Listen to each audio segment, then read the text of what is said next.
I started to feel very, very disrespected. When I covered your mouth, I feel like that made it even worse because I guess it was like me trying to control you in a sense. Baby, it's more than trying to control you, baby. It's physically abusive. Hey guys, welcome to Little Black Book 91. We're talking to you guys about Love is Blind. Yes, season 7, 1 to 6. Listen, they're gonna be major spoilers. So if you haven't watched 5 and 6, go and watch it because I'm gonna spoil it. Okay? Alright, spoilers today, 1 to 6. If you haven't gone to watch it, I would advise you to go and watch it. We are going to start strong, okay? Because I'm going to break down episode 5 and 6.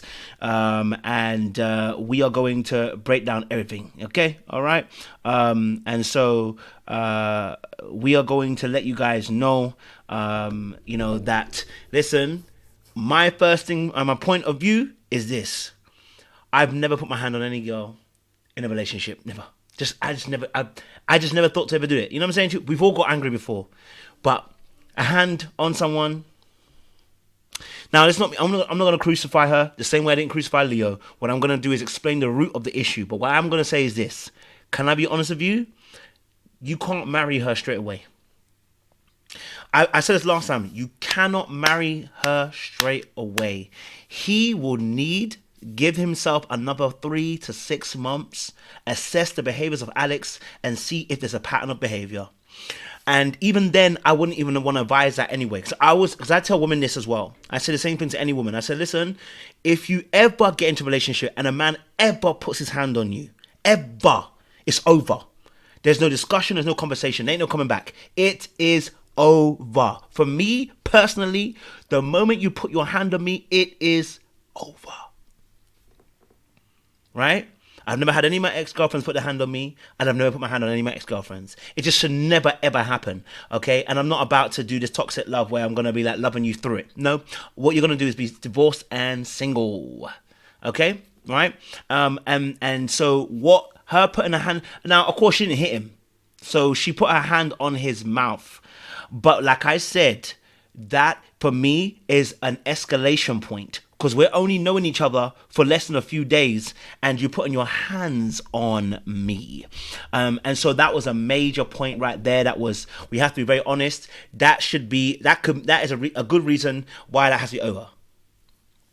Okay? That brother was breathing like this. As he was talking, this is how he was breathing. You know what I mean? You can literally see his chest breathing up and down as he was talking to her. I knew that guy. I knew that guy was going through it at that moment. He was really considering his whole entire life in that minute. And do you know what it was though? She actually inspired an Instagram post earlier on. I said, listen, if someone can't accept you for who you are, then there's no point accepting their love. My bicep is looking really tasty right now. I just want to say that. Thank you. If someone doesn't accept you for who you are, don't accept their love. And when I say accept you for who you are, I'm not talking about your bad behavior. I'm not talking about your bad attitude, and I'm not talking about your bad values. I'm saying if they can't accept you for who you are, like for instance, and he was testing her. I can't lie to you, he was testing her, right? For instance, because she was becoming very nitty picky at certain points. But we'll break that down. We haven't got there yet. We're gonna break that down in a second, okay? We will break that down in a second as well, okay? But obviously then we had Hannah as well. Now we knew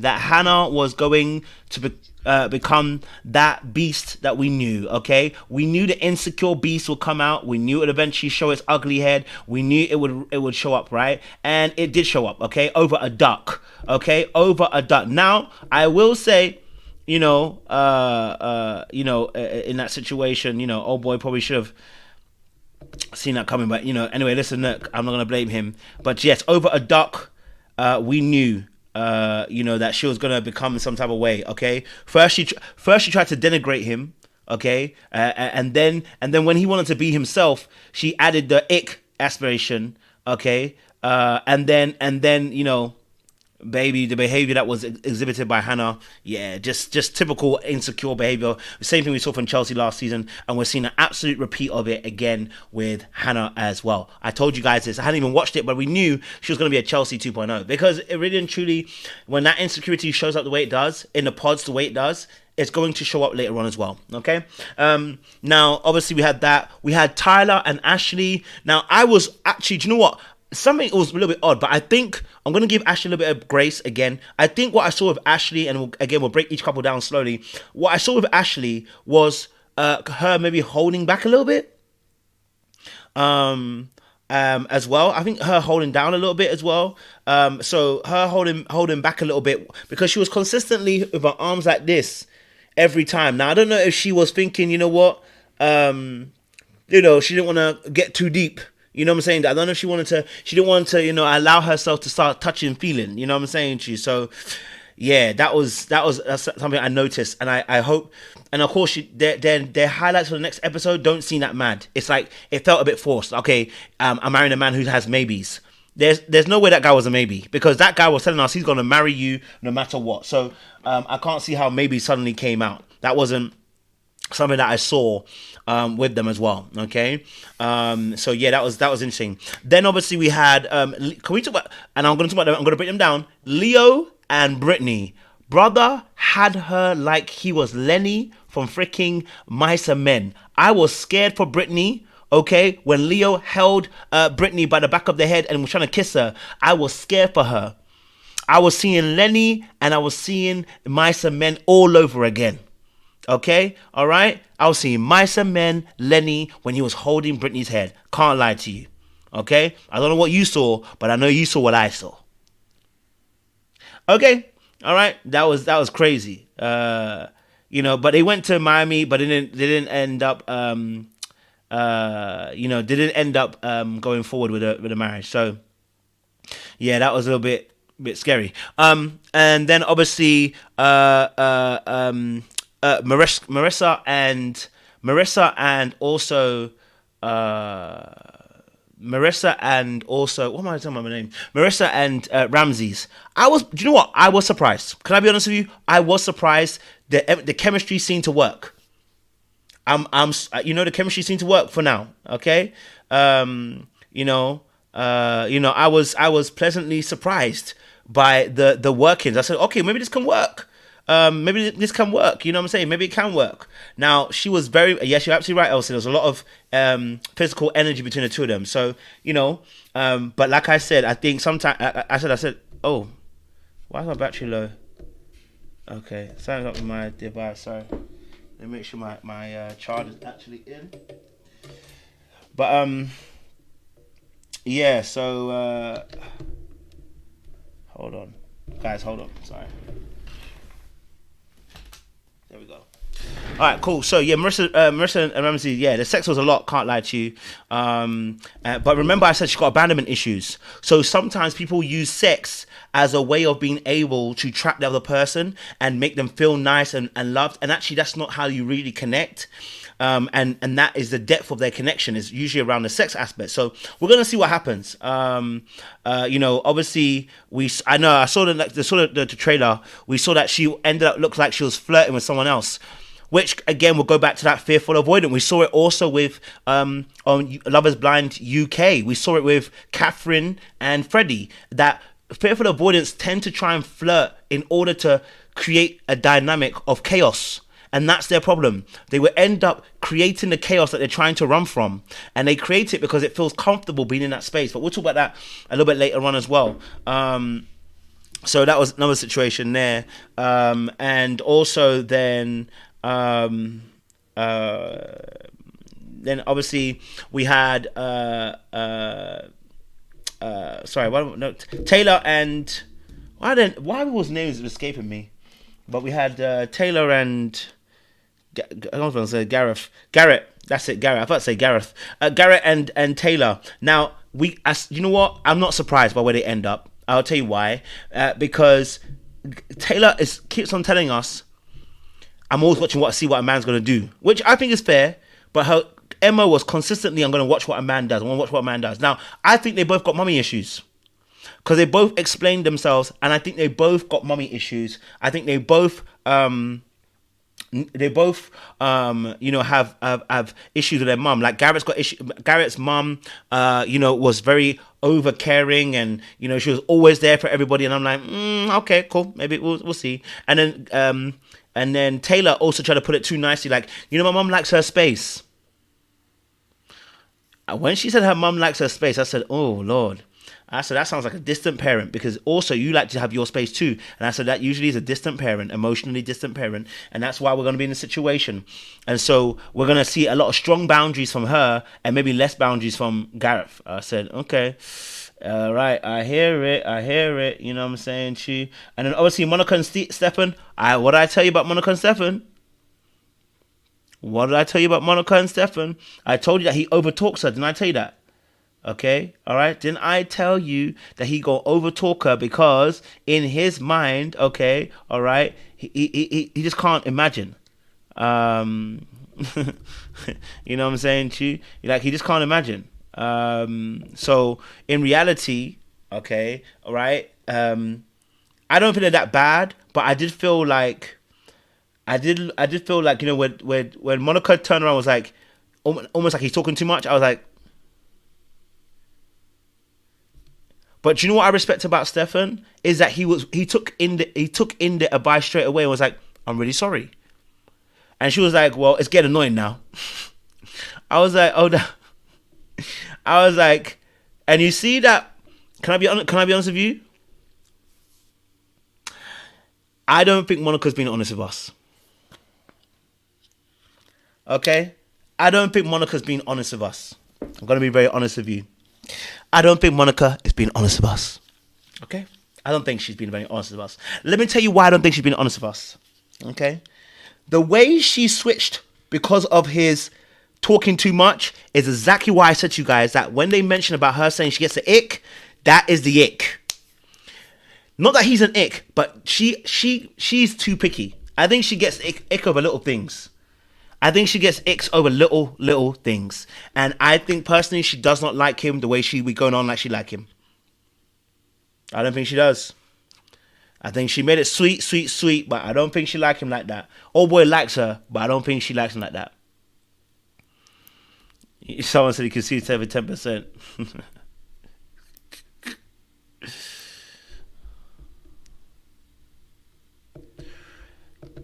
Now, HG said a really important point. I'm gonna start this. I'll say this very, very quickly. What I will say is this: she needs to open her eyes and see the blessing of this situation. He actually pointed out something really powerful here. He said she's a planner. He's somebody who's more in the present. What she doesn't realize is that if he's open to it, this can really work. Because you see, relationships are good when we have differences because we can begin to be stretched in a particular way. So for instance, if he's not so much if he's not so much somebody who plans, but she is, right? What can happen is that he can teach her how to be more present and she can teach him to be more planning. Right? The whole point of relationships is to stretch one another. It is to be grown. It is to grow. And so I saw that as a positive. I said, that's an area of growth for you. If you look at it differently, if you accept it for what it is, that this is an area of growth that we can both grow in, right? You're more, I'm more present and more grounded to now. You like to plan. You might be too much in the future, but you need to also be present. Right? So there could be a missed blessing here by not looking at it in a different way. By looking at it as, oh, he doesn't plan. It's something that can be grown upon. You know what I'm saying to you? And it's something that can be worked. And actually you can start meeting in the middle. So it was just something that I noticed as well. So let's start breaking this stuff down. We're going to start with the strongest conversation first. Let's start with, start with obviously Leo and... we'll start with Leo, and I'm gonna go previous episodes so that I can go back. We'll start with the Leo situation because that didn't end this episode 6 or episode 5. Oh, episode 5, yeah, the Leo situation, because that was interesting. Okay, so we're gonna discuss that first and foremost. Let me bring that up.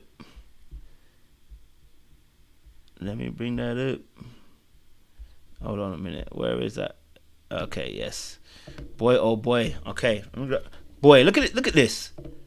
There is tears in her eyes, boy. Where's my water?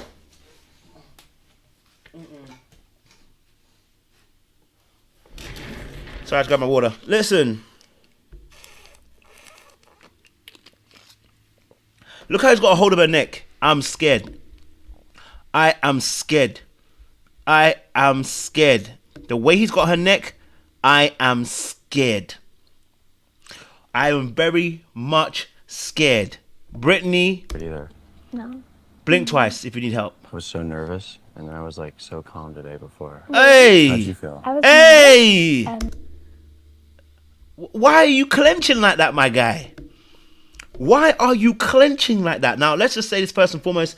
Like I said, both of these people were playing the game. Okay, she came back, got her end finish of her coming back and saying, "Yes, I'll marry you." When she knew she had no intention of marrying him. Well, I should say that. Well, I think after she looked at him, I think she realized it ain't gonna work. I think she realized after looking at him, it ain't gonna work. Because here was a reveal, right? The reveal was obviously interesting. So you can watch the reveal a little bit as what well. do I do? This feels so crazy. Brittany makes me feel like Hold on. her model could walk like. It Let's looks forward like it. my memory is not that. Let's forward it. We Come could on. not even like Get each to other. the reveal. Damn. He thought he hit the jackpot. This woman said, "Listen." You know what? At first, I thought it was gonna work. You know, I can't lie to you. At first, I thought it was gonna work. At first, I thought, "Ooh, you know what? It could work." You know. At first, I thought, "Ooh, this could actually end up working." Like they got some chemistry. He's kissing her. You know. But yes, you're right. He couldn't even. He said, "I love you," and she couldn't say it back. All right. She actually said to him, "I think you're lying when you say it." Right. So I thought to myself, okay. Now time to do this in person. Brittany, Nicole. She was just trying to survive. She said she gonna get her own back. She said, "Listen, I'm gonna get him to marry, but I am going to make sure that I'm getting my own back. Because if he thinks he's gonna make me second, oh, he got another thing coming." This was her little get back. You know what I'm saying? She just her little get back. That was all. She just wanted to get her little get back. You know, for him doing what he did and making her second choice. And look at this one here. This is the part that killed me the most. You were like, just wait till he sees me. Yeah, I was like, what an idiot. We don't have to pretend like it's anything it's not. Yeah. We never have. Like, You know what I think? I think they're probably gonna end. I think they're gonna end up just having sex after. I just think they. I don't think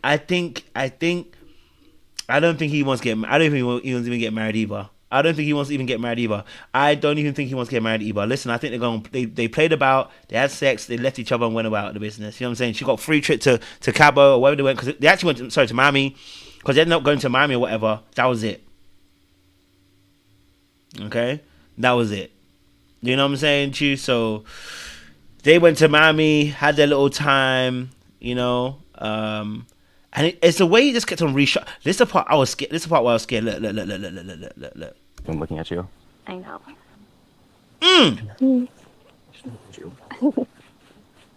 And you can see her hand.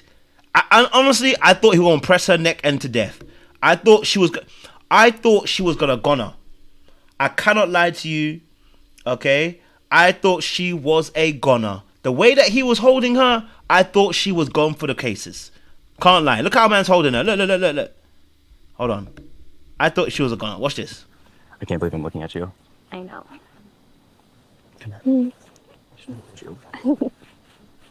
I just thought to myself, it's giving. The way he's holding her, it's like I'm gonna squeeze the life out of you. I can't lie to you. It's very, very awkward.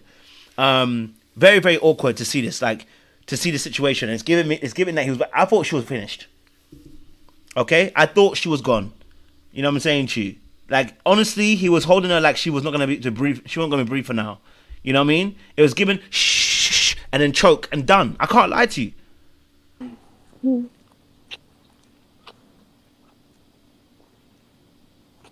This is definitely one of the most awkward moments of my life. I just feel bad that I haven't.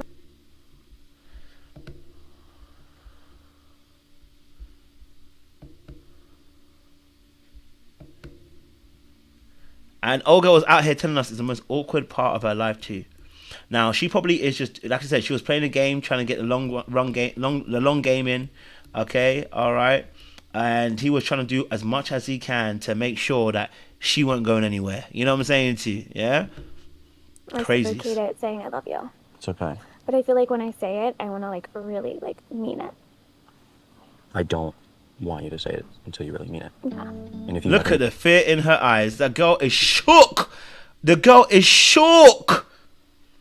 The fear in her eyes, she is shook. Listen, what white folk do, I'm not here to judge what they do, but this is scary. Can't lie to you, all right? It's given Lenny and Misa Men. It's given Lenny and Misa Men. That woman has fear in her eyes. I'm telling you right now, that woman has fear in her eyes. She is scared like the lamb, or like the goat that's about to be processed for the kingdom of Israel. Because honestly, there's nothing giving us loving about this look right now. Okay, nothing in there that's telling me that's loving right now. Okay, all right, looking like the poor goat that's about to be scapegoat. Man, boy, you know what's about to happen next. Sari. mean it and you never say it, I can live with that. But I would never want you to say it if you didn't mean it. Like, those words are too sacred. I mean that. Not It was just extra kisses. Don't say that. I don't know. I hate to say it to you, but I can't. Something in my brain is not computing. Like, holy shit, this stranger just asked me to marry him. Nah, baby, it's not computing. It's because it's him. It's not about a stranger. He's not a stranger. You've known him for a couple of days, mate, and you've been doing it a couple of hours. He's not a stranger at this point. Okay, all right? He is somebody who you don't want to marry. You didn't want him. You didn't want to marry him. And so you've actually stayed in a situation much longer than you needed to. You came back, and you got what you wanted to get. You know what I'm saying to you? So, listen, at the end of the day, like I said, I don't want to talk too much on them, but like, I can't lie to you. Okay, all right? But she looks shook and scared, and I hope they got her out of there safely. All right? Now, let's get into proper, obviously, breakdowns now, because that was just one part. Let's get into... on the big ones, let's deal specifically with obviously Alex and we'll deal with Alex and Monica right now, and break down their situation because Chile, let me tell you this now. Chile, I can tell you this now. Alex and Alex plus Tim, I just didn't see it coming. You know what I'm saying? I did not see it coming. I cannot lie to you. I didn't see it coming. Okay, so this is an interesting situation. In fact, let me just put this on to members only. If you're not a member of the channel, I am about to put it on to members only talking. So you can talk, but you just have to talk in the silence because we won't hear you because there's going to be members in the comment section. So I'm going to make you members only. Okay, so if you're not a member, join. It's £1, it's $1. I'm not making it extra. It's not that expensive. I made it cheap for a reason. Okay, all right, so we're going to talk obviously Alex and Tim, right? And now here's a part where I knew it was going to go wrong between Alex and Tim. I'm going to show you the part where I thought it went wrong for them too. Okay, now it was this part here where she said she was getting annoyed at him saying the dog situation and the way she was saying it. I knew that was going to be a problem. Point with someone, they will drive my sister's car back up. Hold on, let me go back. You got one more time to say that. She's my dog. Hey, that's All right, my dog. and That's my that heart was and it? soul. No, And for that real, was it? that's my heart and soul. No, I That's my know. dog. I was saying the statement of Oh, what. hey, Yeah, I'm- you. This is you. All right, cool. So this is the part I remember. I started realizing that it's going to be an issue with the situation. You know what I mean? This is when I realized it's going to be an issue with the situation. Okay, because what we saw with Alex and him, okay, and Tim, is that she was refusing to actually accept him as who he was. And it was way too early to be having this conversation about the dog, and that be so annoying. And she shut it down from early. Like, she was from early, she was saying. And at first, I was like, I get why she might be a little bit annoyed, right? But when I saw this clip, and the way that she kind of got annoyed so much about the dog situation, I was like, he keeps doing it because he knows that you don't like it anymore. Do you know what I'm saying to you? If you let him go and say, do whatever you want, I'm telling you, the dog thing will go away. Because he was pushing it on purpose. Like, he can see that she get a little bit frustrated. And it's like, it's so silly. And I think in his head, and I'm not defending him, by the way, I think in his head he thinks to himself, if I just keep, you know what, it's so silly if I keep saying it, it's not gonna be a big deal. Like she gonna get a bit flustered, whatever, blah blah, but she's gonna let me be what I need to be, okay, as well. So at first, at that moment, that's when I saw that argument. I said, I don't like where it's going at the moment, and I don't like the fact that they're both pushing each other. And I also told you this, that I didn't like what Tim said. This is exactly what I'm talking about. When I said Tim said that he needs someone to bite back at him and bark back at him, I said this is the equivalent of a man putting you in a place. It doesn't lead to healthy relationships. Okay? It does not lead to healthy relationships. When you begin to start saying comments like, oh my gosh, I need a woman that's going to push back on me. I need a woman that's going to bark back at me. You already know that this conversation isn't going in the right direction. And again, it's toxic in the way that it's dealt with. So I already knew that potentially this could go somewhere. I mentioned that a couple of episodes ago. Get it out now. And that's it. And that was it. Wait, I'm not done. No, I'm done. Woof. I would really get up and walk away and leave you here. I will leave you sitting I here. got a beautiful view.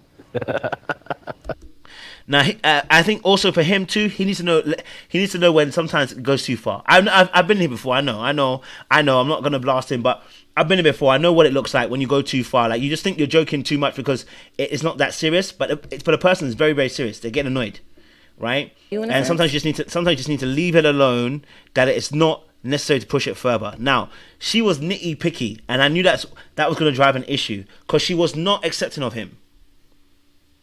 Okay, she was not accepting of him and his totality of who he was. And when you're not accepting of your partner and totality of who they are, and again, when I say someone should accept you for who you are, it does not mean that you should stay as you are if you know you got bad traits, bad values, bad behavior, and a bad mentality. Bad things like that, we don't want you to keep it. Change it. Okay? All right? Now, of course, some things can't be changed. We understand that, but we don't want you to stay in the same place. You know what I'm saying to you? We don't need you to stay in the same place. But yes, this part here in the shop. Oh, I think I might like this one. This might be, I feel it. I don't. Good. I don't feel it at all. I love it. I love that you don't. I like it. Now, if you heard him correctly, did you hear what he said? He said, listen, I love it. And she said, I don't love it. And he said, immediately when she said that, he said, I love it because you don't love it. Right? As soon as he said, I love it because you don't love it, I knew exactly what that is. What this is what we okay. So for when you, and again, this goes back to emotional connection and emotional disconnect. Okay, and also staying very close to your boundaries. Okay, one of the things that he doesn't like, and he hasn't said it yet, and I know it already though, is being controlled. Okay, he does not like somebody infringing on his autonomy. Tell me about myself, but don't infringe my autonomy. Now, the reality of the situation also is that as he does that, he's also willing to go too far. And this is the problem, because he doesn't know when to stop. Because at this moment with the hat situation, right, before then, the dog situation, she had told you when we were sitting in episode 3, when they actually met, so episode 4 when they met and revealed, okay, all right, he told her about the dog situation, and he was like doing a woof woof joke, whatever, and she told him, listen, stop. He didn't stop, so he dragged it to now here into Mexico, and he did the dog situation again. The reason being is because she told him to stop. It's just that simple, right? Rather than just keeping it as, you know what, it's kind of annoying when you say that joke, right? She was like, no, you're going to stop. When someone, and you have to understand as well, I don't like this either, so I know what it is. If you tell me you're going to stop, I'm going to tell you, and for who? Because what it is actually a past trauma of not being in control. So now you're trying to tell me to do something, I'm now triggered. My avoidant self doesn't like that, right? So I know that he's an avoidant because of the way he's responding, that he's an avoidant individual person attachment, that they don't like being told what to do. Don't tell them what to do. That caused the avoidant aspect to happen. And so immediately when she told him that you're not doing that dog joke anymore, he immediately responded with, I'm going to do the dog joke even more now. And all she had to do was go, actually, do you know what? You can say the dog jokes all you want. Go on. I'll laugh with you. And she would have diffused the whole situation. But because for both of them, it was a control issue that she had to say it because she needs to nitpick, because she needs to have it the way she wants to have it. He also, at the same time, is like, you're not going to tell me what to do, so I'm going to say the dog situation. Okay. So in that space, it can be very difficult. Okay. Okay. So then obviously, the hat situation. If you listen very carefully again, we'll play the clip again. I think I might like this one. This might be, I feel it. I don't. Good. I don't feel it at all. I love it. I love that you don't. He actually says quite distinctly, I love the hat. And she said, I don't. And he said, I love the fact that you don't love it. Because really and truly, what's actually happening here is about acceptance. It's not about the hat. It's about acceptance. Okay? So what he's fighting for right now is not the hat. It's acceptance. Right? When you find out someone's not really trying to accept you for all of you, you push even more to say either you're going to accept me or you're going to break. Choose one. Right? Rather than having a conversation and saying, you know what, I do find it a little bit, I need you to be understanding that this is me, and I need you to accept me. If you're not willing to accept me, then maybe this is not going to work. That's the conversation that needs to happen. But I've been there before when you don't really have the words or the eloquence to be able to explain that situation to someone because we're lacking the language or the mind set or the maturity to actually have that kind of conversation, right? I remember a situation I had years back, and I remember I told you this. I was in a gym with one of my exes, and we went to the gym, and we were working out separately, and I was in my headphones in, and I'm doing what I do in the gym. I work out and I dance. I'm enjoying myself. I'm getting my cardio in. I'm enjoying myself, right? I did my thing. And then when we got back into the car, she was like, do you have to dance in the gym? I said, I don't have to, but I like to do that. That's what I like to do. She was like, and I was like, what's that? She's like, I was like, I mean, I just don't understand why you have to dance in the gym. I said, listen, let me tell you this now. Let me tell you this from the jump. If you don't like it, you don't have to be here, because I'm going to dance. Okay? All right, I'm going to enjoy myself. I'm going to be free. I'm going to be me. But the reality of the situation is, it's not just about being me. It's also about acceptance. And it's also because you might have felt like you weren't accepted when you were younger. So you are trying to accept all of you. And when someone doesn't accept you, it actually becomes a fight between yourself and another person. Now, what you have to do, okay, is also have a conversation in that space and be like, listen, I understand that you may not like it, but this is actually me. What I can do is negotiate. When I'm with you, I won't do it. That's where the negotiation comes in. If I'm with you, I won't dance, maybe. You know what I'm saying to you? Maybe I won't do I can negotiate on that. You know what I mean? But if you're telling me that I can't do this at all, we've got a problem. And it's so funny. Do you know what happened? I'll tell you this funny story. So I remember I was sitting in the car with her and I told her, listen, the day that I blow up, I promise you won't be saying what you're saying.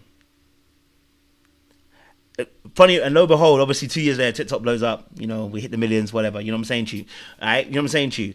And you know what I'm saying to you? And I remember she hit me back up saying, like, how did you do that? I said, well, it was the very thing that you were talking about, was it not? The very thing that you were saying I should stop doing is another thing that's blowing up. So sometimes people can't see that vision, but that's okay. But you have to be okay also be saying, listen, this is me. I understand that you may not like it, but we can negotiate in some areas, and some things can't be negotiated. You know what I'm saying to you, right? He can negotiate to stop making that joke about the dog, because the dog joke right now doesn't work for her. Okay, cool. But does that mean I can't joke at all? Is that what are we saying here? We need to understand the context of what's behind it all. You know what I mean? Yeah? What's behind it all? Because behind it all is what we really have to look at. Someone said, we hit the millions, whatever. I mean, hey, shoot. I mean, I can only tell you the truth. You know what I mean? Check the TikTok, it's there, baby. But no, in all honesty, right? He can have that conversation and it can be a negotiation, you know? It can be a negotiation, you know? So in that space, okay, in that space, there can be a negotiation between the two of them, and then they can move on. If not, it's a case of it is me, taking me as I am. You know what I'm saying to you? But I think the dog joke can be reserved for the man them. You get what I'm saying to you? The dog joke can be reserved for the man them. I'm not gonna lie to you. It can be reserved for the man them. You can go and say, listen, I'm not gonna joke that joke anymore. If it's specifically about the dog joke. If it's specifically about the dog joke. All right, but if it's not and it goes beyond that, as in I can't joke, then here's a difference between the two of them. Here's where they need to come together and understand something. You actually can learn from one another. Alex needs to be more open to being more friendly and more jokey, right? And being able to loosen up loosen herself up a little bit. And also, where Tim can also learn is that actually, bro, there are times and seasons for when we can be jokey. Some things don't need to always be joked about. It's a time and season thing, right? And so we can learn from one another. Again, differences don't mean a relationship should end. Differences mean I need to be stretched, and maybe there's something I can learn from the situation. And that's all that needs to happen. You know what I'm saying to you? And a conversation needs to be had. And it's uncomfortable, but conversation needs to be had about what does it actually mean to you? Are you telling me that I can't joke about dogs? Or are you telling me that I can't have a joke at all? What are you really saying? You know what I'm saying to you? Both parties need to come to that table. That's why I'm not looking at either of them, okay? Now, the hat thing was just mad, though. He pushed it. He really did. Look at her face. You can't be serious. I like this hat. Are you for real? I like this hat. Really? The Yeah. brim is so big. Yeah, but it's straight out. It doesn't flop down, No. so I don't feel like I'm farming. I feel like I'm... And see, when she said no, when she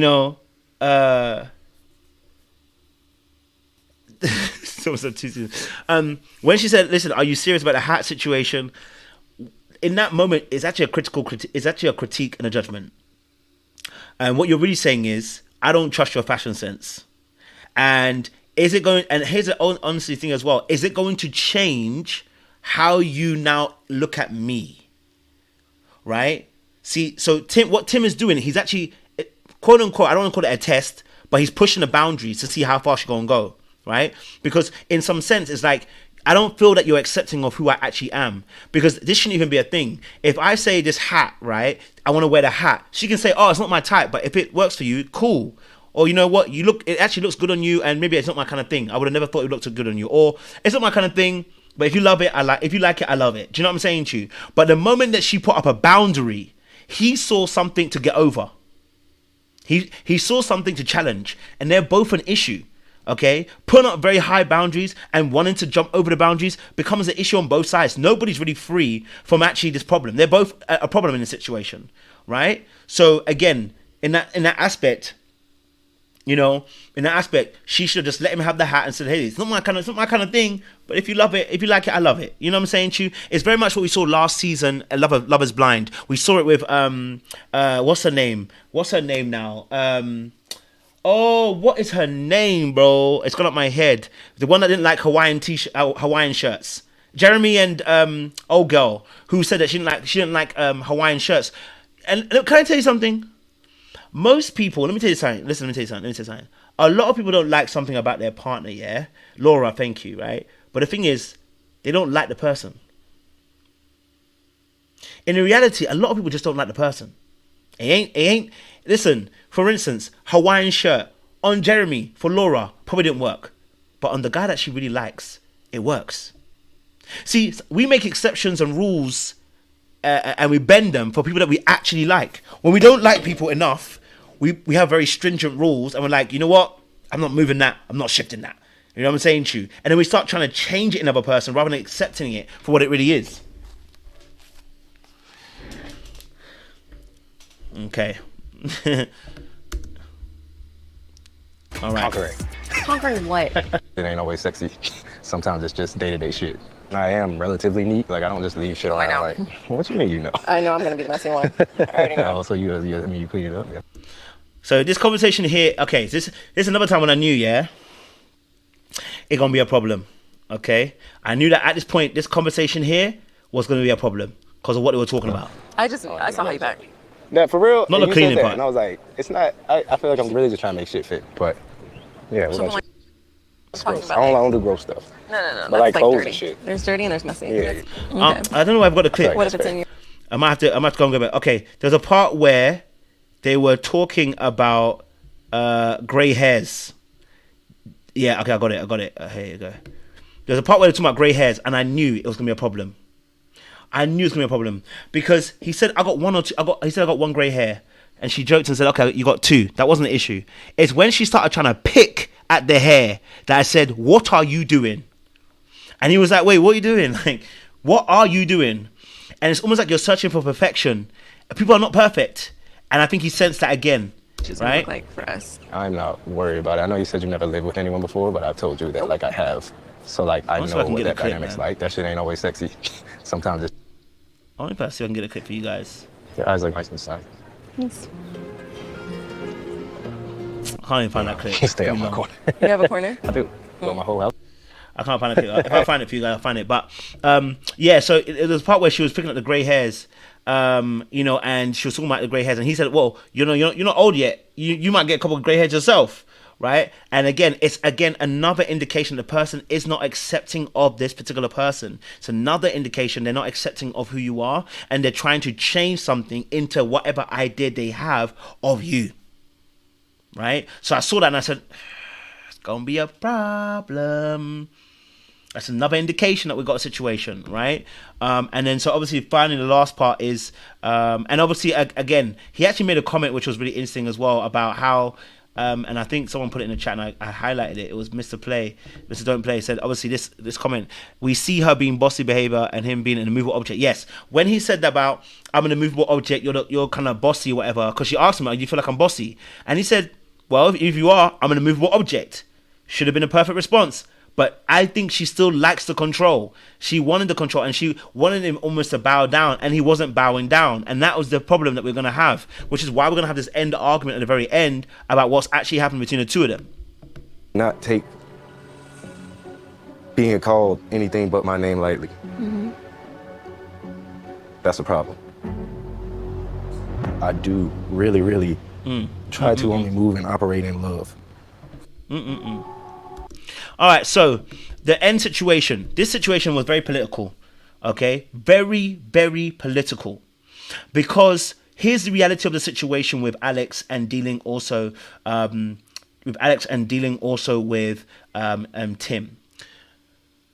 Anger is as a result of what we feel we've been violated, or we feel a frustration, a sense of frustration of not being able to achieve our goals. And so for her, the anger was not being able to achieve a particular goal here in this space, right? Because he kept on telling her, I was trying to talk, but you kept on cutting me off. Right? And then he tried to leave several times, as he said, and she wasn't having it either. Okay? So what really happened in that situation, and sorry, there was a moment of, I forgot. Sorry, Jay's comment just reminded me where I knew that it really went off. When she said this, and I knew, after that I knew that it was mad. Do you know what it reminded me of? It reminded me of Zach and Michaela from Married at First Sight a couple of seasons ago. When he said, I like it when, you know, someone's obsessed with me. And I said, this is going to become the end of him.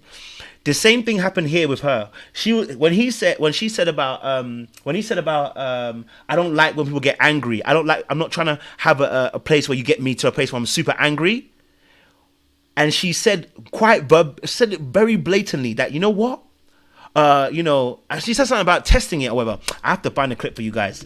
Honestly, I have to find a clip for you because I think it's very important you actually watch that clip. She literally, and I think I'll put it in my notes, so I can actually go to my notes and I'll find it there for you. But she literally said that she wanted to test it. Yes, she said it's a challenge. That was it. She said it's a challenge. When he said I just want to be, she's like, a challenge. And I was like, whoa. Like, I wouldn't even joke with that. It's not a challenge. You know what I'm saying to you? I was like, whoa. I said, baby. And that's why we're here right now. That is why we're here in this situation right now, because you thought it's a challenge. And when I say challenge, I don't mean that she literally thought it's a challenge like that, but it's a subconscious mindset that you're testing the boundaries to see how far you can push it. This is why I'm saying that you see, when people tell you that I didn't mean to do something, in most cases, we did. And I need you to own it. What you didn't realize was the impact it would have. But your intention, you knew what you're doing. You knew what you're doing. A lot of people do things on purpose, but they're like, I didn't mean to do it. I didn't mean to. No, you meant it. I'd rather you be honest about that you meant to do it than try to play it off like you didn't know what you're doing. Okay? All right? Okay? So she was testing the boundary, because as soon as he said, listen, I don't like people getting angry, she should have said, like, you know what, you're right. I wouldn't want to be in that space and do that. But she was like, no, I see. It's a challenge. I said, what? I said, oh, damn. So you got somebody who's saying, I need someone to bark at me and let me know wagwan. And you got someone else here saying, it's a challenge when you put up. Come on. This was bound to happen. Bound to happen. Okay? Bound to happen, because we're moving in a toxicity that's not needed. Getting thrown back in my face saying, oh, you're insecure. And I'm like, I'm trying to talk. You told me those were my insecurities speaking. I said I have insecurities that I have going on in my head. No, but you were saying that my insecurities were speaking. Oh, because when you thought. more, and I probably should have, but I just didn't feel like talking about it in that moment. I mean, we know what happened after that, so. So she didn't feel like talking. Whatever happened, she didn't feel like talking. Okay, all right. She didn't feel like talking, and then that's what turned into this massive craziness in the situation, right? That she didn't feel like talking, and it got crazy. So look, I'll do a proper breakdown during the course of the week. This is meant to be a super panel, so I've done my time here. So my 45 minutes are up. I'll do a proper breakdown. We've got Hannah to do as well, but I'm sure the panel want to, express their sentiments about what was going on as well, and about all those situations. But Hannah's situation with, I just want to quickly the Hannah situation was crazy, okay, because it's like we knew it was coming, but to see it happen. But the part that killed me is she thought she was slick enough to leave 8 things that she didn't like about her man. She thought she was slick enough to leave 8 things on the list. She thought she was slick. This is something on sex. Yes. Hold on. Fuck Let me give you a clip. Do I really? Yeah. Because you give me shit. You're like, you're not getting a pool fit. Yeah, but like, it's like you an a clip, flirtatious she was going way. on like those 8 things. She was going on like those 8 things where I have to find a clip for you, man, boy. That's the thing I hate about Netflix. I don't watch it on Netflix. I watch it on these other things. Like 7 I years. can't find a clip. Is that your biggest thing that makes you a little nervous? Yeah, because It's somewhere here. Anyway, it'll come in there. I have to find it later. Anyway, but listen, the 8 things that she put down the list and made sure, that she made sure that obviously that, that he saw, and she left it there, right? Sorry, 10 things. Yeah, 10 things. And she left it there. I said, but trust Nick D to not help himself, because the clip that we see from next week, I don't know why his hands are in that woman's lap like that. Okay? So, but there's a lot to discuss anyway. So anyway, my time is up. So I'm going to get the panelists on. If you want to join, the link is in the chat as well. We'd love to hear some different points of view as well. So if you want to contribute towards the conversation, please do, as well. We'd love to hear from you guys as well. So I've got a few people on here. Let me get in there as well. But yeah, Nick with that friend. I said, Nick, don't do that. Don't put your hand in somebody's lap like that, my friend. Don't do that. Now, of course, I haven't seen the rest of it. We don't know what fully the context is. The context, we need to know the whole context. It's just not looking good. You know what I'm saying to you? So I'm going to get a few people on the panels. If you do want to join, guys, the link is in the chat. We'd love to hear your perspective as well. We've got 100, almost 200 people in the room. So I know it'll increase as the panelists come on. And we're going to take it bit by bit. So, yes, let me get El Cid on. Let me get D. Let me get Dahlia on as well. Listen. Hey, guys. What's popping? What is popping, guys? I want to know your initial thoughts of, it's 1 to 6, so you can give your whole, just kind of give us 2 minutes of your time and just say what your overall thoughts are of the first part of the drop from Netflix and Love is Blind this season.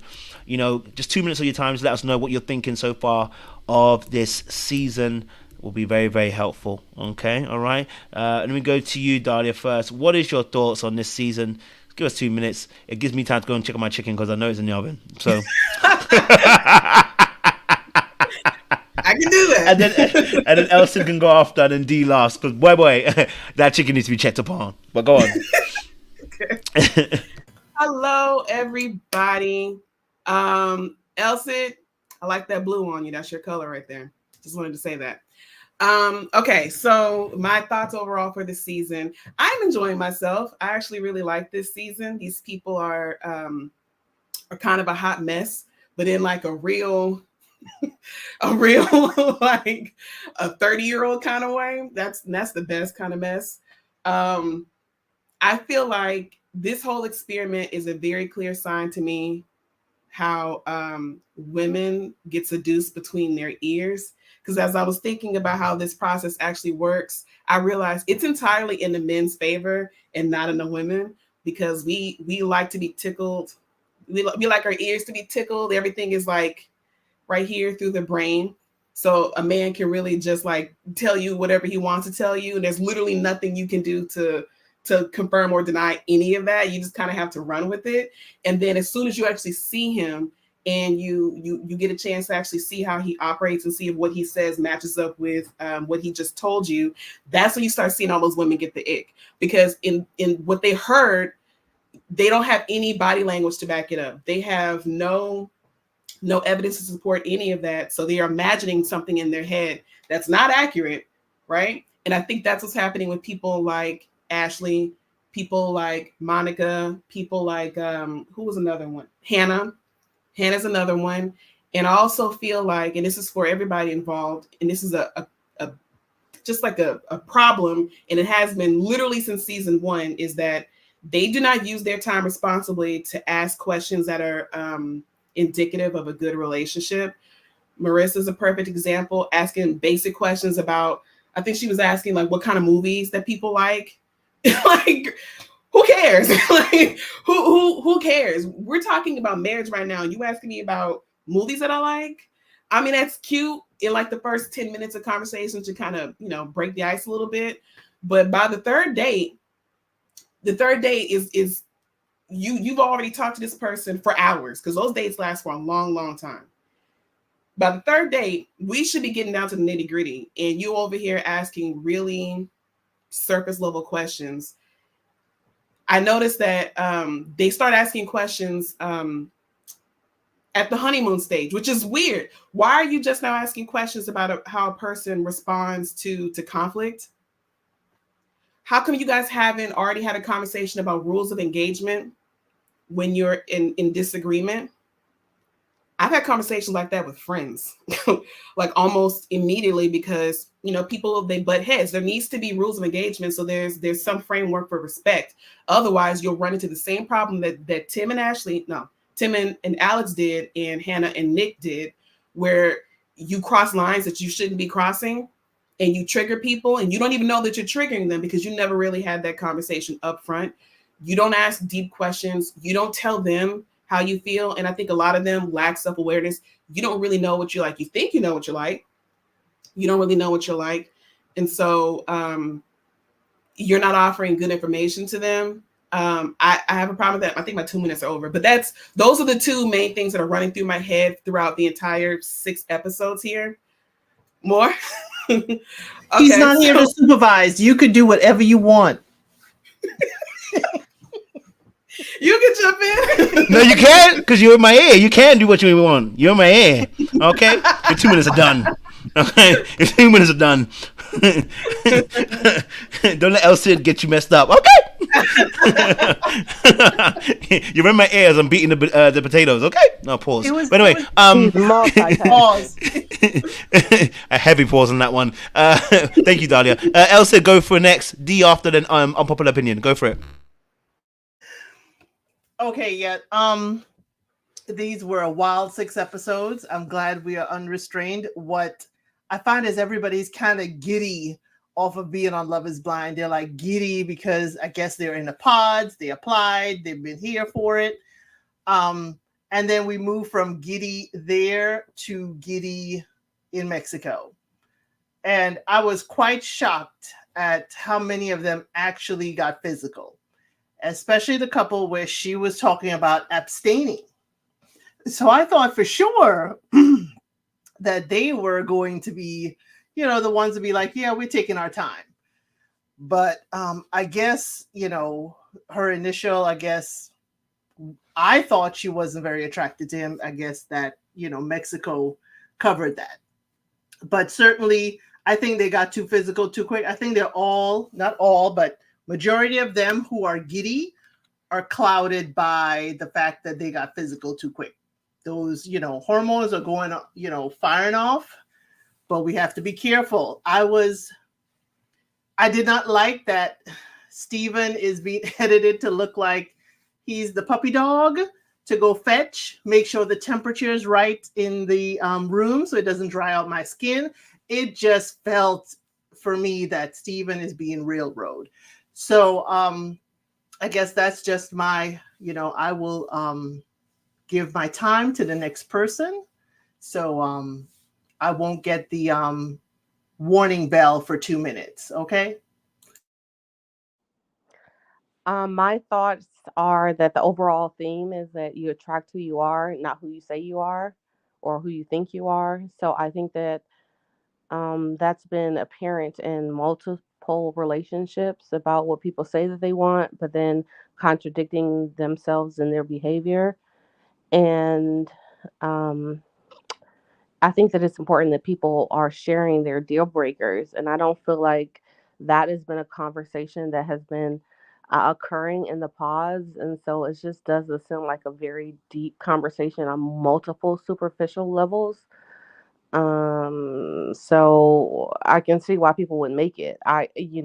Which is the reason why I think that it seems like they have more success. I don't know, but people seem to be making it to the resort with less issues because of the whole not discussing things that are important to them.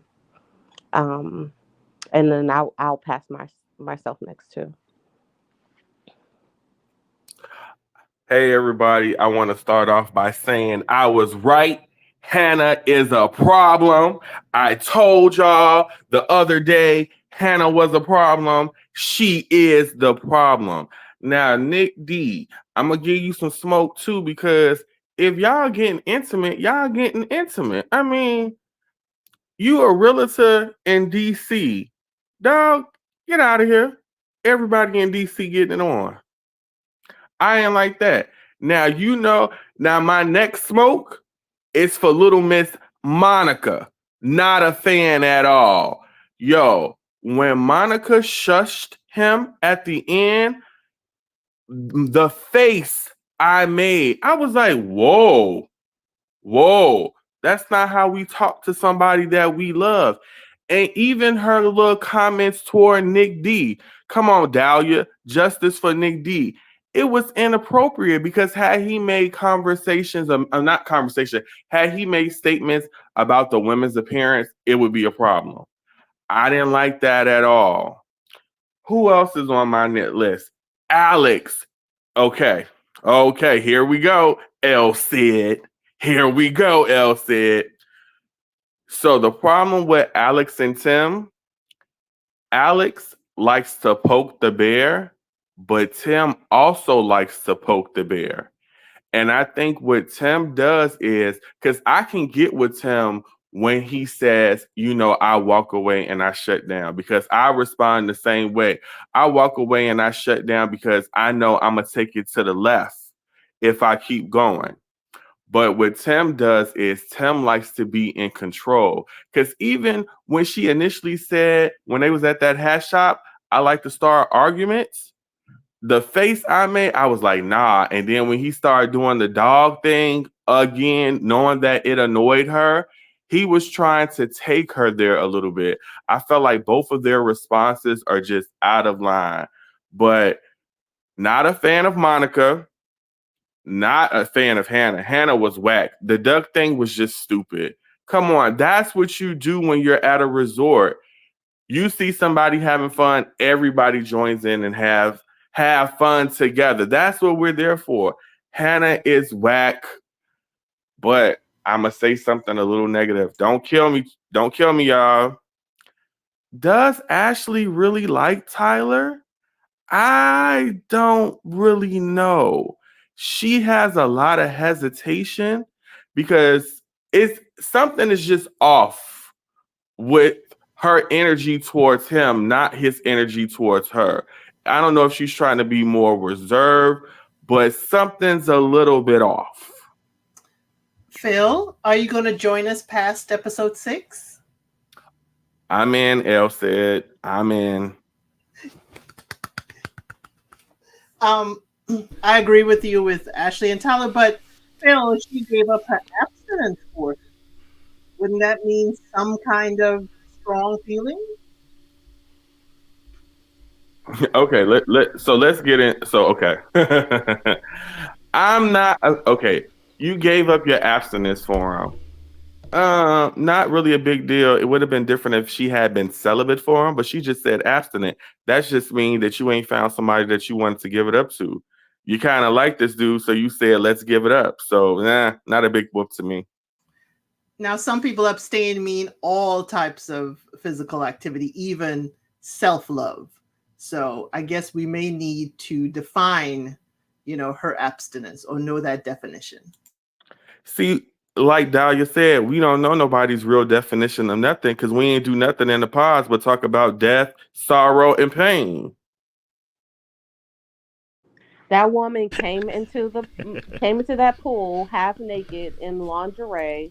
She wants him to take her right now, not later. Right now. So I just don't get the perspective that people have where she's not interested in him physically. And she also said that she is. So let me ask the let's have a gentleman. discussion. Oh. No, I was going to say, let's have that discussion. Obviously, you guys talking about Ashley and Tim. You started there, so you must continue. I want to play a clip just from the pool scene that you just said, because I want to play that so that people can see the context before you guys jump into that and talk about a little bit about Ashley and Tim. I would love to know your thoughts. I love the way you guys have gone with it. It's a natural flow, so we'll go with it. Because I can't lie to you, when I saw her in the pool, she did show a bit more, but the hands. I don't know. I don't know. Maybe I was thinking to myself, maybe she's just trying to hold herself back from actually doing something crazy. You know what I'm saying? Maybe she's a sex freak and she just knows that, and she's like, let me not get here, because if I get here, I'm here, and when I'm arriving, you ain't gonna want it. So maybe that's why. But I don't know. I'll play a little bit of clip, and then you guys can discuss in that space. Okay? So let's have a look at what happened here. You ain't even turned to page 1. That part. I think one of the questions like, why don't you care what she looks like? I'm like, because that's not what we built this relationship off of. Mm-hmm. I didn't believe in this shit. Now we're here, and I'm telling her like, I love her, and I mean it. Like, I mean, the crimson red was sexy. I can't lie to you. Okay, so the crimson red was working. Okay, sis. All right, but I want to ask this question. I want to ask a question so you guys can discuss it. Does Ashley like Tim? And I want your opinions and the reasons why you believe she does or doesn't like for that. Before you go deep into that discussion about the sex part, we'll go into that after. Does Ashley like Tim? I want to know your thoughts. Tyler. Is it Tyler? My bad. Tyler. I'm getting all their names messed up. You know I'm going to call him something else later on. Let's call him T for now, because I'm going to call him something else. Okay. There's Ashley. There's Ashley like. There's Ashley like. I'm going to say Tim again.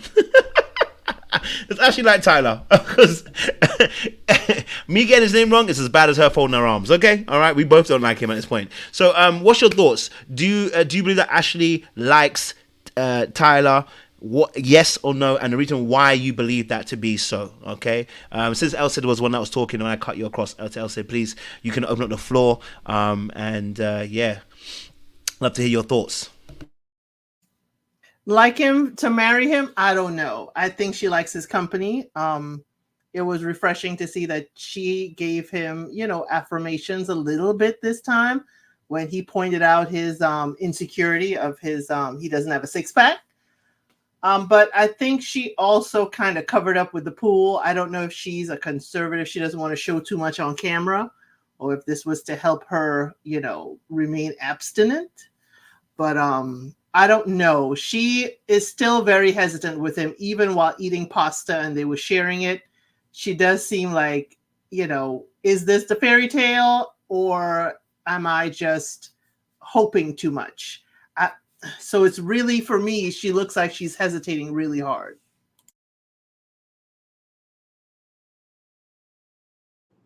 I'll go next. I feel like she's deeply attracted to him. She's asked for a tattoo, and she's admitted that she's crazy. I feel like she is just holding back from the crazy, like not showing that she's fully invested because she doesn't want to be overbearing. And maybe that has been an issue for her in the past. She's a very attractive girl, and yet she's on this show communicating that she's had struggles with getting someone to commit long term. So she can give all of that. This is just my personal perception because I can relate, because telling somebody they're beautiful is of little consequence. I need you to know me for me, and when you're telling Ashley something like that, I need you to know who I am as a person, because people have been attracted to me as a physical being, but not fully attracted to the long-term aspects of me. So I feel like she's giving it in doses. That's what I think.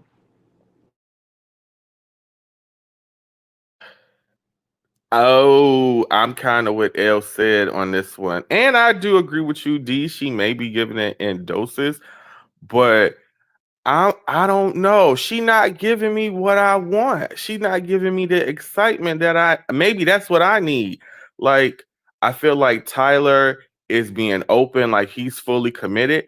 I kind of feel like Ashley isn't fully committed because she's committed. Sorry. Ashley is trying to look good for the cameras. She don't want to be the mean girl on the camera. Like, how can I deny this? I'm not sure. I think she likes him, but I don't think she likes him enough or knows him enough to say she wants to marry him. I'm more of a Elsid on this one. I'm with you, Elsid.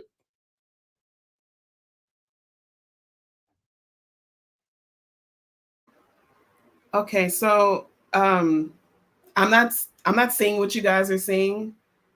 I think she likes him. I will freely admit I'm not the best when it comes to picking up body language cues. I leave that to experts like Kojo and Elsit. Y'all can have that.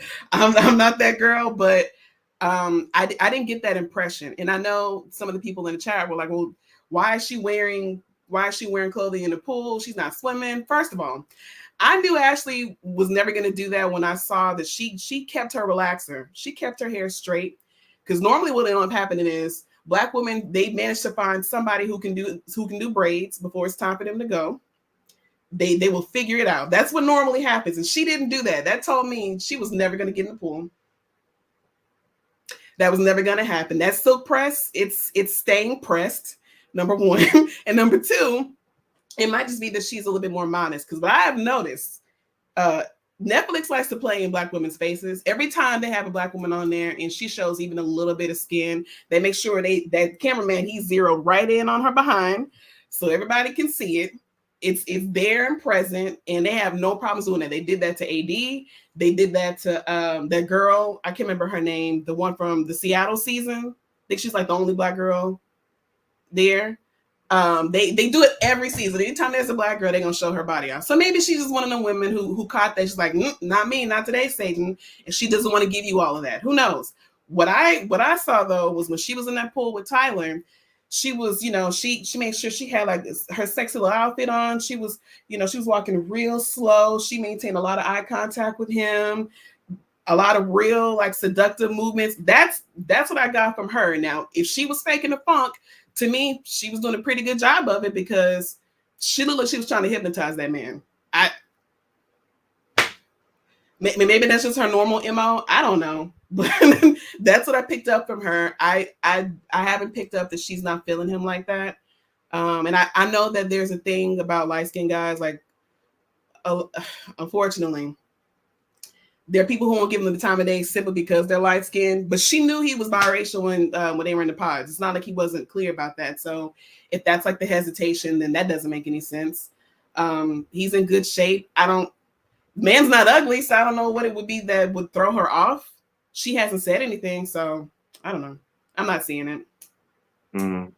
I just wanted to add, who knew Two Dreads was putting it down on Marissa like that? I was like, okay, they having a good time. Wait now, y'all. Kojo left us talking about Ashley and Tyler. Since I was chastised before, I will be Get your chicken, sir. I mean, listen, I'm here seasoning my chicken like it's nobody's business. But anyway. But I'm back. Pause. I can hear you in my ear. You know what I'm saying? Pause indeed. But yeah, he was throwing it down. My second question is that you guys were actually having a really good discussion before I actually cut you off the first time round, which was around the abstinence and sex as well. And I said you brought this point up a little bit earlier on as well about people rushing into sex as well early as well. So I guess I want to ask that question in this instance, which is, because we're not sure if they actually had sex or not, because I don't know, they kind of played around with it a little bit. They went into the covers later on, so I don't know if that's really the case. But I want to know your thoughts around that intimacy aspect, because I feel like this is not. It feels like, because like, but I think what I saw was less of. It almost felt like, when people say, when Christians become purity culture. You remember the purity culture with good Lindsay, whatever her name was, and where they become so enamored with trying to stay pure that they forget to almost know how to be intimate physically, because what she wasn't is because like she wasn't sexing him in the pool. She wasn't doing those things. You're not sexing him at the dinner table. You're not sexing him at the lunch table. Like, you're having physical intimacy, and I felt like there was certain moments, not all the time, but where the hands like this is actually blocking you from having that physical intimacy. So I don't know. I would love to hear you guys' opinions on that aspect when it comes to them two. Is it a physical intimacy aspect? Is there sexual intimacy? Is there something deeper than we have to look at with Ashley? Are we looking too deeply into it? And the point that you brought up earlier on about Dahlia, about maybe the dress stuff, could also be a great point as well. It could be that she's also thinking about that. I would say that, but I mean, she was wearing the belly button trousers. So old girl knew what she doing, you know what I mean? But yeah, I get it though. It's different from being naked in the pool and wearing a bikini. Maybe she's conscious about her body, you know what I'm saying to you? But forget about that. We liked what she was wearing. It was sexy. It was the hands. Okay? That man was kissing her, but she was still having hands. And if you actually watch it, her hands were still there. So, you know, I don't know. Let me know you guys' thoughts on that particular aspect when it comes to the intimacy between the two of them. Is there something there? Is there something different? Maybe there's something, you know, not quite right. Yes, Dahlia. Okay, so as far as the abstinence is concerned, I just want to remind us what she actually said when I can't remember if she was speaking to the men in the pods or she was talking to the girls in the waiting room area. She told them, I don't want to do that anymore until I feel comfortable with the person. I'm ready to give them my body. And at no point did she say, I'm doing this until marriage, or I'm doing this because of God. She was very clear about that. She says, it doesn't have anything to do with God. Had nothing to do with that. She's like, I gave my body to people who didn't appreciate it, and I felt bad about it, and I don't want to do that anymore. That's what she said. So it actually is in line if she did decide that she wants to have sex with Tyler on this honeymoon because she felt more comfortable with him. Now, I personally think have these people be lying when they say they're having sex. I feel like they're just saying that stuff as like a competition thing.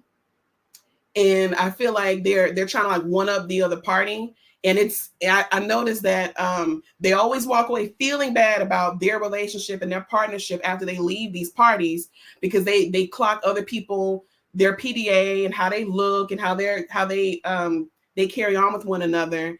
I don't believe them when they say they having sex, and particularly this season, because the women went out of their way to be actually kind of crass about it, like really talking about, you know, how much freaks they are and the kind of sex they having and how they men are what their men are packing. And then it was just like, yo, I never like it when women do this. I don't like it when women talk about their men like that. That's nobody else's business, first of all. I don't know if the men would appreciate them doing that, but I don't believe half of them. So when they say that, I treat it like when men in high school would do that, when they would talk about them having sex. 50% of y'all are lying right off the bat. That's how I feel about it. So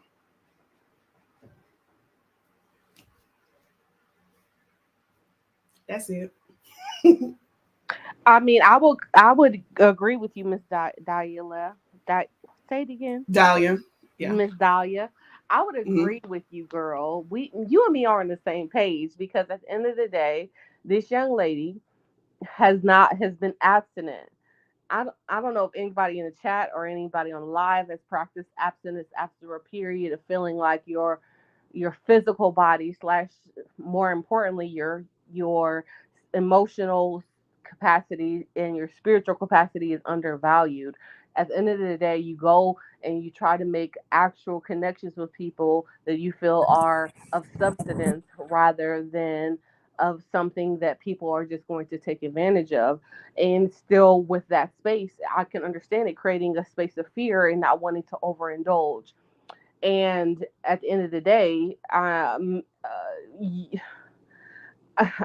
don't know what you guys are looking for with her overindulging and communicating her physical attraction and making compliments back again when a person is accustomed to being valued based upon their physical appearance and they have so much more to offer.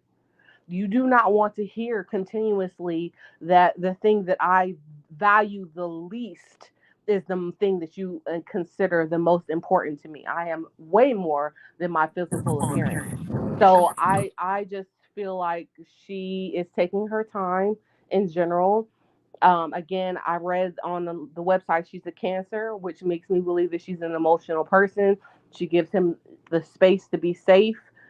She said that at one point that she didn't even value emotional capacity at one point, and again, that will probably lead her to be in unhealthy relationships previously, and now that's the reason why that she's with Tyler.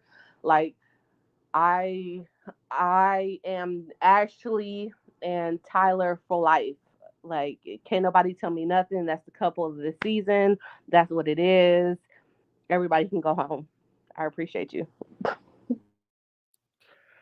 I think they are the couple of the season. I guess just with me and her interaction with Tyler is it's the like she doesn't give any excitement. And I think even when it comes to intimacy, it doesn't have to just be physical.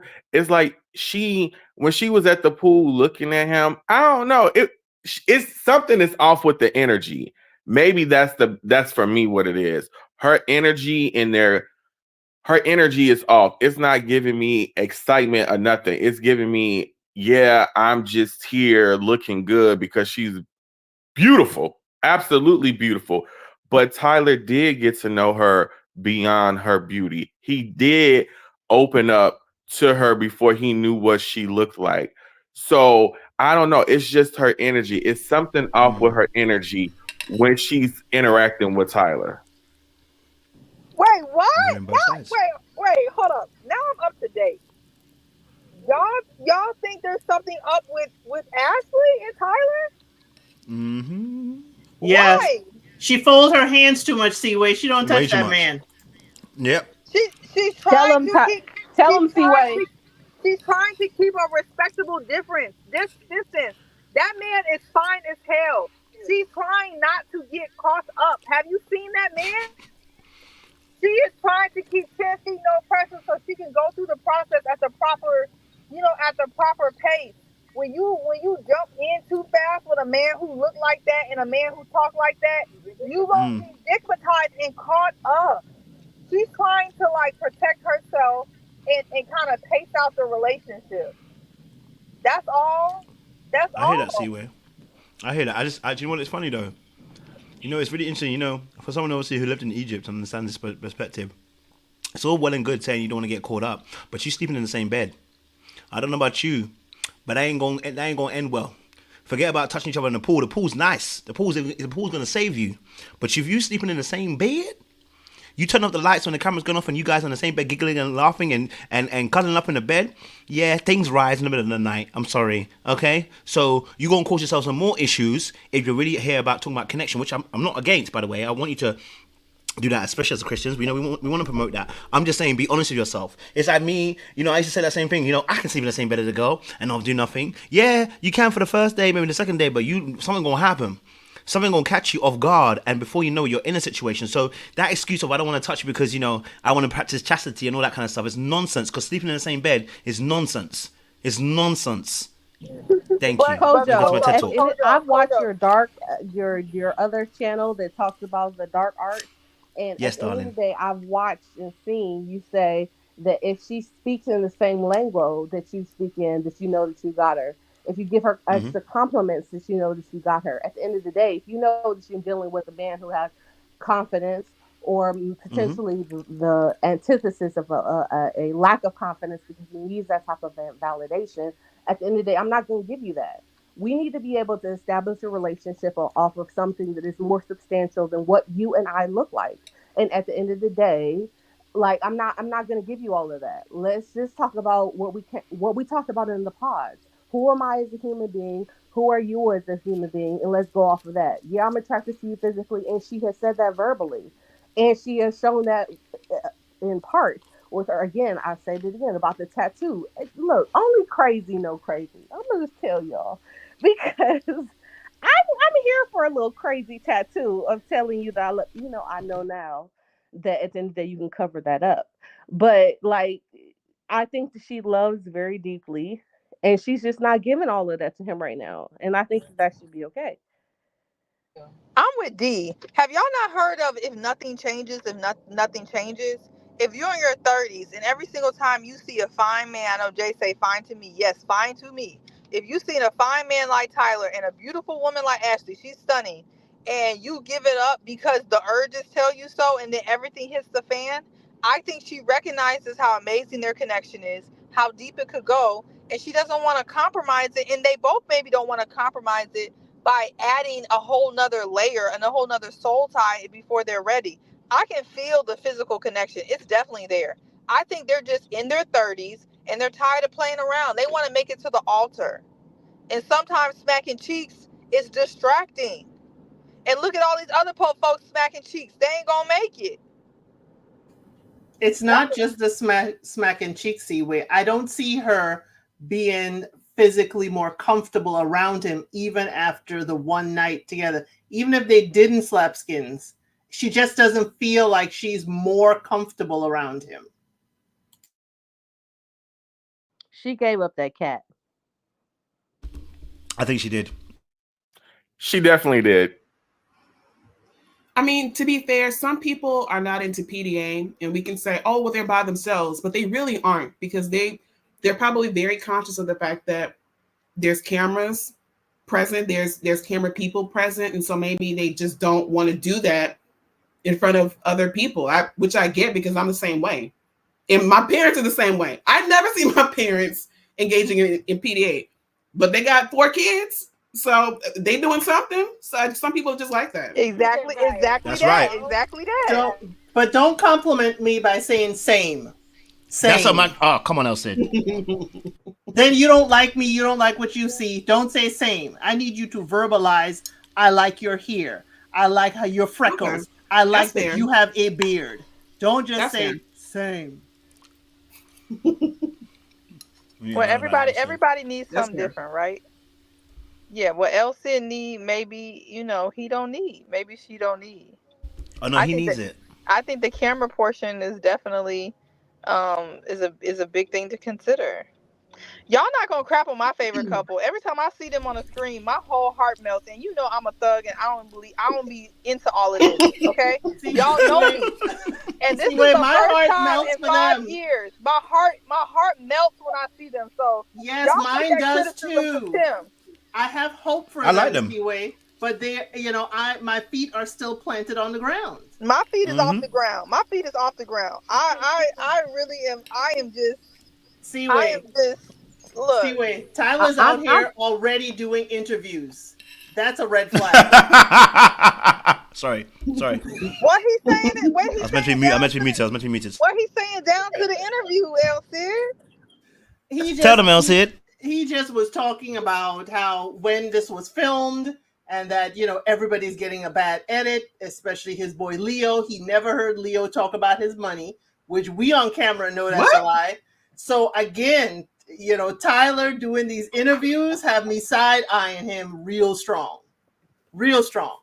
Because I'm like, you missing some stuff. So I'm sorry. What does he think happened? He thinks that they hired a voice actor to go pretend to be Tyler and somehow dub him saying all the stuff about his money. What does he think happened? He said he wasn't around for all that talk with Leo. He said, well, that doesn't mean it didn't happen. Right. Well, didn't mean he definitely wasn't around because he was doing the talk in the pods with the women. So he definitely he was around. He was around because remember, he told Leo, you have to make up your mind. You have to decide what you want in your life. So he was around Leo. Yeah. But back to Tyler and Ashley. So I can't get with maybe they don't want to show too much PDA and they're being mindful of the cameras. But this is Love is Blind and you guys are on a vacation. What do you think that we want to see? This is our 7th season of Love is Blind. And I think the purpose of the vacation is to see the physical interaction and the physical connection between the couples because you've already gotten to know each other without seeing each other. Now we kind of want to see the next step in the progression of your relationship is how are you responding physically to each other? Mm-hmm. I'm gonna that challenge girl that, was though. in the pool in her lingerie. I will ask the staple reformed creep if he was able to see Kojo that a woman was in her lingerie in the pool that looked like Ashley, and you're not gonna jump on top of it. That man is He seasoning his chicken. He's He still can't hear cook. you. He's still seasoning the chicken. Not I'm just cream. saying. Can he I'm just just be? saying. Like Sorry at the about end of the that. day, I like heard. y'all just want her to come in out there and being Call naked. me. I don't get it. I can answer that for you, Dee. And what I'll say this is this: we just watched Leo with our good sis Brittany. Now, if Brittany didn't like him, why would she come out there and start kissing him all up in his face? See, people like to play. People do play, and people do things even when they don't want to do certain things. Sometimes people are testing boundaries. Sometimes people are trying to test to see their connection. Sometimes when you're not fully convinced, you're trying to convince yourself. So you're doing as much as you can, right, without doing too much. My issue with Ashley at the moment is not that I think it could be great. I want them to be great, okay. But you see how we saw. Was it a couple of seasons ago? We saw the Browns, or whatever the Browns, right? We didn't see them sexing. Okay, we saw a little moment where they got a little freaky in the bedroom, but that was about it. But other than that, we saw affection. And what I'm seeing from Ashley is almost a rejection of the affection. For instance, like we're only using the pool aspect as a way because it was just one of the major points, right? But in the pool, I'm not asking you to go on there and start throwing it back. No one's asking you to throw it back. I'm saying to you, you're already in lingerie. What, you couldn't get into his face and give him a little kiss? You know what I'm saying to you, etc., etc. If we're afraid of going too far, you're already too far. You're in lingerie in a swimming pool on national television. All right, so you're already too far. So it's like I'm not asking you to go on there and throw it back and create an OnlyFans. What we're saying is something's not quite right with the energy, right? Even if she didn't touch him. Even if she was like, you know what, I don't want to touch you, but you know, it's the look. Sometimes I see her looking, and it's like I see her liking him, but then sometimes I see her looking at him, and it's almost as if she's considering. So sometimes I feel like she's in between. I feel like she's trying to convince herself that this is what it's meant to be, and that she's meant to be in this relationship. So sometimes I look at it that way, and like I said, that folded arm stuff and the same. It's concerning for me. Like, sis, you ain't got no other answers. Like, okay, you know what, I see that, but I've got something different. I like you because of this. I'm not really seeing that. So, but yeah, I mean, listen, hey, I want them to win. I'm concerned, Kojo. That's fair, Kojo, but also I feel like we don't have enough evidence at this point to really land one way or another on it. And I'd rather wait at least until the honeymoon is finished through before we say yay or nay on whether or not she's actually physically attracted to him. Because at this point now, it's fair. Really just been one night. And people are always weird that first night. Because they're still trying to get to know each other. I mean, technically speaking, you literally just met this person. So I just want to give her like a little bit of a break until enough time has passed where we can like really properly observe them and see whether or not that she likes him. I can't say for sure right now. But I'm with Kojo. It's the look, and it's also her conversation. Tyler is leading most of the conversation, especially with the deep stuff. Ashley really isn't opening up. If we really look at their interactions with each other, it's more of Tyler making statements or Tyler explaining something. She's not really opening up and giving him anything. Like, he talked about his family. He talks about how he wants marriage to look. And like Elle said, is just saying, she's just saying same, or she's responding. She's not giving enough. She's giving beauty. Now she's giving that. She's giving a beautiful woman, but she's not giving conversation. She's not giving much of anything. It's more like Tyler is driving this whole relationship, and she's just sitting back for the ride, agreeing or going along with it. Like, how does Ashley want her marriage to look? Tyler's already said, I'm down to cook. I'm down to do X, Y, and Z. I want my wife to know I'm going to be there. What does Ashley want this relationship to look like? She's not giving that either. Okay. Now that's a fair criticism. And I think you're right about that. I do think part of that is down to editing, but yeah, she has a chance to respond. And you're right. We really don't know too much about her. I'm kind of surprised that he hasn't pushed for more on that front, because Tyler seemed like he was really serious about this entire process. So I don't know if maybe he just didn't catch it or he didn't care.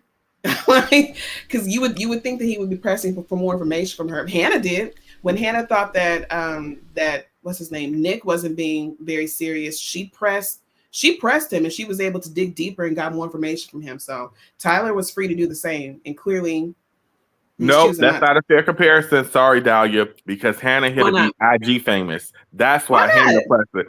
Hannah trying to be IG famous. Hannah ain't here for no relationship. Hannah trying to stay on the show because she ain't got no job and she ain't got nothing to do. Maybe And so, looking but for the a fact place that to she stay. did press him.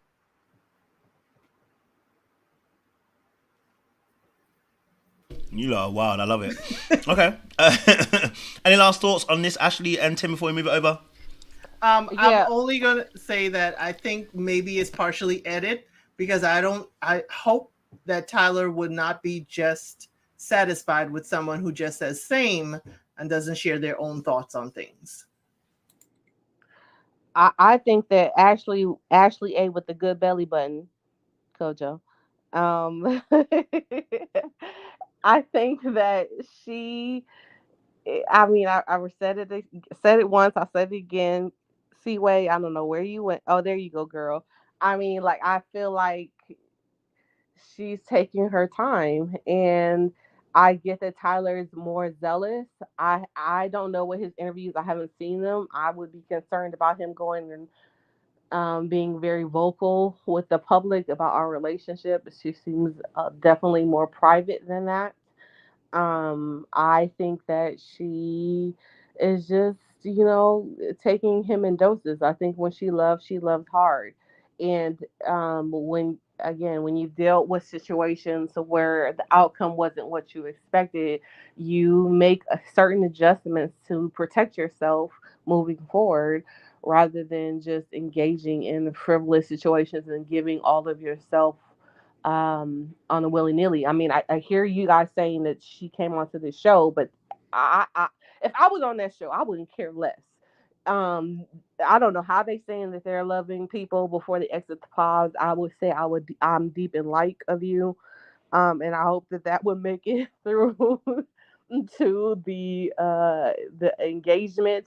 And I would still want a proper proposal outside of the show.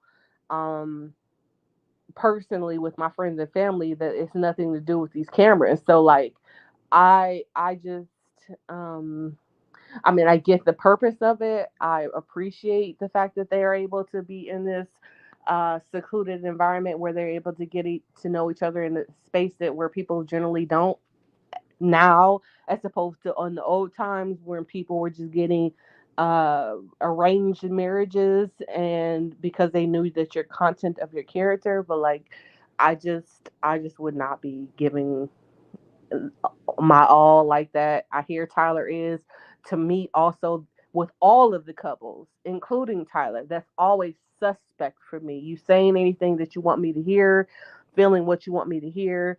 I'm not okay with that. I feel like you're gaslighting me. Say what's real, and when I can rely on what you're saying. In fact, I'm able to go with that as opposed to you just trying to say what makes me feel good. I will say that as we have talked about Ashley a lot, if we're saying what we're saying about Ashley, that she's not necessarily feeling him, we do have to ask questions about Tyler. Because if that is the case, if she isn't feeling him, like Elsa said, we'd have to ask questions about what he's seeing. And sometimes you can be overawed by the beauty, right? And that can make you miss certain things that you're actually not getting. Because look, they are kissing because they kiss in the pool. We saw that, right? But when you're seeing someone, like for me personally, if I'm with you and I'm talking to you, yeah, and you start putting your arms like in front of you, I'm not even trying to be offended. I'm just gonna be like, is there something wrong? Do I need to know something? Does my breast stink? Do I stink of BO? Right? It's something wrong with me because you're crossing your arms while you're in my embrace. Like we just spoke about this with Leo and Brittany, and the fact that we can actually see her actual kind of her hand being in between their bodies. When someone does that, they're not comfortable in your presence. Now, whether it could be their own issue, whether it's an issue with you, which regardless, there's an issue. So if it really is true that Ashley is not necessarily all the way in with him, what is he seeing? Because we are also seeing something that's not quite right. So we have to ask serious questions about Tyler and whether he's just missing it because he's seen all the beauty and thinking about how great this could be, because he was hella convinced that he's going to marry this woman. So if that is the case, I do have to ask questions about him too, as to what are you seeing, what are you hearing? Because we keep hearing same, and I'll tell you this now: if a man was out here saying every time he said same, would we calling him out quickly, but and not in a bad way, just call him out and say, listen, why does he keep saying same? Does he really like her? Right? When a woman tells you that same, she don't like you the way she thinks she likes you. Okay? She can't think of anything nice to say about you. Okay? So it's same. You know what I mean? Same. Ditto. Well, Kojo, we got to remember, he's a reformed F-boy. He said that he used to be the guy who he wouldn't have even looked at Ashley. He wouldn't have given her the time of day. And if he did, he probably would have hurt her feelings. He's the guy who said that. So maybe this is his first time really learning how to properly do that, how to really vet a person, which is a terrible idea. But this might be his first experience doing that. So he doesn't even know same. That's not cute. And you do actually need to dig further. He doesn't even have beauty to go off of in the pod. So I'm not really sure what kind of conversations that they were having, but that might be why, because he's brand spanking new to a real relationship. I also think he's overjoyed with the whole process of being on the Love is Blind experiment. I think they all have like blinders up and they're all, looking for like, I got to make it to the altar. And what they're missing is the other things about what a real relationship looks like. I think she was the first girl he liked because we didn't see either one of them talk to anyone else. So I think he's just really laser focusing on completing his mission of making it to the altar.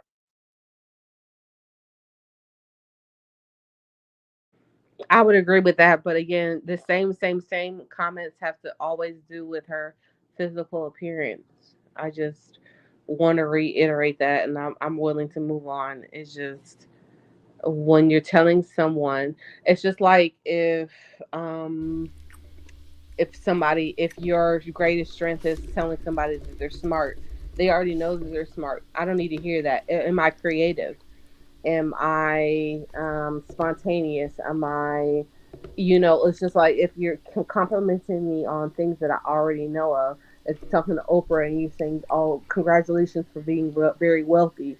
Like, that's not a real compliment. Like, give me something more than that of just saying that it's something that everyone can see. I see that. I don't need that from you. But what else has she shared with him that he could compliment her on? That would be my next question. Like, we had these conversations in the pods, right?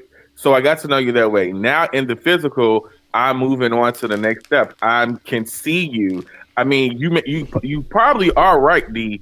But what else does he have? Because she's not giving much. Well, no. She did. Okay, so we know that they connected on their faith, right? He literally wrote a prayer for her and they prayed together. We know that they've talked about that. We also know that she's talked about her parents and how she saw how her parents' relationships played out. And then also now that they have MS, how their partners showed up for them or didn't show up for them. So that's Alex. That's not Ashley. That's Alex.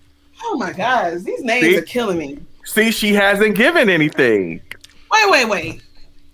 That was Alex? That was Alex. What was that? I missed it. With the MS, with the parents and the partnerships. Yeah, that was Alex. Yeah, that's Alex. That's Alex. Yeah. That's Alex. Okay, I know that. See, Dahlia, she ain't gave nothing. Sorry. I should be muted. My bad.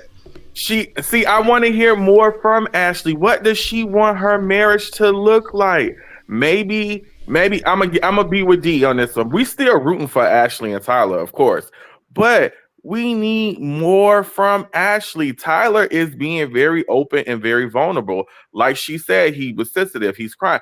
Like, we want something from Ashley. Yo, Ashley got to give a little bit more. All right.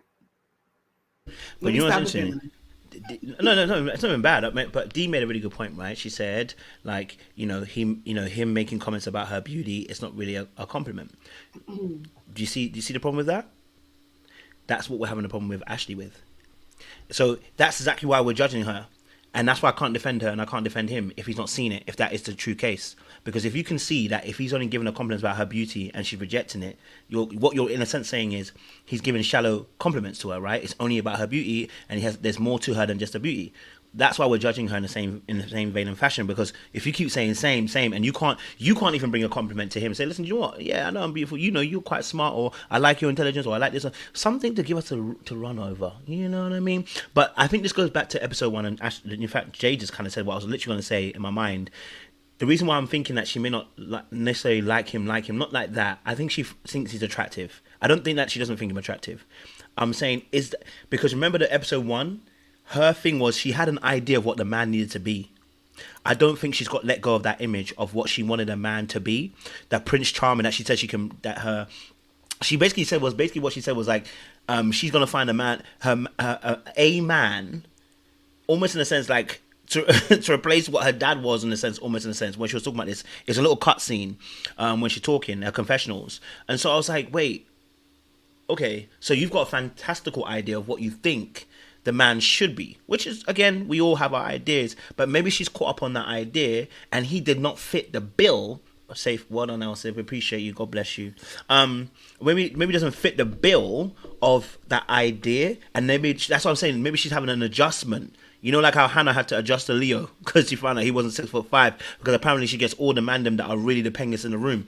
But anyway, you know, delusions are grandeur at here. But obviously, so in that space, maybe that's what's happening to her. She's trying to readjust a little bit in that space because, you know, I don't know. Like I said, I don't want to be too harsh on her. It's more of a case of just want to just see it as well. You know what I mean? Okay, let's move it on because I think we've goodly well done exhausted that point. You know what I'm saying? Too. All right, cool. So let's go to the next couple. Let's start strong. You know what I mean? I'm not gonna wait till then. Let's keep it strong. We're already here, so let's keep it strong. We're gonna talk about obviously the situation of another black couple. We're going to talk about Alex and like legit. Their names always be going out of my head. Alex and Tim. We're going to talk about them and obviously the infamous moment of the beef and the fight that happened. I want to get your thoughts as well around that issue. Sorry, I've been trying to find a clip for you guys. I want to get you guys' thoughts on that situation, what you thought about it. So let me play a little clip for you guys, and then we're going to go in. Going back to the room, taking like a long ass shower and going to bed. It's not that I don't want to be here. It's not that I want to be around you. No, I just miss home. That's it. All right. She missed home so much, you know what I mean? She shut his mouth for him. So I want to get you guys' thoughts on the Tim. I put Ashley and Tim the whole entire time on a support banner, but it was Tim. Anyway, so Tim and Alex. I want to get you guys' thoughts on that. What do you guys think about the Alex and Tim situation? What did you see? What did you garnish? Give me your thoughts. Do you really want my thoughts, Kojo? Damn. Do you really want my thoughts? Damn. Hey, yo. Go for it. Okay, one, I think alcohol was involved, right? So let's just put that out there. I think alcohol was involved, and I think this started probably off as one of those, like, you know, she was feeling away because of, like, whatever alcohol brought. And he was probably, I'm assuming, doing what he was doing before, you know, kind of like poking at her, being annoying or talking or whatever. And I think her real true feelings of being truly agitated by him and not really being a fan of him probably came through. And he was probably, you know, doing what he was doing. And I think it just truly escalated. I called from the moment I saw him. He reminds me of my ex-boyfriend. Then he said he was a Virgo. I knew exactly what type of man he was. He is a very, very sassy man. A very, very sassy man. A very sensitive man. He is the type of man that likes to go toe-to-toe with women. I know there's a lot of men who think, you know, their feelings need to be heard. That's fine. But just understand, when you match energies, you get the energies matched. And that's why things tend to escalate. She is the type of woman who comes off like she's all put together. She has a lot of rough edges. I think she could be a little, what's Kojo's favorite word? Abusive. I think she has that in her. And I think the only type of man that she will respect and will tone that down for is a man that you cannot see his ankles, a man that, you know, doesn't wear those little bangled bracelets, a man that, you know, doesn't feel like they need to go toe to toe with women. When you get a woman like her who I think got that in her anyway, regardless. And then you get a man like him who wants to express feelings all the dog time, doesn't know how to when to back up. Is to me, a bit sassy, a bit emotional. You're gonna get chaos. This is literally the perfect storm for chaos. I've been in it. I can tell you. The men that wear the loafers and you can see their ankles, they always got an opinion. They always want to go toe to toe with women. And when you meet a woman like her, I'm even gonna put sometimes like me. You don't want that because I never covered a man's mouth. I never did that one. That was different. But it does erupt in chaos and fireworks. And I'm just telling you, I've been there before. I can tell you, it usually ends with some type of violence, fisticuffs, some type of chaos. It's gonna end in something. Just being transparent. That's what I think. Damn, Seaway. The level of the no socks killed me. Sean, she's talking about your loafers, Sean. Yes, C-Way. So who wants to go next? Go for it, yeah, Phil. So I'm gonna say what Alex said to him. Alex, why you want to go home? We on vacation. Red flag, party kill, buzz killer. Why you talking about something you missing home? We on vacation in Mexico. We just literally got here, yo. Why you want to go home? Yeah, that was she definitely got on it. I was really confused about what this argument was actually about because I didn't get how it escalated to this point. Like, what's really going on? But yeah, Alex, I didn't like when she said, well, I was missing home. You missing home? Yo, get out of here. What are you talking about? Somebody just flew us out on a romantic vacation and you talking about going home. So that means you ain't really feeling me. That's what the real issue is. You're not really feeling me. Or maybe it was, whatever happened at that hat shop just kept going and going and going. Something is missing. But she did like to say she likes to argue too. And I think Tim is like, I hate to say it, like C-Way said, he's going to go back and forth. Like, you're not going to get the last word on Tim. Tim is going to match your energy when he shouldn't. So I don't know. This couple is a no for me. I already said the theme was you attract who you are versus who you think that you are, because Tim is communicating that he wants a demure woman, but at the same time, he definitely wants an argument. And at the end of the day, the vacillation between what he thinks he wants versus what he actually wants is definitely not whatever that girl's name is, and Alex. And like she's giving it to him. She has an opinion. She's willing to close his mouth. She is just extra, and he's not really here for it, and it made him shut down because that's really not what you want. So let's just say what you want, and then we can be able to have a cohesive relationship from there because you understand what you need. But like acting like you want something that you do not want is a dynamic for chaos. Alex, I think that I was on C-Ways and another round live, and we just disagreed about the whole dynamic between C-Way. I mean, between Alex's perspective. Like, I think that she's, at least it's my perspective, that she's just extra. She's been extra. She's pushing his boundaries. He's pushing her boundaries. That whole dog situation, he knew that was an ick for her. I think he's trying to find out where he can be able to be likable despite her dislike, which is to a degree understandable. Like, you have to be in a relationship with people even when you don't like some of their behaviors. But overall, like, I think that she's looking for a man's man, and she's been pushing him in her own way to be a man's man. Don't wear that hat, although if Future wears that hat, going back to what Kojo was saying, it's acceptable. Like, there's plenty of people been wearing that hat. I thought the hat was cute for him. But if you don't like him like that, it becomes uncute. So just say that. Like, I really feel like some people just would have just been better off with just saying, like, I agree that it's just not gonna work in the beginning, rather than just continuing on in these situations, especially when you're 30 plus and up. Like, we know too much. We know too much for the shenanigans and the tomfoolery. Like, I I do appreciate that the show seems like they again have more um amicable matches that are less confrontational than they have been in the past. But at the same time, like, some of the things that are really essential, not pushing my buttons, being willing to understand me, being willing to compromise, are not being met by these dynamics. And like, I think both of them are childish. And again, like, despite what you think about yourself, you tend to match with your like match, and here we are with them matching with each other because they're both petty. They're both petty. They're both immature. They're trying to find their ways around their boundaries in a way that's not in a cohesive manner. Is just, I'm gonna push you to see where it is, and then we'll find out what it is, instead of being able to have a conversation before the interaction occurs to be able to like facilitate a better relationship. Neither one of them are doing that. It's her probably calling him a little biatch and then trying to cuddle him afterwards. Talk about come here. Not come here. Not come here.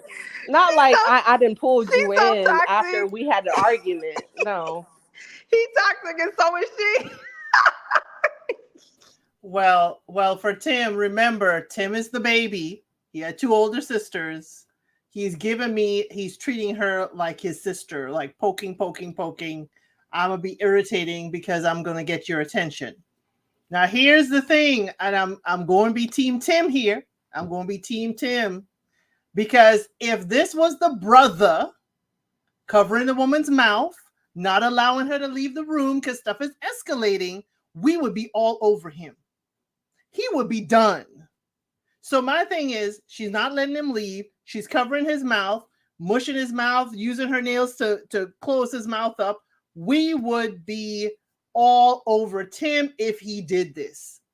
So grace for Alex, I really don't have much. Alcohol involved, Netflix done showed us that they feed these people. So maybe she chose not to eat. But my thing is, if the tables were turned, and if he was telling her, come here, we'll be saying that he is forcing her to have physical contact with him. So again, y'all can say what y'all want to say about Tim or whatever, but Alex in this, yes, she dead wrong. They're both toxic. He poking the bear.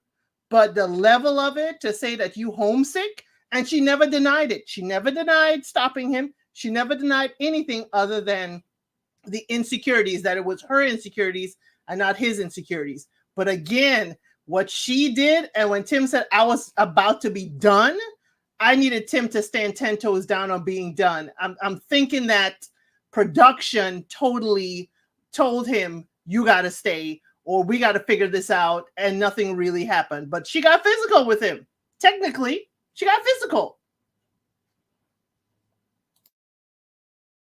Yeah, I'm with you on that, Elson. And first of all, I said this in the chat. Those elotes look so freaking good. They have me fiending for some corn right now. I can like taste the lime juice on my tongue, and I want it so bad. It looks so good. It looks so good. That's neither here nor there, though. I'm gonna start with Tim because I got issues with Tim too. I knew Tim was a problem from jump when he said that he wanted someone who would bark back. He said he was a dog and he wanted somebody to bark back. Anytime I hear a guy say that, to me, that's an automatic red flag. Done. I don't want to hear no more from you. Because what you're really telling me is you're somebody who likes to pop off at the mouth. You sassy, like Seaway said. You want to go at it and you want somebody to give it back to you. You're argumentative and you want to fight. I don't want to fight with my man, okay? I'm not here for that. I'm here for a good time, all right? Hopefully a long time. But either way, I'm not fighting with nobody. That I'm stressed out just thinking about it. And I'm not trying to do all of that. And it seems to me like, again, because I mentioned this before, they never established any rules of engagement for conflict. They never asked each other, how are you in conflict? So we never learned that. And Tim strikes me as somebody who's actually not self-aware, because he said that it takes him a lot to get angry. I disagree with that. I think he was angry well before then. Kojo, tell me if I'm wrong here. I think he's a dismissive avoidant, because he's the kind of person who stores, and then what he does, these passive aggressive moves, like that whole hat thing. Kids do that, like, oh, you don't like it? Now I love it. Now I want to go buy it. When he was in the pods, he told those guys that yellow shirt that he was wearing, which is very nice. It was a good color for him. He said that he asked his girl if she liked it. She said no. So he said, okay, well, I'm going to get it purely out of spite. Bro, what? Who does that? Childish. Childish people do that. And I don't mean that he's like a wrathful person, like he's just exploding everywhere all the time. But it's like you have like these little moments of anger, and rather than just be able to properly communicate with people about your boundaries and what you're not going to do and what you are going to do, you do these passive aggressive moves where you basically dig your heels in the sand, and you do stuff out of spite, and that's a sign of anger. You need to deal with that. As far as old girl Alex, when she said that she put her hand over his mouth, I took that to mean that she mushed his face. That's what I took it as. I think he was downplaying what actually happened. I think she mushed his face. And I think that's what did it for him. And he was like, okay, I'm done. And to me, that is DV. I would leave. I'm not going to sit around and wait for that. I think that let me not mince words here. He's a fool if he comes back. Because if she's willing to do this on day one, like you literally just met this girl on day one, she's popping off at the mouth at you. She's putting her hands on you. She's willing to be so comfortable to do that. And she already told you that she quote unquote had an anger problem. What else is she capable of? We don't know, because he never asked her. If you stick around, that's what you're signing up for. You will be a fool to stick around for that. I'm a one and done kind of person when it comes to that sort of thing. I don't do abuse. You're not going to call me outside of my name. You're not going to put your hands on me. You're not going to talk cash crazy to me. No, we're not doing that. I will leave you in a heartbeat. I would rather be homeless and stick around for something like that. You're not going to disrespect me. And he should have established those boundaries well before then. The reason why she thought that she could get away with stuff like that is because he hadn't established respectful boundaries well before then. Not to say that she was right in doing so, but I'm just saying that those conversations should have been had well before then. And I think that she too had been angry with him for well before then, literally since the first moment that they met, when he was cackling like a 50-year-old man, because he laughs like a 50-year-old man. Have y'all noticed that? Like he gives me like big uncle energy when he starts laughing. Like he's like 35. It's crazy. But he cackles like an old man, and he's like really digging into her on this whole dog thing. And she's telling him that she doesn't like it, but she's not firm on that either. She's like, no, please stop. I don't like it. Rather than no, stop. I don't like it. Seriously, stop. And so he's getting at you because he thinks it's funny. You don't find it funny, and you're storing it till you blow up on him. Like this is no way to engage in a relationship with somebody. It's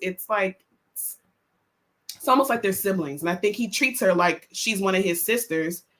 I bet that is how he treated his sisters. And now she's another one rather than her being his woman. The whole dynamic is weird and it's gross. And I think they should just break up. So yeah.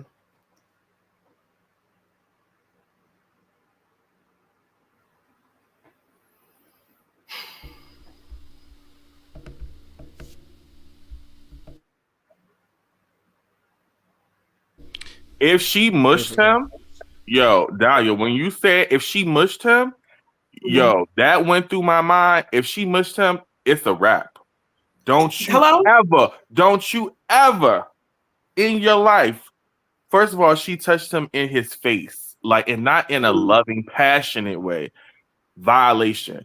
But if you think she actually mushed him, Dahlia, hey yo, I do. Put me on the next flight back to DC, because this is not what we about to do at all. That is like, I hope she didn't mush him. I hope she actually tried to do it in a gentle way, not in an aggressive way, which is still a violation. Or something. I'm trying to give her a little grace, Elle said. I saw that face. But if she mushed that man, I didn't like the fact that she touched him. I didn't like the fact that she used profanity towards him. None of that. She said she likes to argue. I think now you saying it, I do believe she went from 0 to 100. Yep. But what is a gentle way of covering my mouth in an argument? I don't see her as, editing herself to be gentle. It's either the mush or, as I said, the fingers with the nails to close his mouth and make duck lips, which for me, I don't care how she touched him to cover his mouth. She touched him. Boundary broken. And Tim should have stood 10 toes down on. He did tell her, I came here for this to be our last conversation. And he looks defeated. And Koja, you always tell us, you gentlemen always tell us, once the respect is gone, it is finished. It is finished. How can I respect you and you have done all of these things and covered my mouth? How can I respect you? Elsie, he went there to be dramatic. That wasn't his last day. He wasn't going to leave. He was putting on a show. That was a whole bunch of drama. He didn't lose no... Elsie, we ain't seen somebody like him before. That was a whole bunch of drama. He's a drama queen. He wasn't going nowhere. And that's why she responded to his goofy behind like that, because she knew he wasn't going nowhere. Goofy self. Are you projecting on him, Seaway? I'm not. I knew when that fool talked about I came here, this was my last conversation. Boy, bye. That's literally what I said in the middle of it. I said, boy, you ain't going nowhere. Cut the crap. I'll believe it when I see you don't come back to film me, sir. So no sympathy at all for him looking off in distance like I'm done. No, I don't. Lights I'm out. sorry. Nobody home. No. Okay. No. Well, Dahlia said earlier that Tim said he likes a woman to go back and forth for him to bark back. But then he's saying on this couch, I told you I don't like to argue. So you're saying one thing, you're saying two conflicting statements. But wait, he said his mother said he needs a woman to go back and forth with him. That was the conversation in the pod. His mother said he needed a woman that, can bite back. So that means his mother, but see, that means his mother knows that he's going to be barking at that woman. Exactly that. So if his mother is saying that, you need a woman that's going to bark back at you, so she knows that you're going to be barking at your woman, that's a red flag. But again, what did they learn about each other in the parks except for he has 2 deceased sisters? And he likes dogs. They know nothing about each other. Again, whatever conversations they had in these pods, we know nothing about, because all they did was talk about hurt, pain, and deceased relatives. And I'm sorry, I'm a baby brother too. And if she would have mushed me, I would have had to get my older 2 sisters, because we ain't doing that.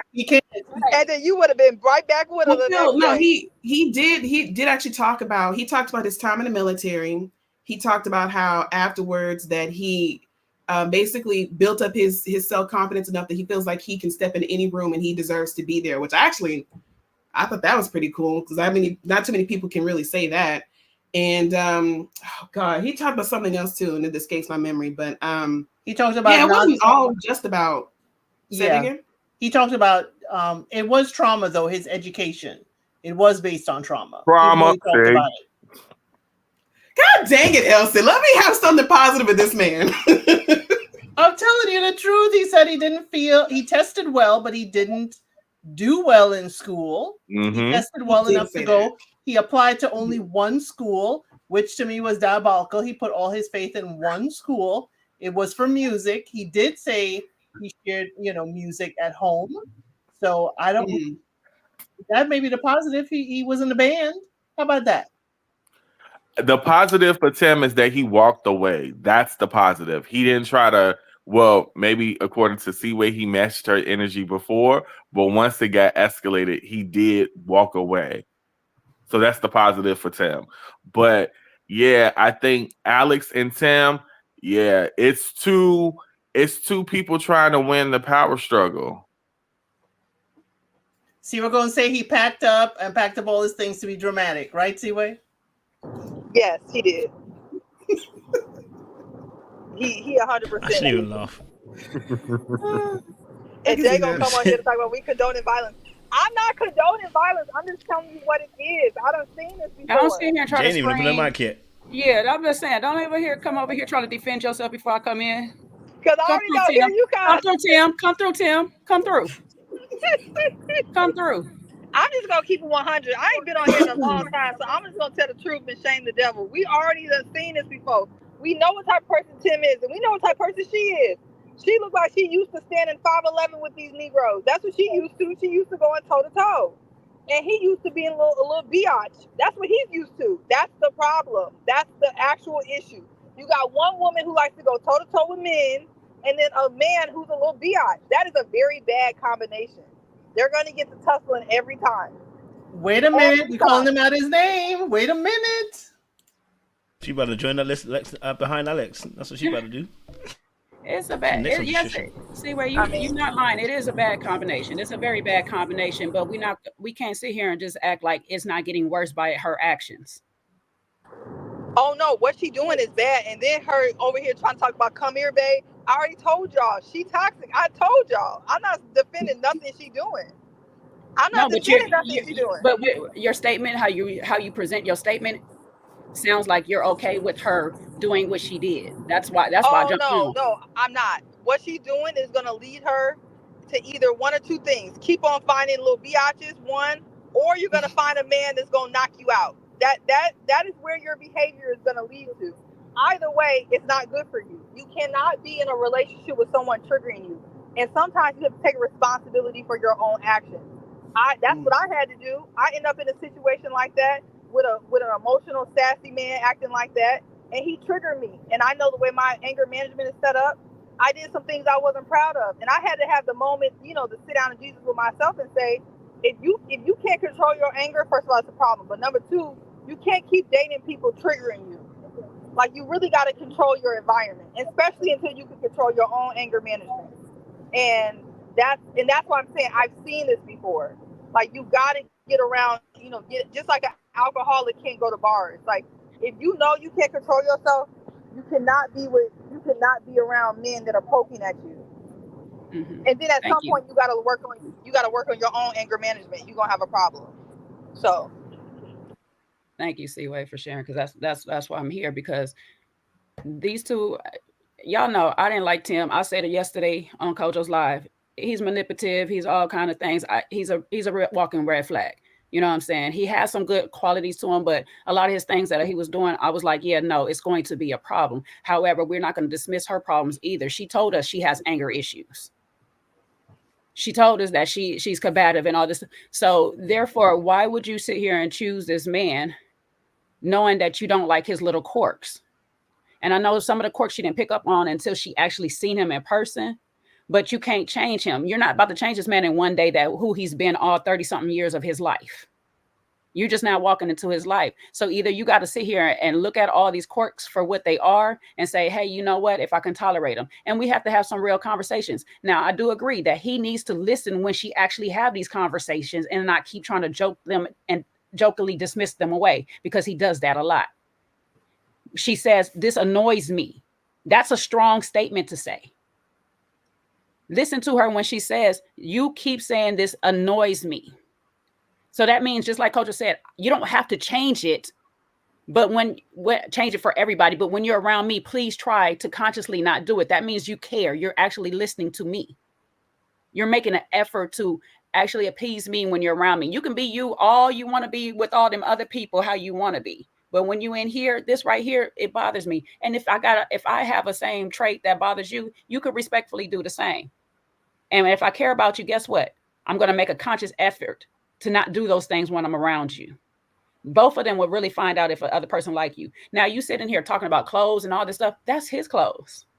Let him wear whatever he want to wear. If he want to look like Boo Boo the Fool, that's your Boo Boo the Fool, child. You chose him. Enjoy.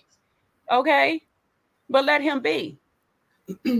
I don't get, but like, I'm when we get to putting hands, and y'all know I'm a strong believer is, sis, do you feel like you could take that man? That's what I need to know. Does Alex feel like she can actually take that man? Why she feel comfortable enough to put her hands on there? And everybody knows how we felt about Zadia putting her finger in Dante's face. I'm still saying his name wrong. Dante's face. Square, we know how we felt about that. So you gonna do an all-out smush, but then the first thing what's gonna happen if he defends himself is that you're a victim because you're a woman. No, you can't do that. So we got to be careful of how we sit here and let's take another example. What's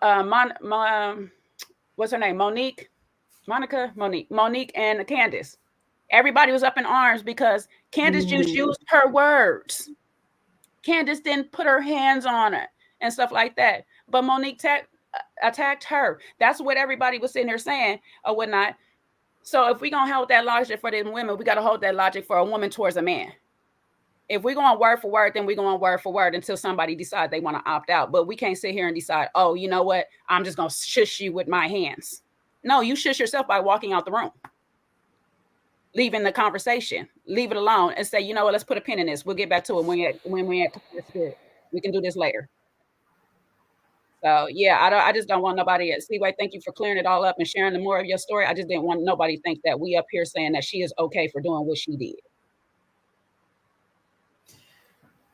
Yeah, Jay, I think that's another reason why, and I know I've said this before already, but this is another reason why I think that there should be rules of engagement. And that's a conversation to have when people are at peace and you're clear-headed. You don't have that conversation after the argument is through, like what Tim and Alex tried to do. You can't tell somebody, okay, well, this is how I want to be treated after you done already put your hands in my face and the other person has already left. You know what I mean? Like no, you need to have that conversation beforehand and say, okay, here are the things that upset me. Here's how I act when I'm angry. Here are my boundaries. I would appreciate if you didn't do this way, or I would appreciate if you didn't talk to me in such a manner, because everybody is different when it comes to that sort of thing. But there needs to be agreed upon rules of engagement in any kind of relationship that you have, so that way you can actually talk to each other with some level of respect and decorum. That needs to happen. And that conversation should have happened in the pods. The perfect time to do it was when she told you that she had an anger problem, and you were supposed to say, oh, really? How so? What does it look like when you're angry? How did you manage to resolve that issue? How long ago was this? So how do you handle your anger now? Like, you should have been delving into that conversation more, and he saw that, and he kind of touched on it and just let it just fly off. And it's just like, how do you maintain relationships with somebody like that if you're not willing to have those kind of hard conversations? I don't get that. And now a relationship that maybe could have lasted won't, because now there's clear disrespect here on both sides. Neither one of them is willing to compromise for each other. And that's right. They just killed their relationship, and it's been a day. That's sad. And I'm of two minds. I'm glad they did not show them going at each other. I'm glad they didn't show the footage. And, so we don't see him disrespected. We don't see her acting wild. But on the other hand, I'm like, as you're saying, Dahlia, that she smushed him, I'm like, okay, is Tim maybe overreacting? Or was she really acting that wild? Sometimes when we're in the heat of the moment, our perception is so heightened that we don't always, translate in our mind exactly what happened. She didn't deny it, though. She only denied one part. Yep, only one part, insecurity. But she said she had a short fuse. He realized how short. He just learned, and he, got burnt. But it still goes back to us not having those type of conversations in the pods. You over here giving out bracelets of your deceased sisters, talking about class rings, and you doing all of this other stuff instead of really getting to who this person really is. And, like you said, Dahlia, when she said that, when they was, I guess, at that hat store or sitting on that bench, the way my face turned when she said, I like to argue and stuff like that, I was like, whoa, you just now telling this man this stuff that you kind of needed to say a few days ago in the pod. Well, Phil, I'm going to blame him for that, because every time she did try to speak, he cut her off and brought it back to him. So that's on him. He didn't get a chance to get to know her. He was too busy trying to tell her about him and his traumas. You right, Jay. When you right, you're right. I'm gonna definitely give it to you there. But then you know, when we talk about rules of engagement and stuff like that, I shouldn't have to tell you not to put your hands on me. As an adult, you should already know.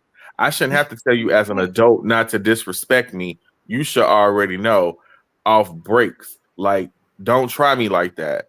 But I just, yeah, let's chalk this one up. Let's let them go on ahead with Leo and Brittany. Take that trip to Miami. Go ahead and take that trip to Miami. Hey guys, I missed the whole conversation because my internet disconnected, but so I apologize.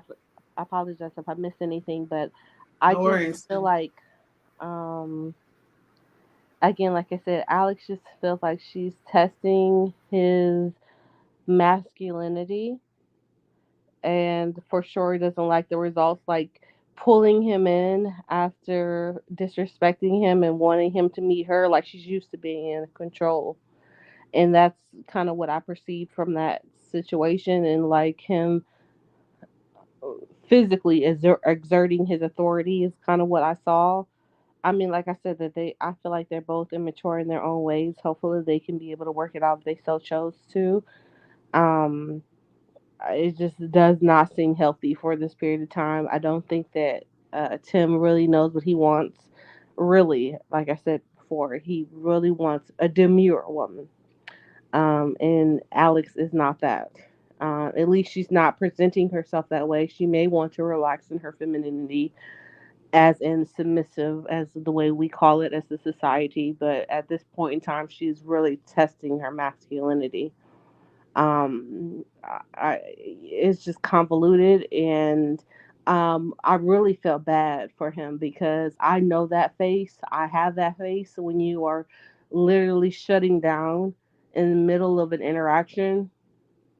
I really like I saw Alex pulling in, but it really wasn't from my perspective a genuine place because she even asked him to come in towards her, because the way he looked was like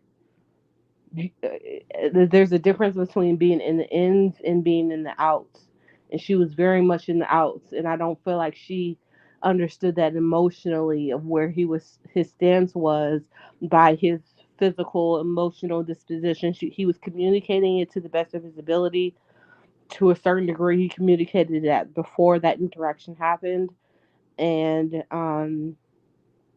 I just don't feel like she really got the gravity of how much he felt hurt about the situation, by her wanting him to still invest when he felt like he was over invested at that point.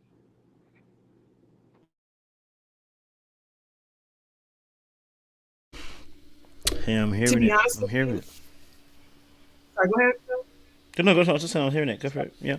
Oh no, I was just gonna say, I, to be honest, I don't know if she's really aware of the damage that she's done, because we can see, looking at Tim, that he's basically checked out. That man looked dead inside. There's no life in his eyes.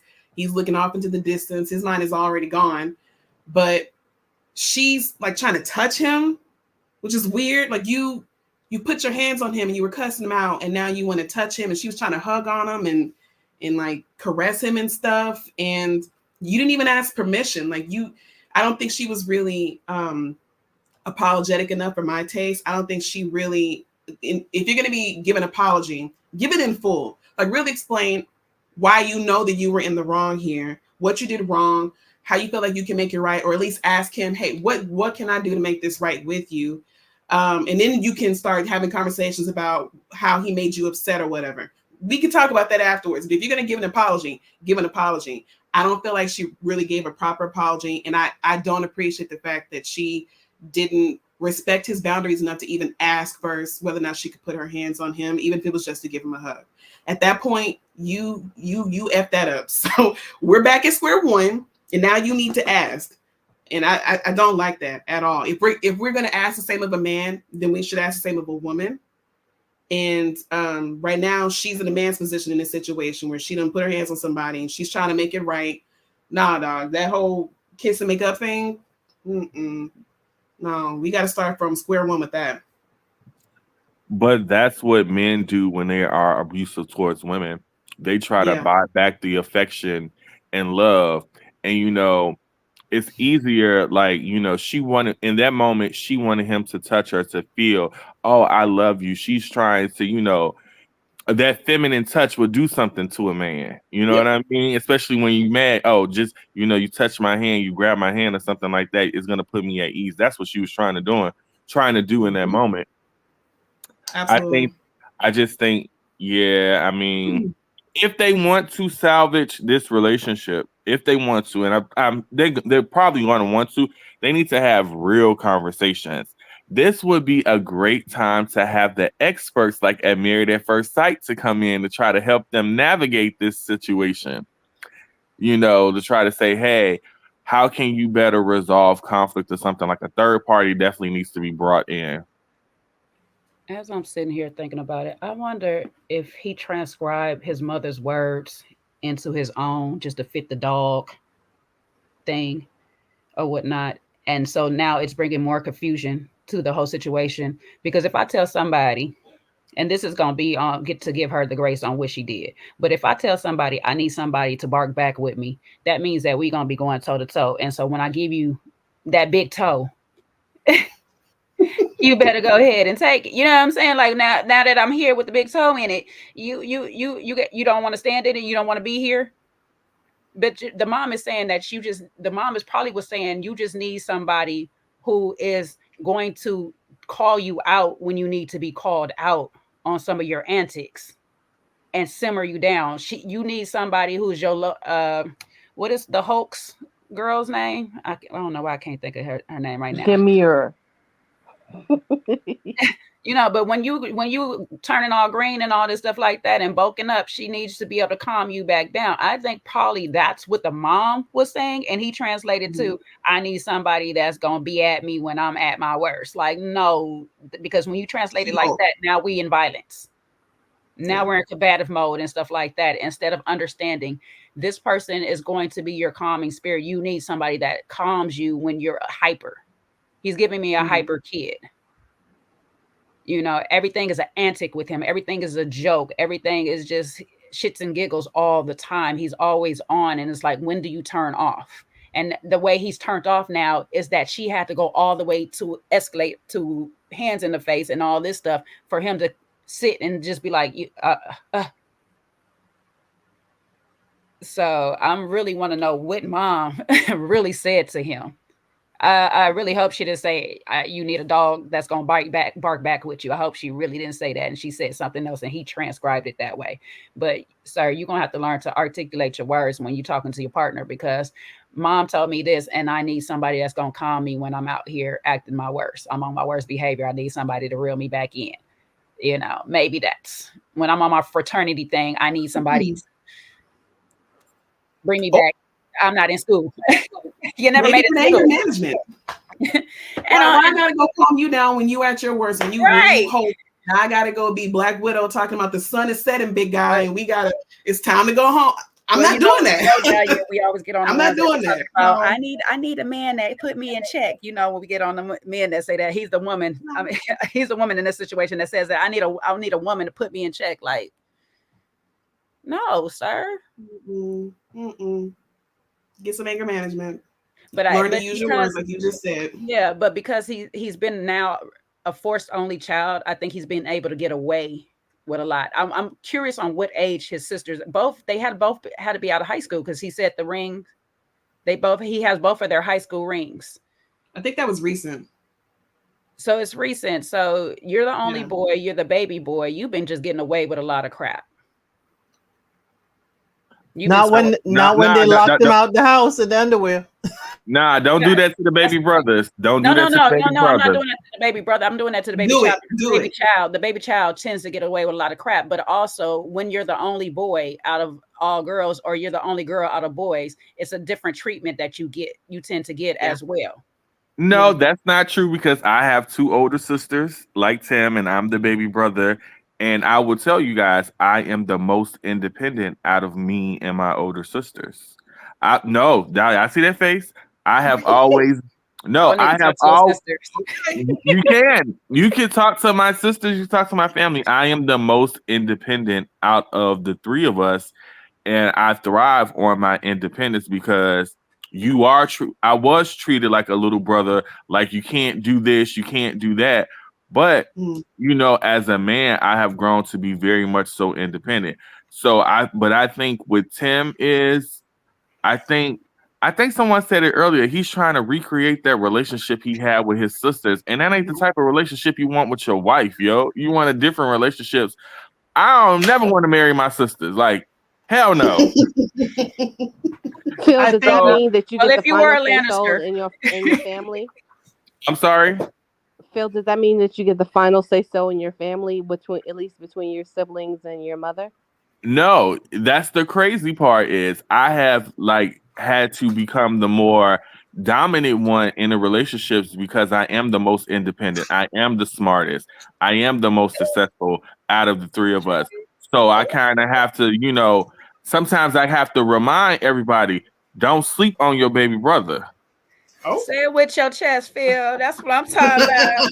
Yeah. That's all well and good, Big but Phil in the I'm still trying building. to. Boop, boop. The Hulk has entered the building. The Hulk. That's all well and good, but I want to know this Phil. Does that mean that if you ask for something to be done, like I don't know if there's a family reunion or whatever family needs there may be, that ultimately you get the final say so?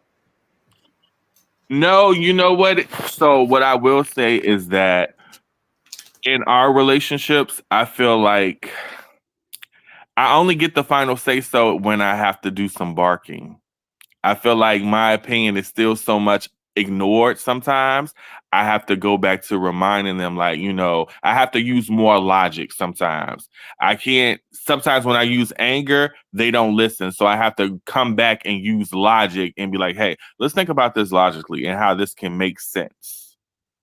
Because as the youngest, they haven't seen you as growing up and being an adult, being independent and having your own, opinion. Because I've seen a lot of, the youngest of, and no, it is a high hill for them to climb. What is y'all stair steps? I'm sorry, Elsie. What's y'all stair steps, Phil? We're all 2 years apart. Okay, so y'all close. I don't think I still don't think he's as close in line with his sisters than you are. It's giving he was still very young when they passed. They were way older. I just need that question answered, that how much age gap that they had. I mean, I can still understand what Phil's communicating. Ultimately, is that when women are generally perceived as being emotional, creatures, which we are not necessarily centered in logic. That I mean, that's the whole dichotomy of the difference is generally spoken to between men and women. So I can understand that. I mean, everybody needs balance, and it still relates to the whole Alex and Tim situation, because I think when he spoke more logically and he was not his feelings, not gassing her up, saying she's the baddest bee ever, getting a boner. Loving Blind's first boner when he I forgot about that. Let us all forget. I try to hold it together. There's wrong for that. Woo. Loving Blind's first erection. I just feel like it was very much, and that's why I'm trying to communicate. Hopefully she's able to work it out with him about how much he's very much not in his emotions right now, which is a very much a detriment for a man being in a relationship with his woman when he cannot no longer access his emotional space because he no longer feels safe. And listen, I definitely hear it. All right, cool. Any more opinions? Last ones before we shift it again, because we've got Hannah to do. So, boy, oh boy. One quick thing, very quick. Since we were talking about attraction before with Ashley and Tyler, I don't feel that with Tim and Alex. Like literally from the beginning. I think since he first started barking like a dog, whatever traction that she might have felt for him, he killed it right then and there. And ever since then, I don't think that she was feeling that man. He liked her, but even in showing it, he gives me, like, I know I called him an uncle before, but also it's like little boy energy. I don't feel that from him. And that's why I said I feel like he treats her like his sister. They interact like siblings, and it's gross. Yeah, I'm not feeling it with him. Yeah, well, he did say that he hasn't really been in. People don't understand him. Remember in relationship? Remember I told you, I warned you about this in the first episode when I broke it down. I told you guys in that confession that doesn't make sense, that his dad taught him everything he needs to learn, and people don't understand him. He was not telling the full truth in terms of his actual perception. Maybe he wasn't aware of his actual perception of what he actually saw. Because you can't tell me that your dad taught you everything, and this is the behavior we're seeing from you. Do you know what I'm saying to you? That so that's why I was a little bit into that. But okay, let's move it on. You know what I'm saying to you? Thank you guys for breaking the part down. Obviously, we've got another couple we need to break down. We've got Hannah and we've got Hannah plus I feel like an old man these days. But people's names are just going in and out. Hannah, and I'm about to call him Luke, and I know that's not his name. Nick. Thank you very much. I might have to leave the sugar because my brain. Hannah and obviously Nick, obviously their situation. I'll play a little clip and then we can get the talkings about that, because people out here are fighting wars over ducks. So I could have just want to have that conversation. Maybe she had a point. You know what I'm saying to you about the duck situation. I don't know. Maybe someone will be able to come up with a point. They can back her duck situation. You know what I mean? Like, in that respect. So I'm going to play a little clip for you, and then we'll get the talkings, okay? Here we go. Why does that give you the ick? What about that? Man, riding things makes me feel uncomfortable. But if you ride it, it's hot. Yeah. Okay. Women can do no wrong. Right. But men can. Always. You do a lot of Can't lie to you, yeah, but once she had said that people get icks from doing what I like doing is fun, I can't lie to you, yeah, I would have started being turned off. Can't lie to you. My attraction levels would have been dropping real low. You know, my libido would have gone with it. What's your guys' thoughts, obviously, on Hannah and Tim? You know, she started off with the whole jealousy and, the ick conversation started coming up as well, and, the whole bunch of other stuff. So, what's your thoughts on this, guys? Talk to me. You know what I mean? I want to get your thoughts on the Hannah and Nick. Yes, Phil. Hannah doesn't like Nick. Period. She does not like Nick. She was expecting something different. She is disappointed. And she doesn't, like I said, I think Hannah wants to be an IG famous type person. I just get that vibe from her. But she doesn't want to look like the villain. Hannah doesn't like Nick. She is picking an argument. This whole duck riding situation was stupid and whack. She's made too many comments about his appearance and what she thought he would look like in X, Y, and Z. I don't trust Hannah. Something about Hannah, I'm telling you, and I keep saying it, I know y'all probably annoyed with it. I don't trust Hannah. Hannah is not being genuine, in my opinion. Something is off with this girl. And then the lady who rode the duck with him was like an auntie. It wasn't even somebody who was competition. It was like an older woman. Yo, Hannah's whack. Hannah can go. Send her to Miami as well. You know what I'm going to say? Go ahead. That I understand that Hannah is insecure, but I would have an issue. One, again, going back to the pods, with you being so familiar with all the women. I want my man to be more selective in his choosing and not just letting anyone have access to him. Two, again, I'm giving a reoccurrence of the same behavior of you engaging in this older woman.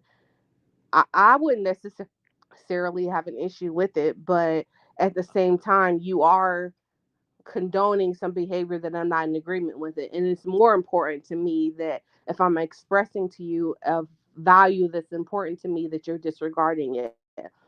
Ultimately, that is like the bare, like bottom line need that needs to be validated about my perspective of situations, and that you need to respect it. And so there is an issue for there. That's an extreme issue for me for that situation. Do I think that it's not like, I don't think it was a big deal.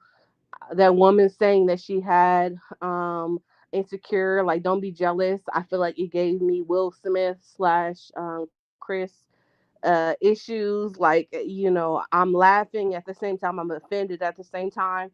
And now I need my man to step in to interject. If you had an issue, you need to stand on business and say you have an issue, and move forward from there. But like, it doesn't negate the fact that she has issues. And if this is the woman that you're choosing to be in a relationship with, Dr. Bryant, I fully I'm in concurrence with that perspective, that I need someone to balance my insecurities or my areas of opportunity, and not exacerbate those situations by engaging in interactions that make me feel insecure about, or additional insecurity about things I already have insecurity with.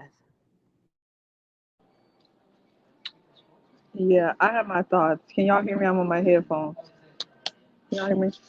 Yeah, Hannah is the reason why Kevin Samuels was so popular, because she's one of those people who is shooting above her station, but then want to have requirements. Yes, she was in the pods doing all these things, talking about she wants somebody to love her for her.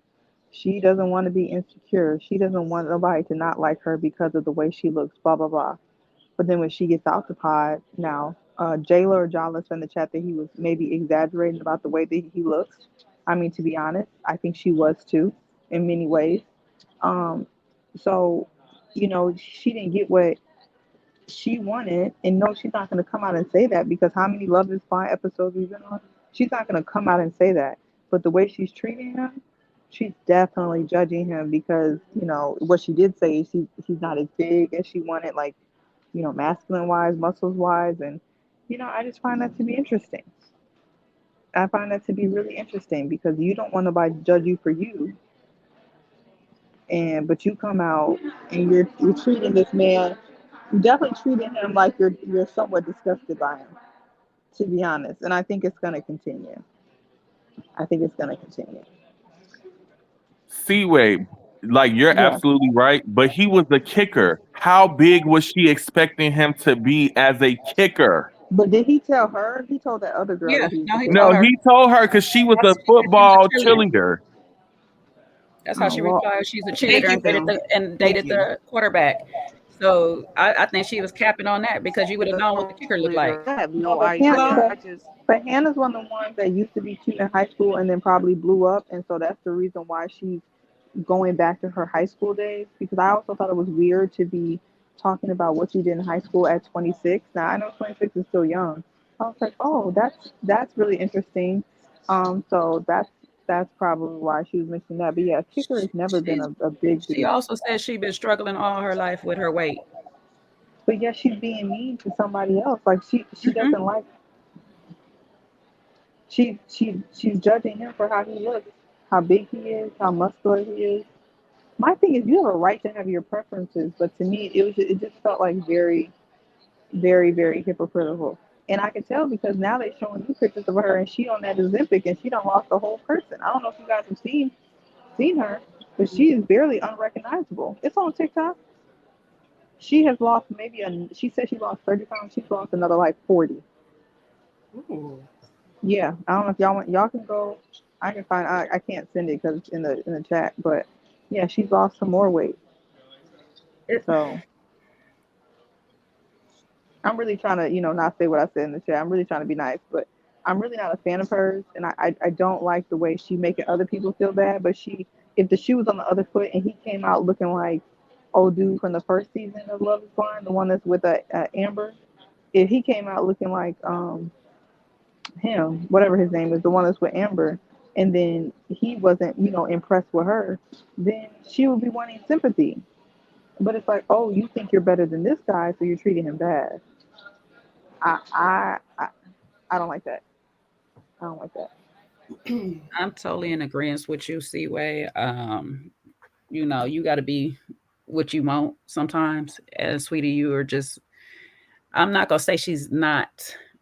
Her shape, let me figure out how to say this properly. Her weight is not really the issue.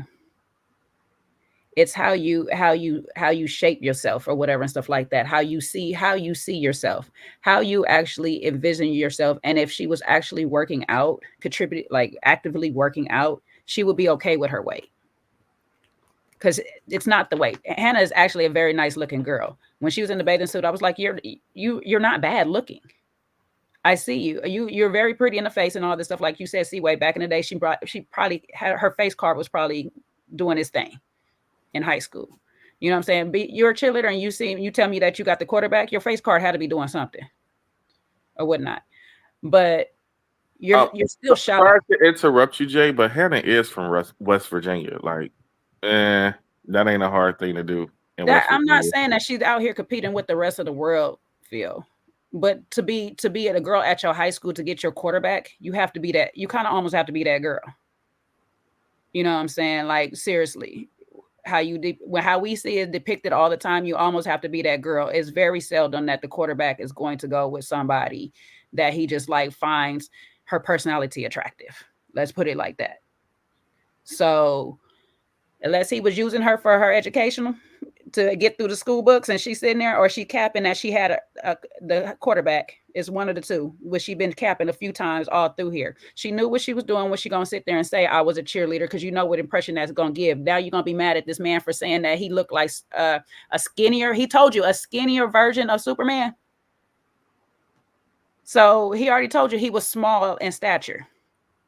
But you ignored that because you built up a vision of what you wanted him to be, because all you heard was football career. So you built up your whole picture of what he is based off of football, not punter, kicker, or anything else.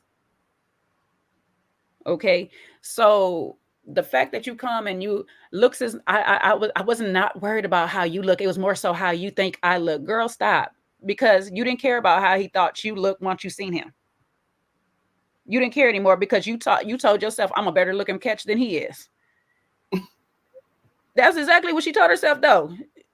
And so she's sitting here like, oh, I don't know. Everything is a problem. Now everything is an ick that he does because you don't fancy his looks. I bet you she wished Leo was there so she could see what Leo looked like. You know she is going to be looking around like, where's Leo? Why he didn't show up? What happened? She would have thought Leo was not cute too. Yeah, because he's probably just not thick enough. He's cute, but he's probably just not thick enough for her because she still says she wants muscular. But she wants more of a Steven. He's smaller than her. Well, girl, I think Steven is her type. Yeah.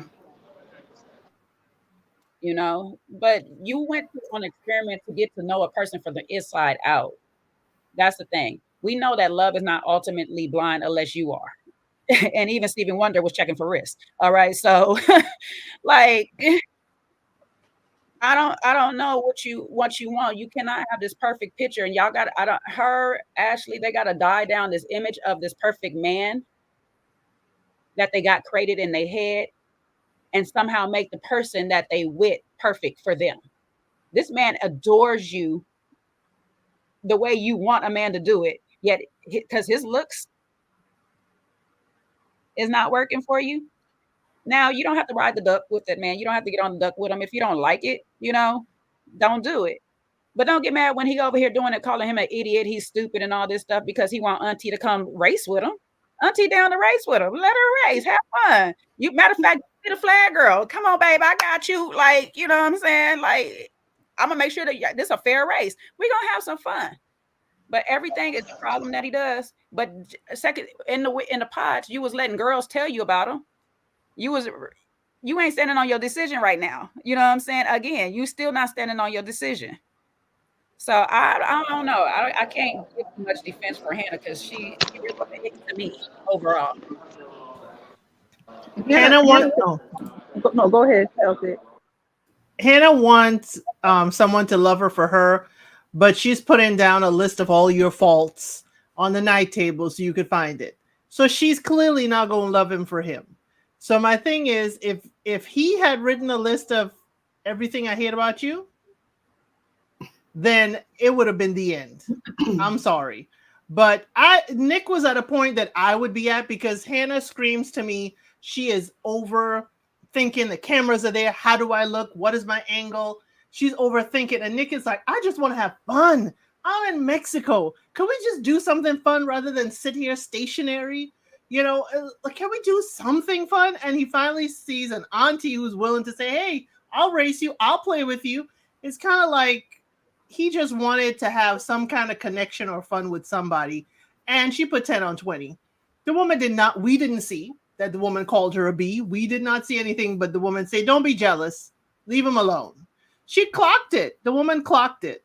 So, you know, and, you know, my red flag with Nick, why you want to hide the fact that y'all were between the sheets? Okay? Why are we hiding y'all between the sheets?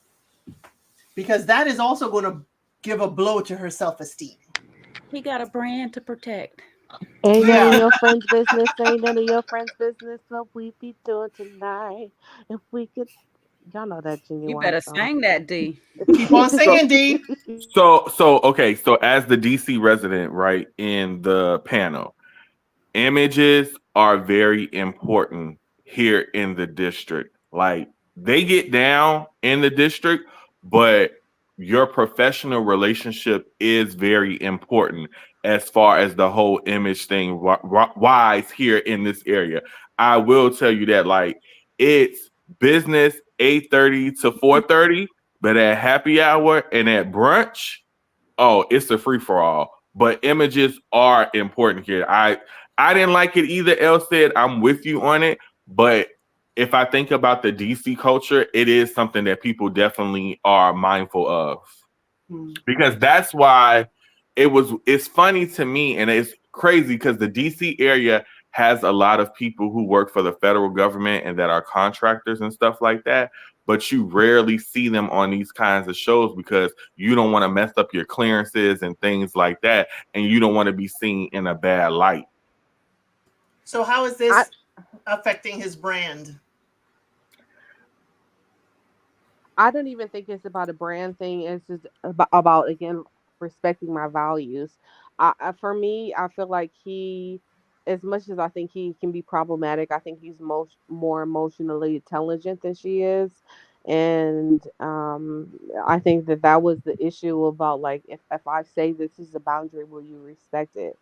And she clearly did not in more than one way. Like, she's problematic. And Megan just got her, she just got her areas of opportunity, and good for her to work on them, and hopefully she's going to work on them. And I have seen her Instagram. I was snooping and see that she lost the weight, and hopefully that won't be a barrier for her. But I will not take away from her the fact that whether it's Kevin Samuel or anyone else, there is a correlation between the weight that you are versus your sexual marketability, and understanding that she could feel less attractive because of that, and it being hindrance to her dating a relationship. Like, I'm just not going to do that. Okay, so I said this before on the last panel, but Hannah, obviously we know that she's insecure, but just as much as she critiques the world, she's critiquing herself. It's like a give take thing.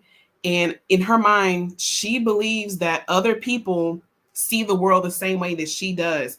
And I felt like my hunch was correct, because in the conversation with Nick, right before he rolled the duck, he was trying to get her to come with him. She's like, what? No, I'm too cool for that. No, cool people don't do that. First of all, who talks like that? Like, we grown. Like, once I left high school, I stopped worrying about what other people was doing. If I want to go ride a freaking duck, I'm gonna go ride a goddamn duck. That's what's gonna happen. But she really cares what other people think.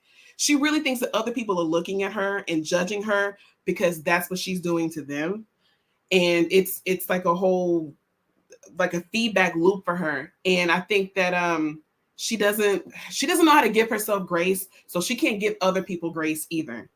And I think that the only mistake that I think that Nick made, because I do agree with you, D, I think that he is more emotionally intelligent than she is. I think that when that lady was saying, "Oh, I think she's jealous," you should have shut that old lady down. Okay, don't let her talk some smack about your lady like that. She may be right. She is right, but that's neither here nor there. In that moment, Hannah needed some reassurances. She wanted to feel secure, so she's looking to you, Nick, and so just give it to her. It doesn't cost you anything, and he's smooth enough that he could have done it in a way that wouldn't have put off the woman that he was talking with, and still would have been able to give Hannah what she was looking for, which is some level of security. I think that's the only mistake that he made. As far as old girl is concerned, I don't think that she's lying, Seaway. I think that she was that girl in high school. I think that, and the reason why I think that is because of how the men were responding to her in the pods. She was very popular. All the guys liked her. There was more than one person who called her his number one. Okay, she knows how to talk to people. I think she's got a real strong force of personality. Do I think that she was like the flyer in the cheerleading group? No, she was probably the base. She was probably the base because I'm looking at them shoulders. She got a big back like me. We're the bases. We're the strong ones. But I firmly believe she probably got like 10 girlfriends in her crew. She's always had a bunch of girlfriends. She's cool with a bunch of people. She knows how to talk to people. I don't think that was ever really her issue. I think that's some stuff that she's carried with her since childhood. And ironically enough, I feel like her and Nick are actually pretty comparable as far as personality is concerned, because just as much as she's a force of personality, so is he. And I think that if she could get out of her own way, they also could have like a really good relationship. But I think she's gonna end up killing all of his joy, just like old girl did off of Love Is Blind UK. the one who sucked all the joy out of what's his name, Freddie, I think. Like, don't, you're gonna end up ruining a good thing. And I also thought, I don't know anything about football, but I thought it was really weird that she really thought that she was gonna get this big bear of a man when he flat out told you he's a kicker. I don't watch football, but even I know I've never seen a kicker or a punter in my life who topped what 180, maybe if that. They're always thin, they're tall, they're lean, they got long legs, because all you're gonna get from them is kicking. That's what they do. He's never going to be that guy. And the other women, I was disappointed in them too, because they also said the same thing, that, oh, he was just whatever. He wasn't anything to write home about. That was rude, because the men didn't do that to them, but they felt really comfortable just knocking this guy's looks down, like he's not going to come back and watch this later. I thought that was rude and disrespectful. I feel like he's been nothing but kind and respectful towards her. I feel like he's been very encouraging towards her. She's not giving him the same in kind. I don't know what these next episodes are going to look like. It looks like, child. It looks a mess. But Dahlia. Can you tell me who wasn't nothing to write home about? Who are you talking about? I might have missed it. Monica. Right. After the swim party, she was talking to the cameras, and she was giving her first impressions of people, and she was saying, "Oh, Nick I thought he would be more. He's nothing to write home about," or something to that effect. And I was just like, "Oh." But can we be honest about this one thing? You said Nick did one thing wrong. Nick couldn't do anything right. Let's be honest. There was nothing he can do right. If he didn't go get on the duck, she would have had something else to complain about. If he told the lady, hey, she's not jealous or whatever and stuff like that, that would have a problem, because he's still engaging in conversation with the lady. Everything he does is going to be a problem because she don't like that man.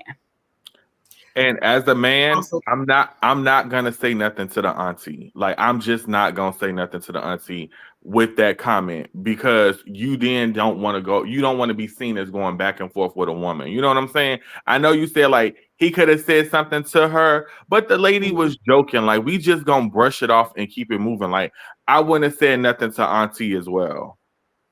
I'm with Jay. Nothing he would have did was right in that. What What should have been the fun, icky part is if Hannah had got up and rode the ducks with him and just made a joke out of it and just had fun and let loose and be like, yeah, it's still icky, but I did it with you. But like I said before, and I'm going to keep saying, Hannah is whack.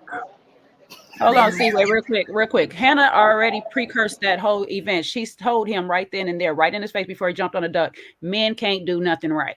Women can do everything right. Men cannot do nothing right. She told him, you just not going to be able to do nothing right, sweetheart. In my eyes, you're done. Go ahead, see. I was going to say, one, what you said really rang true to me. People who are very critical of themselves are often very critical of others. And I think that's something that a lot of people can reflect on. So I think that's very true. That goes beyond Hannah. But Seaway, I can't really hear you. Hold on, Seaway, we can't really hear you. Can't hear me? Your background is trumping you. Yeah, you're not as Hold clear. on. I'm gonna disconnect it. You might just talk. Yeah, maybe just talk right into that phone, right into that microphone. Breathe into that microphone. Okay, I disconnected it. That's better. right. Is it better? Yeah. Okay, I disconnected my headphones. What I was gonna, one I said, I don't know if you heard, I said what Dahlia said about people who are critical of themselves are often very critical of others. So I think that's something that everyone can take away. That's off of Hannah. I think that's very true. But Hannah really reminds me of what I keep seeing with these balloon pop episodes. And I see a lot of women who complain that, oh, people don't like me because of my weight, or people don't like me because I look like this, or people don't like me. But then on the balloon pop, I think we're really starting to see, again, what I feel like Kevin Samuels and other people are trying to show. There's a lot of women that could actually find a nice guy, but they're just as bad as they say the quote unquote men are. They don't like a man because of his shoes. They don't like a man because of his teeth. They don't like a man. And I'm just like, and then you want Grace talking about, oh, a man doesn't like me because of my weight. Well, you guys are doing the same thing. And I like, it still is baffling to me that Hannah wanted all of this grace for her weight, but she sees this man and she, is looking down on him. I'm like, girl, why do you think that you deserve Leonardo DiCaprio in his prime? Like, what? Why? I think a lot of women are extremely delusional, and I'm usually like pro women on this platform, and but I'm really starting to get really tired. Like, I think everyone needs to start shooting in their station, and maybe they need to ask 5 to 10 people where their station is so they have an idea. 5 to 10 objective people, and figure out where your station is and shoot there. Because the fact that Hannah thinks that she is too good, and I don't give a crap if she's on Ozempic now and lost 30 more pounds. Now her inside is horrible. To me, like, you done lost 30 more pounds, 40 more pounds on Ozempic, you still have that same insecure mindset anyway. So it doesn't really matter if you lost 30, 40 more pounds. You're still that same girl. Well, Seaway, I'm an overachiever myself personally, so I'm going to always shoot for the stars. But what about the men who wear the loafers and show their ankles? You going to get them a break too? No, they're not getting a break. They're not getting a break at all, because he got the same problem as Hannah. He wanted that thick girl with all the badunkadunk. He wanted her. You already know you can't handle her. So why? She's standing 5'11", a stallion, pretty face, nice hair, nice body, with an attitude, and you thought, yeah, this gonna work out. Seaway in her coaching bag, she said, get from the 3 when you know you do layups only. Okay, please put yourself back into the paint, get back into the paint where you're supposed to be, and get off the 3-point line, waiting to ask for the ball. Exactly. And I will say, men I think are better. Men are better at this. Men are better at shooting within their station, to me. And when they do shoot above their station, it's because they know they have funds to do so. Like, the ones that I see shooting above their station, to me, got a little pocket change. They know that's going to help him. And then if they do shoot high and they get rejected, they ain't surprised. So that's fine. I don't know what men you saying, because of men that be getting rejected because of you all the way out. Like, I don't know. Y'all are promoting scandals and lies on this show right now. Like, at the end of the day, a woman having multiple kids does not make her disqualified from a high value man. And you know what? I'm not going to try to get into this with y'all. I love y'all, but I'm really not going to try to get into this with y'all. At the end of the day, everybody has a right to have their own standards of what they feel like is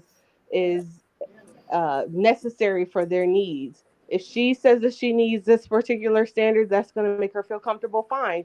She should communicate what her needs are so that it's understandable to the remaining parties in the business or whatever situation that they're in. But at the end of the day, she has the right to have her standards, just like a man can have his standards for whatever he decides that he wants to have his standards for.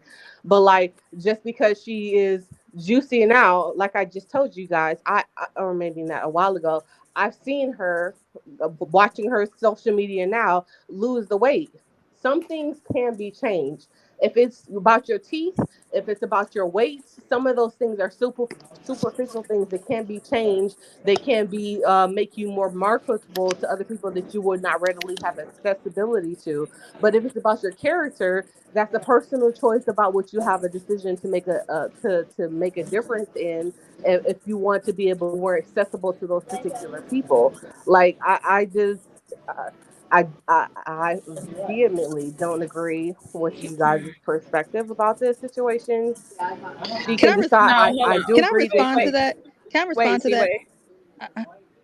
wait, let me respond to part of it, and then I'll let you jump in real quick. So I hear what you're saying and everything like that. You can have your preference, you can have your standards, but do your preference and your standards want you back? She says this is not the typical man that she goes after. Look where we at, though. Look where we're at. We're right here.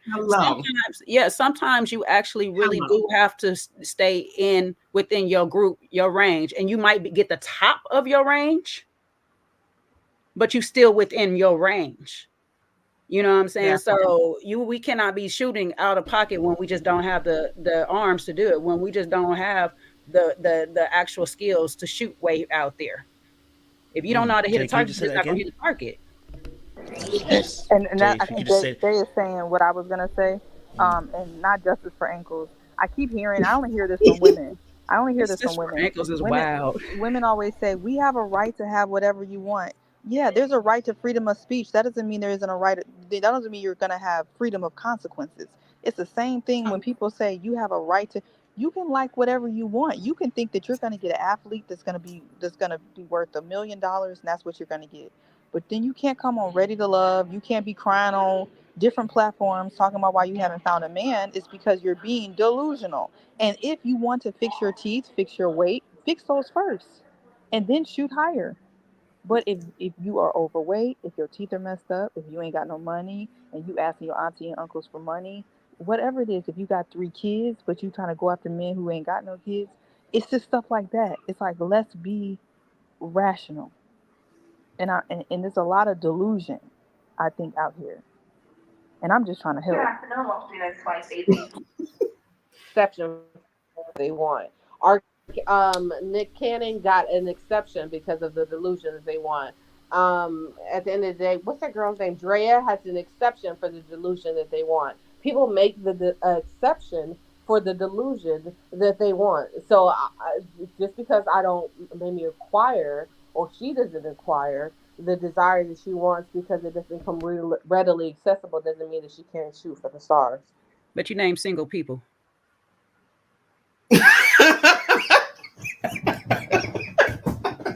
I wasn't trying to say that to be funny. I know where she was going with it, but those people are still single searching. They still single and searching for something. And so sometimes we got to pop that delusional bubble and come back down to reality. There's realistic goals that we have to set for ourselves. We can set all kind of goals. I can have a goal to be a millionaire, but I don't play the lotto. So therefore I might not be a millionaire that type of way. You know what I'm saying? So we have to have realistic goals set in place too, that lead to our optimistic goals.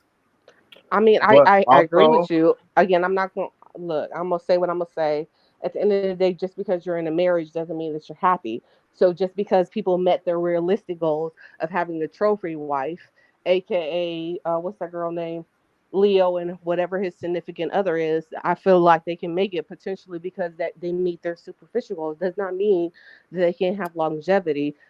Ultimately, if you find somebody that's, to me, my perspective, if you're able to find somebody that's on the same trajectory of what they need in their relationship, which does not necessarily mean love and cohesiveness and communication, whatever that goal may be, if you can meet on that ground, you can be able to have that. So if she wants a superficial situation where she's able to have a man that wants her just for her body, or primarily that's that. And then still, like, what's the girl that Alex saying that I had my mother was in a relationship with someone for several years and didn't marry him, and he still left me despite not being in a relationship, and having a man that potentially was in a relationship with a woman, although women tend to give more of my perspective, of one that is ultimately is here for the longevity, that ultimately I'm going to be able to stay in a relationship with them. It's about the agreement that you guys have about what longevity looks like. Well, hold on. So I think that you guys are talking about two different things, D. I think that when I'm listening to you, it sounds like you're really more so talking about being free to set high expectations for yourself or high standards for what you want in a partner, which is all well and good. But what Seaway and Jay are talking about is being grounded in reality, like what actually is. You can't you can't set standards for yourself until you know where you are right now here in reality about where you personally stand and what that other person looks like, how they carry themselves, just who they are as people. And I think that you need to have that first. You need to have like a really clear understanding of who you actually are, not who you want to be, not who you wish to be, not what your friends may have told you, but what actually is right now here in this moment, what's present right now. And I think that for Ms. Hannah, I don't think she knows who she is. I don't think she's grounded in reality. So it makes it difficult for her to see Nick for who he is and be really clear about the standards that she has for herself. And at this point now, it really doesn't even matter what she wants, because it's gonna shift every time because she's not really clear on who she is and what she wants, if that makes sense. Me and Kojo had a real long conversation. I was thinking the exact same we was thinking the same. thing. We was Oh having my and days. Hannah said really Go smart ahead. when she said the marketplace of Literally it all, or whatever and stuff. And I think what Hannah's problem is she's rating herself on her previous marketplace, not her current. You're still on your high school marketplace value, and you're not putting yourself in your current marketplace value. Yeah. You know what I'm saying? And things change. And so I think what she needs to do, and I agree, D, she can have all of these standards and stuff, but you have to work on towards those standards internally. Her insecurity is still not going to get her the man that she wants because she's going to be too insecure to keep him. You know what I'm saying? So she can do all of this stuff. She can have all of these high goals. And that's the one thing that a lot of people miss because of Kevin Savio's deliveries. It wasn't about you not having high goals. You can have all these high goals, but you have to work up to those goals. That means that you got to work on yourself to get there. You got to be in the gym shooting. You got to be practicing on yourself to get to these levels, because it's a different mentality when you get to men in the 1% group. That's a different mentality you got to have than what you dealing with your neighborhood hood nigga. You can't have that same mentality. You know what I'm saying? That's why people like Drea have a hard time maintaining a long-term relationship with people, because her mentality is still in her former self.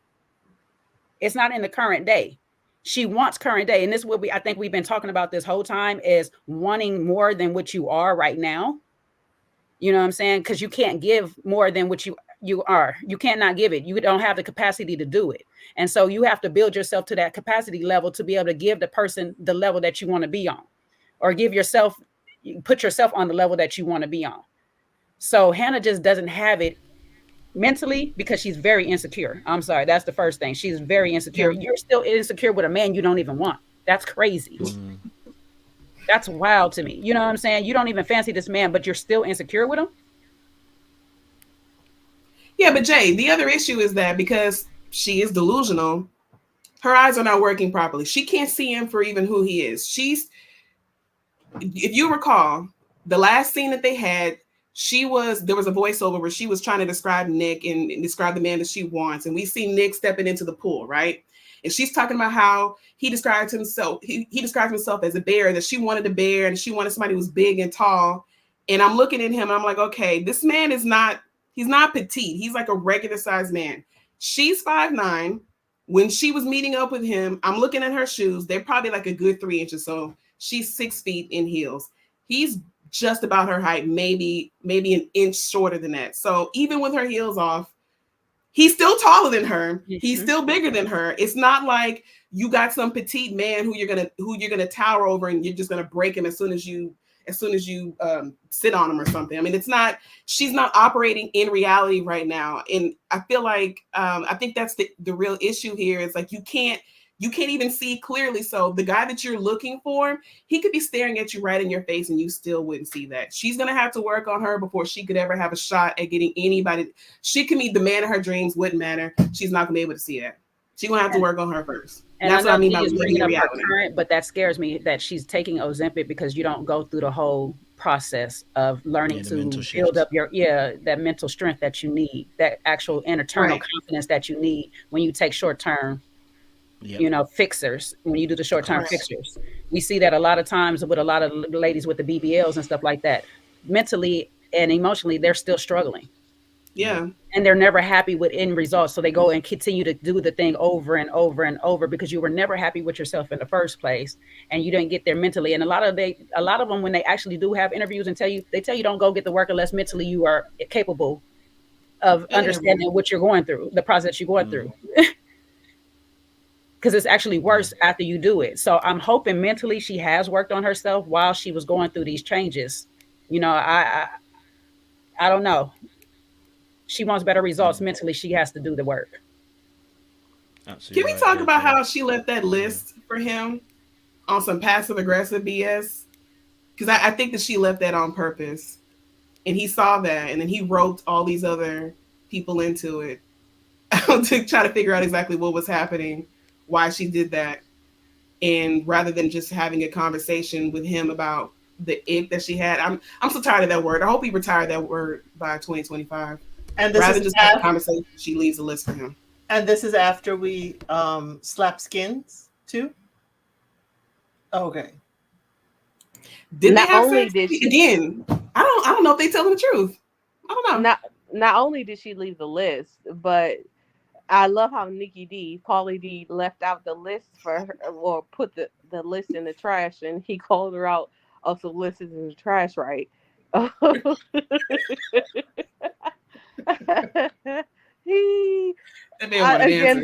speaks to his emotional intelligence for me. Like, he knows that she be on her stuff, and like at the end of the day, this is my problem, is that you knew this in the pods. Like, I just don't understand when we're getting into the pods and we are making mature decisions about whether we're going to stay with this person or not. Is like, okay, this person has insecurities that will cause them to leave me based upon another person's perspective of me, if that's his opinion, that like we just can't make that decision before we end up going. Like, maybe they want a free trip or whatever, or maybe they want camera time. I don't know what it is, but like these things were very visible before we get there. So don't be surprised when Hannah has an issue with you riding the duck and she tells you that it gives her the ick. Before you do that, and you compound the ick with you interacting with another girl, which clearly that would just, if you accept a person, whether it's a hat with a crispy top or not, a bad joke, daddy jokes, whatever it is, I need you to like me. Don't just love me. I need you to like me. That's important for a long-term relationship. And so, and whatever you don't, just be quiet about it, laugh about it, or be quiet about it. Like, that's just your only options in my mind. Like it was visible. Because Hannah did all of that because, again, she's whack. Hannah went back to Nick because she had doubts about Leo. And she wanted to continue on this journey because Hannah wants to be seen. Hannah left that letter of that list of the things she hates about him. It was just passive aggressive. And it was just immature, yo. She's on that type of time. That is a dark artist. Is it immature or delusional? Because she even came to the pool party thinking we getting in the pool. Not her getting into the pool and saying that he loves me so profoundly, and having a list of things that you hate about him. I just could not with her just lying to everyone. Again, when Nikki D said she's delusional, he and said he's not the only one. He was very factual about that. Because Hannah is about appearances. She wanted to make it seem like she had the perfect relationship. She's this perfect girl who wants this perfect guy. Hannah is delusional, yo. This girl, she's only here for clout. That's gonna be what he says at the reunion. Mark my words. I felt Hannah was here just to be seen by others. She wasn't here for love. She just wanted to be seen. But you know what, though? Dee brought up a good point, though, is that Nick should have seen that, because you just reminded me. The other guys did say that when they were speaking with each other in like the little waiting room area. I can't remember who said it, but at least one of them did bring up the fact that they thought that Hannah was immature. Like they could tell just by her conversation that she was too immature to be here, and they passed on her. So I in the same way that the women felt like Nick was really like a real smooth operator, they thought that Hannah was immature. So while she was popular amongst the men and she was, you know, a good time, fun to talk to, they didn't think he was anything more than that. And I think that that's also something Nick should have picked up on. So we're gonna have to give him some heat for that too. Well, he's gonna get the same heat. Grace, because they are both the youngest there. So both of them are living into their inner maturities. How is my sound? Can y'all hear me or no? We hear you, but you sound low a little bit. Okay, that's probably the best I can do. No, Do y'all yeah, think, you sound okay. okay. Do y'all think the 26 to 27 is too young for the show? I just wanted to pose that question because that's been brought up a few times. Is that too young to be on the show? It depends on mentally, because you can get an older person on this show and they can be mentally immature. So I think it's just mentally where you're at, to be honest. Because we've seen some young people be on here and they seem pretty mature in how they act and move and stuff. But these two are pretty immature in all around behavior and thinking. Young-minded. Ain't no too young. I love a good Megan Fox. Don't you start this shit, D. Let's move on to Monica and Stefan, because you know what, they also had a big part to play as well. So let me get your thoughts on Monica and Stefan, because Elsa is ready for this one. This is she's been waiting for this one for show. But I would love to know you guys' thoughts on Monica and Stefan. I'm going to play a little clip for you guys as always, just so that you can get a little reminder of what it was. Let me find that clip for you Right guys. there for me. Oh boy. Okay, here we go. Let me get a clip for you guys. I could have explained it more, and I probably should have, but I just didn't feel like talking. That's not okay. Thank you. All right, cool. Here we go. Something that makes you smile. Okay, here we go. I love Monica. It was really nice. It was. They all loved. I mean, I'm not surprised at all. You're the best ever. You came over and you were just like. You want me to come over and gush about the girl I'm already in love with? Okay. Anyway, what's you guys' thoughts on Monica and Stefan shoot? Because old boy got kind of destroyed over there. So, what's you guys' thoughts on Monica and Stefan? Obviously, since we've watched them from 1 to 6. Go for it, Phil. I see you ready. Monica is whack. Steven is whack. Off with their heads. Yo, I don't care. Like this whole I'm 3% Nigerian, and I always thought I was Italian, but I'm Nigerian. So let me go out and get books. Yo, shut up, dude. Like that was just to me dumb. Monica is not a nice girl. I think Monica, she's one of those women who says, like I said before, she says a lot of nasty things. I don't like Monica. I don't trust Steven. Even when he said he slid in a girl's DM, red flags, not gonna work. Both of them are whack. Sorry. Word of the day for Love is Blind and these couples, whack. Okay. Thank you, Phil. I'm sorry. You got me on this whack.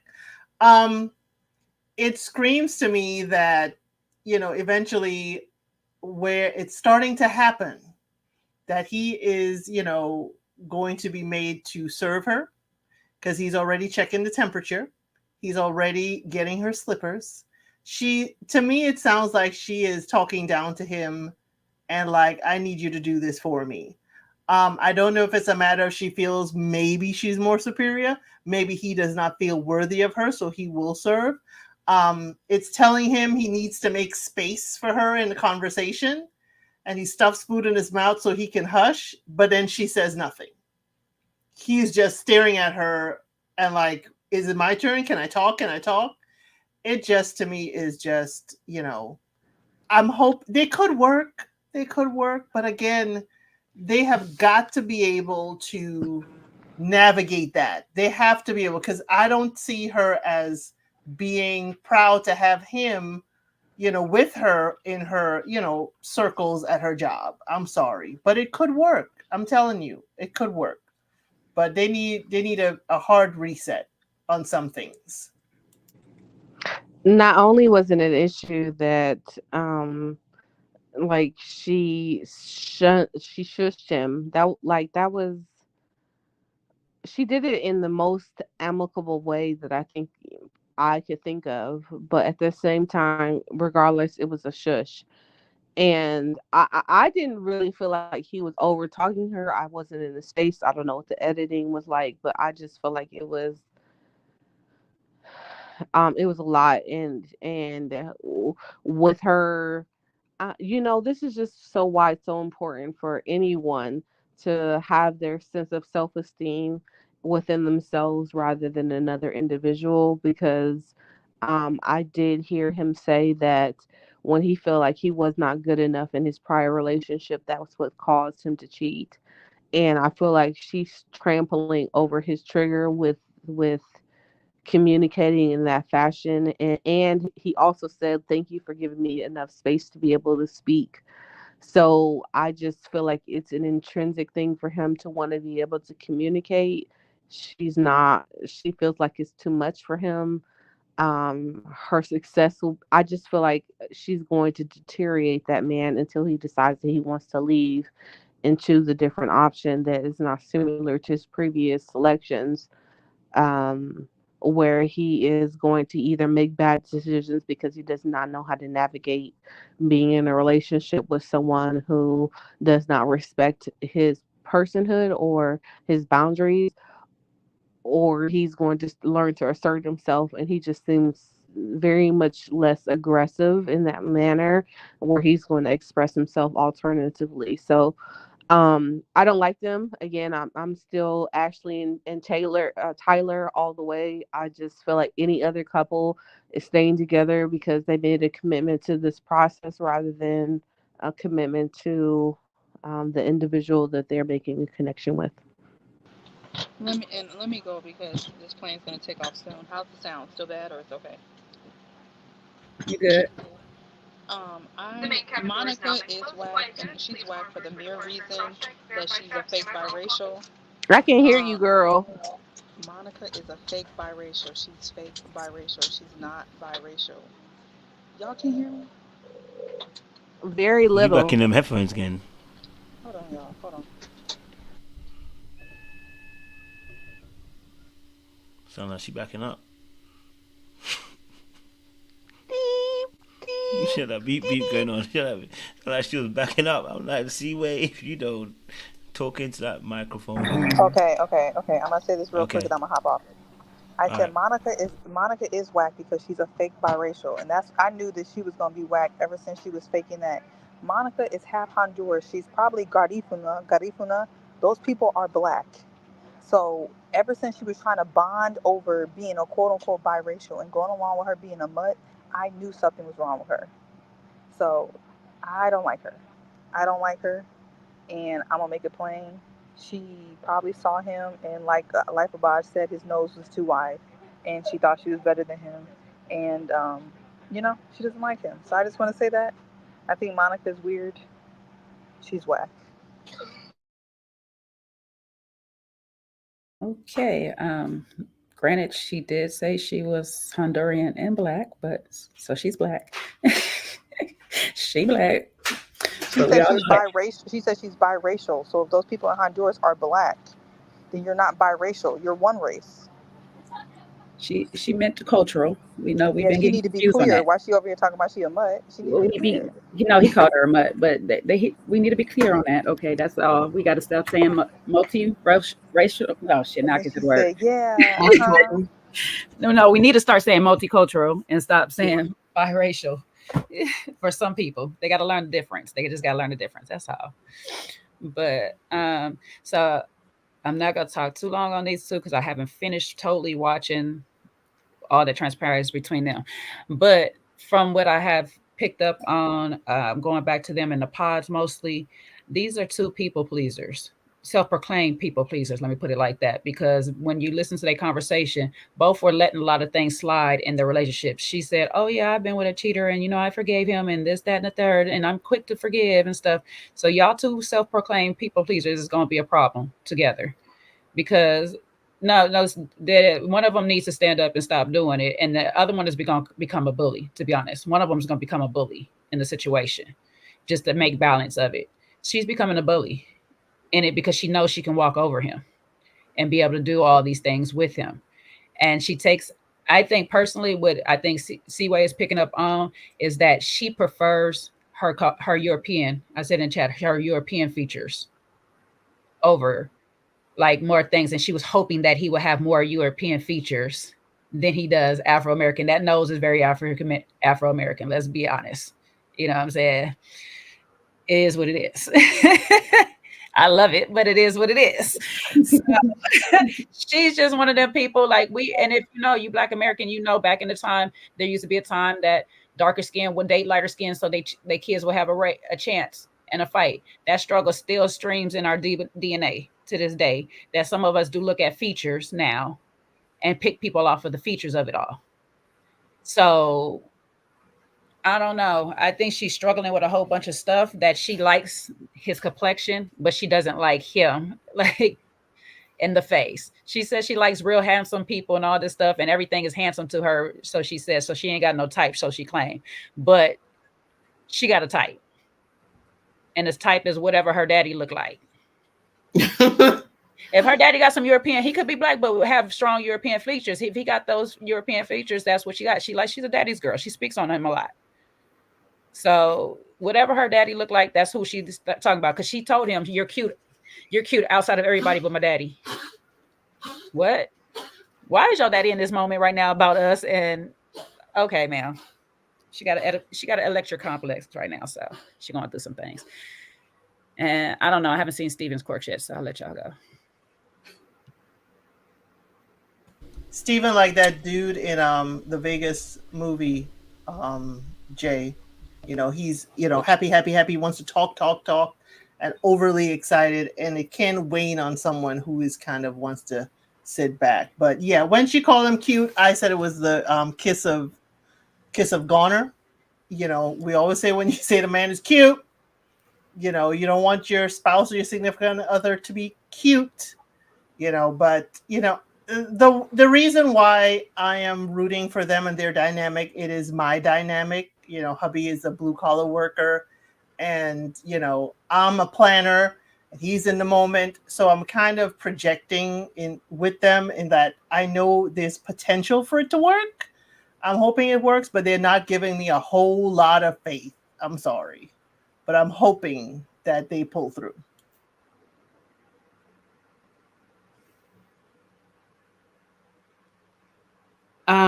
Personally,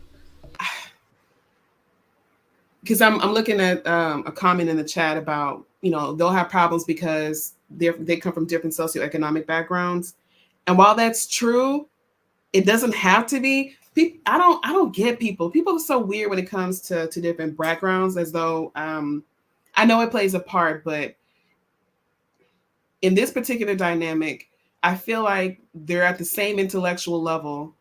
And I feel like that matters more, to be honest with you, as opposed to where you went to college.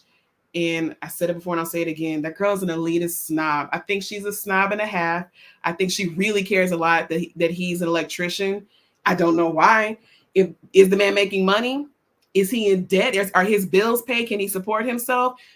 Is it legal money? Because if it's yes to all of those things, what do you care if he didn't go to college? Is he on your level intellectually? And I think he is. His vibe, he reminds me very strongly of Neil. What's his name? Neil deGrasse Tyson. I think that's how you say his name. The scientist. That's what he reminds me of. Really optimistic and joyful and just like really curious about the world. And oh my God, everything is great. Wow, did you know about this? And it's like he just wants to tell you everything about what he just learned. And it's adorable. It's very golden retriever energy, big golden retriever energy. And I can see why that would be annoying to some people, but he don't mean no harm by it. And he's trying to please her. And I think if you have somebody who wants to please you and he cares about you a lot, let him. Like don't crush the boy. I mean, he wants you. You don't. I feel like a lot of these women here in this show just want to crush their men, and I don't get it because it's like you actually have a group of men who are attracted to you. They like you. They say they love you, child. I don't know if they actually love you, but they say they like you, and they're not. I don't think they're that bad, and it's just like you just want to crush all their little hopes and dreams, and I really don't get it, and I'm just tired of snobs who won't give people a chance because they have trade school diplomas. I don't get it. I just don't. I agree. Look, let me find a man who tells me, let's go, oh, squirrel, let's go look at the waves. I'm going out to the waves with you. Okay, we're having a good time. I love the waves too. Like, I let you love your little LL Cool J hat, your whatever it is. Like, if I like you, I like you. I love you, I love you. Like, I don't. I really don't. It's. I mean, I can't be mad about anybody's standards for having the ick. I don't know what that looks like. I feel like it's very correlated to their past experiences, which did not work out. So, I get more of the ick of my past experiences rather than the ick of someone exposing me to experiences that I've never had. So I encourage people in general to have the ick about um someone that lacks transparency, someone who's not emotionally available, someone who's unwilling to express their desires to be independent. Like, there's just so many things that to me are more of an ick factor rather than the superficial things that they're talking about.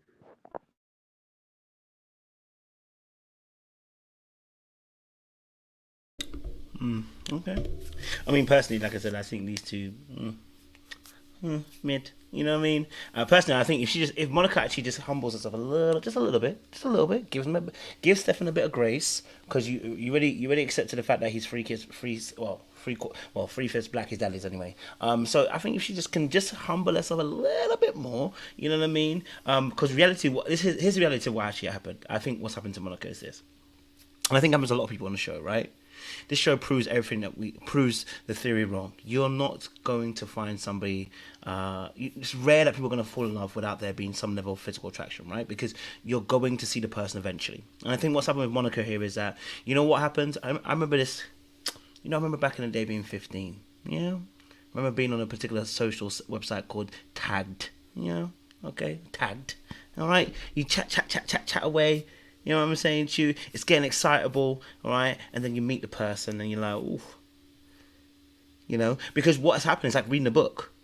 You ever read a book before? And then they turn it into a movie and you're like, ooh, that's not how I envisioned the character, right? Now, some of them it works because you're like, actually, I can get used to it, yeah? And some of them you're like, damn, that ain't it. That really ain't it. That's not how I imagined him to be. Like, I remember watching Jack Reacher, and they had Tom Cruise as Jack Reacher, some short ass guy playing like a 7-foot guy. It doesn't make sense. So now I've got used to this image in my head. I've got this short ass dude right in front of me. You know what I'm saying to you? So sometimes that realization comes in, but also I think also the walls create that environment creates an isolation, right? Where your ideas, your thoughts, some of your prejudices can kind of find, I guess, how do I say it, a bit of a reprieve. But then once you get into the real world, it comes back out again. And I think Monica has got some of those prejudices that I'm not saying necessarily bad or standards. You want to call them standards? Let me call them standards. So it's not prejudices. Her own standards, which I think actually started coming out after, you know, she started realizing maybe he's not as educated, maybe he's not as this, maybe he's not as that, and try to plug it up with like, I'm not really that judgmental, but really and truly, baby, you have your certain standards that you like, and now you're outside of the pods. It's real again. Because what you was in a little time vortex where things don't exist, and now you're in the reality of life again, and you have to consider family, you have to consider your day-to-day, your walk of life, and now it's like being real. And I think it hit all at once, and that's why when she shaked him up about him talking, you know, I was like, you know what I mean? Like, ugh. I was like, sis, I don't think it's gonna work. I think you're gonna get an ick before the end of this wedding situation. You know what I mean? Kojo, you actually brought up a good point, because I think Taylor and Garrett, and you know what? I want to say Ashley brought this up too. Ashley from the show. Her, Taylor, and Garrett were the only ones who didn't talk at all about physical appearances. They didn't give any hints.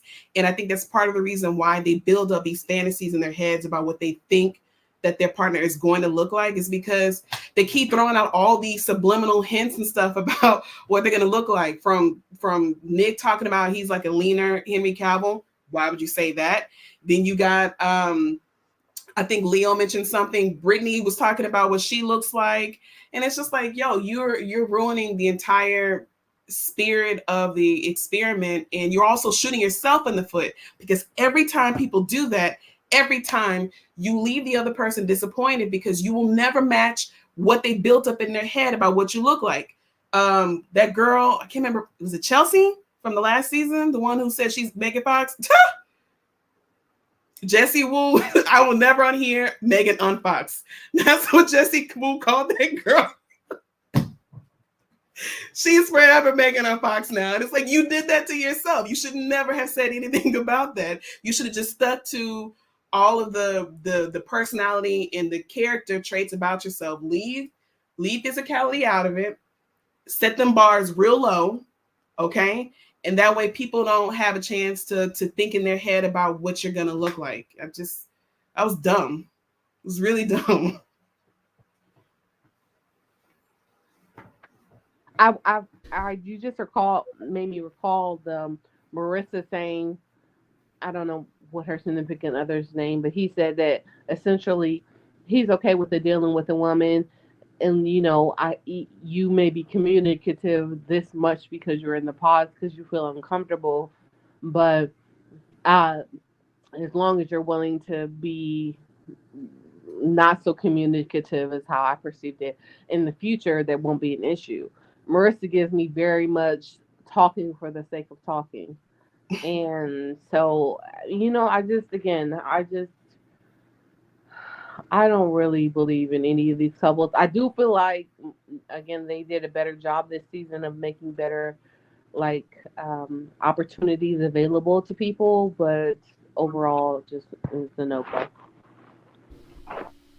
Alrighty, let's shift it to Marissa and Ramses the third. Okay, so let's shift it to them quickly.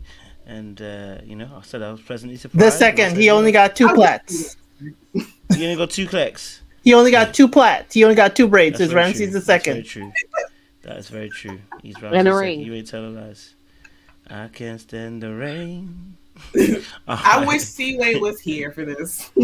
I want to know so bad what she thinks about Marissa and Ramses. We already know what she's going to think about Ramses, because if she's got like loafers and no socks, ain't no way this guy's getting a reprieve. Ain't no way. She's even there in the chat, so she can say what she needs to say. Let me play the clip. Thank you, you guys. Thank you. Yeah. Obviously, last night was a lot of fun. It was.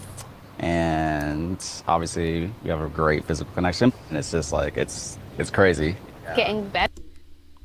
Alrighty. Okay, but talk to me. What's your thoughts on this situation here with Ramsey and Marissa? What's you guys' thoughts on this now? You've seen up to episode 6. What's your thoughts? Match made in Egypt or not? A match made between the sheets too soon. I'm sorry. I did judge Ramses. I'm sorry that maybe your prowess would be stagnant, but I don't know if Marissa is really one that should be judging it correctly. She gives me jump in head first, have a good time, and then I will, wake up and realize exactly what I've done, and this ain't it. So while I appreciate them verbally affirming each other, they have been very vocal of what they do like about each other. They're like the only ones that are going back and forth, giving each other, the affirmations. But we're also talking about the wedding. We need to take dance classes. But, we have very little footage because you all are between the sheets, apparently. Come on now. I need you to behave, some decorum, discipline. You were in the military. Some discipline, please, Marissa. But again, if they work out, happy for them. Totally happy for them. But I couldn't. I think they're clouded by the euphoria of the silk sheets.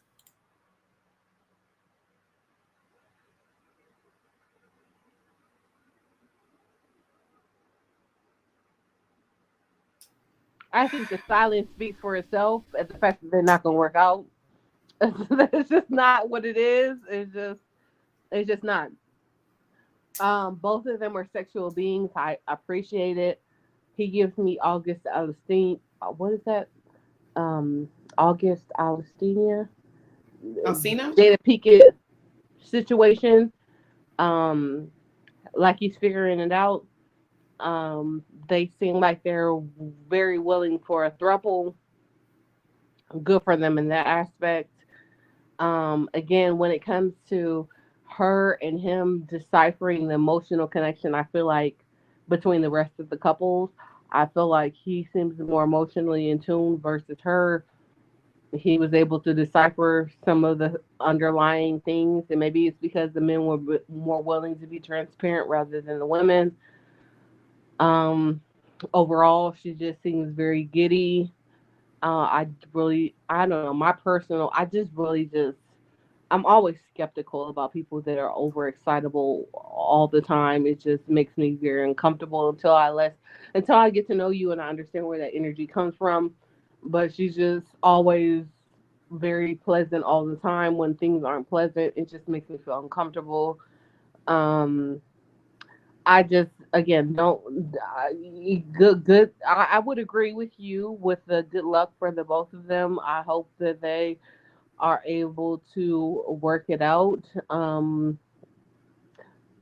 Being in a relationship with someone for several years who believes in Donald Trump, I have no idea what that looks like. However, again, if you believe in someone or you're willing to be in relationship with someone who has fundamental disagreements with the character of an individual, cause caution for me. Apparently didn't cause significant issues for her. I'm in general disagreement. I don't know why. I don't really like the other guy. He seems non-memorable to me. I don't even Bowden. I only remember his name because you guys keep mentioning it. But overall, I don't remember him. Insignificant to me. I skip most of these people's segments. So I just,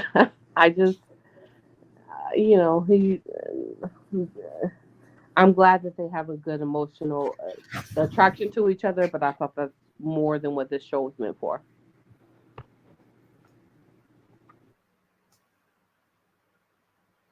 I'm surprised you didn't have a good impression of Bowden, because to me, I would have picked him before I picked Ramses. I mean, his story I thought was very compelling. The man was willing to go into a war.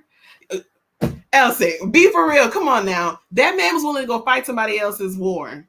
It wasn't somebody else's war. He figured it was his people. It wasn't somebody else's war. That man was putting it on. If this is your party story that you almost perished out there because of camels, you don't have a lighthearted story? Yeah, brother. That's I'm team. That's serious for him. I don't want to be. It's a party story. We are at a party. Don't turn my stomach. Come on now. Oh, okay. Come on. If your mama was going to be He almost died. That's how you perished. Come on. Camel almost took him out, baby. Right. And he should know. He should The party know. must die. Shout out to Kendrick.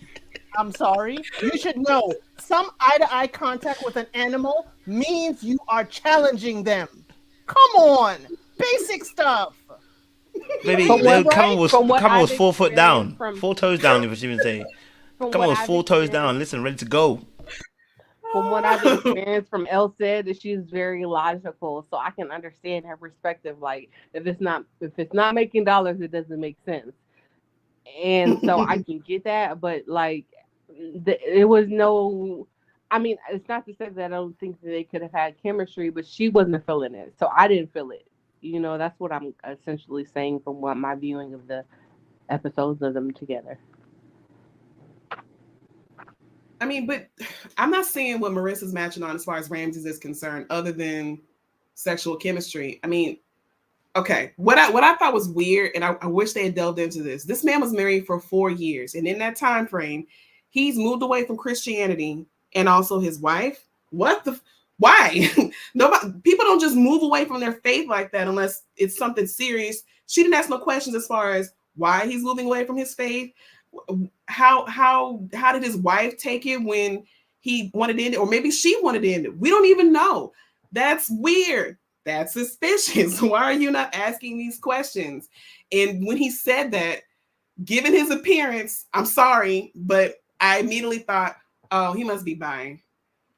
And nothing he said or done since then has made me change my mind on that. And normally I don't be speculating on people's sexuality like that, but she over here talking about how she want to do threesomes and stuff, and I'm just like, yo, I don't know, man. I told y'all August, and he come out with he's gay later. I mean, So- I ain't lying to you. So I'm not understanding. So no, first of all, let me be happy here because I get to take the unpopular approach. Okay, because I'm about to jump all the way up into the optimistic pool and ride this wave with these two, because this can actually work if they are aligned, which we see that on a lot of things that they are aligned on, which probably a value to them. If she is okay with threesomes, and he okay with threesomes, let them have their fun. Okay, let them do what they do. As a couple, a married couple, soon to be married couple, they can do whatever they want to do. They can. That's their bedroom.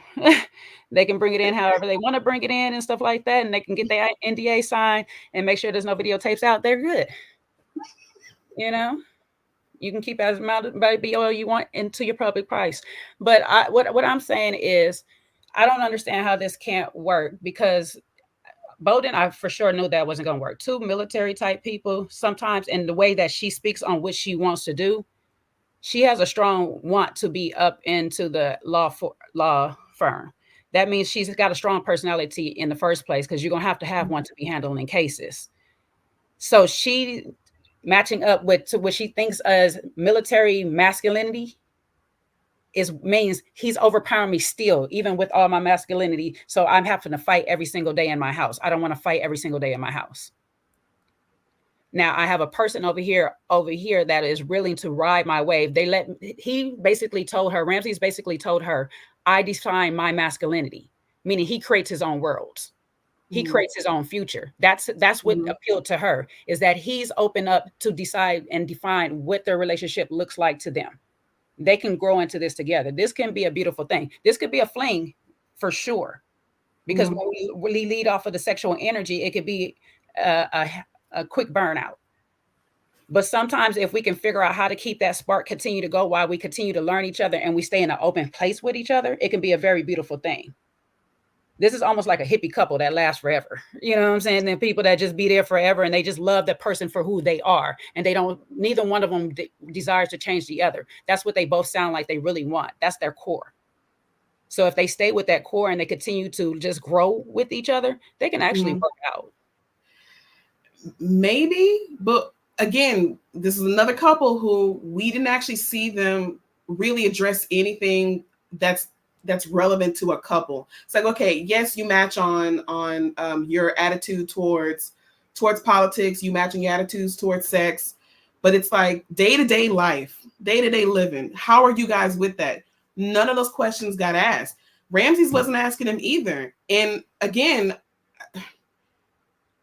I think there's a lot of stuff that didn't get mined in the things that he brought up as far as his relationship, his shift on religion. I don't know where he is with his spirituality, but for her too, she does not strike me as a military person. I've met enough military types that I can usually spot them. I don't get that from her at all. She's like really like Valley Girl energy. You think so, Elsie? I'm not seeing it, and it's just like, type. how did you even get into the military? I How'd know you get into somebody the like her. military? My cousin is one. My cousin is definitely one. She's just like her. No, she's actually more Valley and airy than her, and she's born and raised Louisiana. So, like, yes. I'm not seeing it. It's like, how did you get into the military? What was the experience like for you? How come you don't want to deal with them no more? Like, Dahlia, can you get questions? Dahlia, it's giving me a kind of coping mechanism because they can see all of this, experience all this dark stuff, but the personality just is on a heightened level that you're not seen as, you're not depressed by it, but I see, you're covering it up with the personality.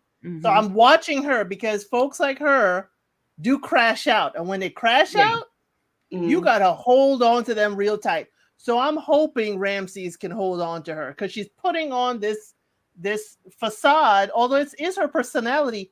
But when something hits hard and deep, I want to see her behavior after that. That's why I said there's potential there. I know they're in a sped up environment. Everything is moving fast, but they're still moving at the pace that they will move outside of this experiment. And so that's why I say it can work if they stay open with each other or whatever, even through her crash outs. When she actually has one, if he could be the understanding person that she actually needs and try to understand why she's crashing out and how do we lessen these crash outs, that will help her. And on the other side, it gives her strength and everything she does give him his masculinity that he may be wanting a bit more of, allowing him to be masculine, but still be him is another thing that she's going to have to work on doing. But she kind of wants to be able to be herself in the environment. That person that I'm going to give you what I want type energy. So I want to be fun. I want to be bubbly because I don't want to think about these things like Elsie says. So let's stay in space. And if we could stay in this space, I give you whatever you need the way you need it, like for you. So this is the reason why that I'm saying that ultimately all of these couples, again, they've done a great job this season, could make it work if they'd make the decision to make it work. If people were willing to be flexible with their standards, understanding, communication skills. But ultimately, I do believe he has a deeper understanding of emotional capacity than she does, as in their conversation when he was very much targeting the issues that people have in a relationship. Instead of speaking up and saying something differential to have a disagreement about it, he just was agreeable. And that's fine. That will get you through relationships if you decide to be able to engage in that fashion. But if there comes an opportunity where you disagree, what does that look like? And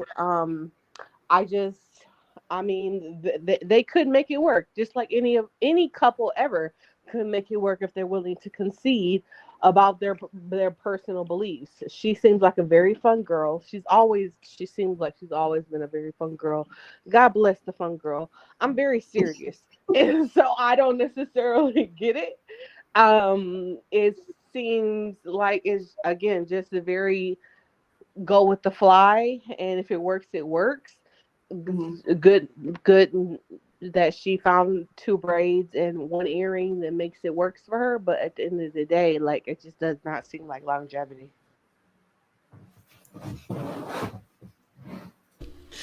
Well, let's hope that she they do the work. Let's hope that he isn't too boundaryless, and let's hope that she also can respect the boundaries. I think that's what it's going to come down to, isn't it, really and truly?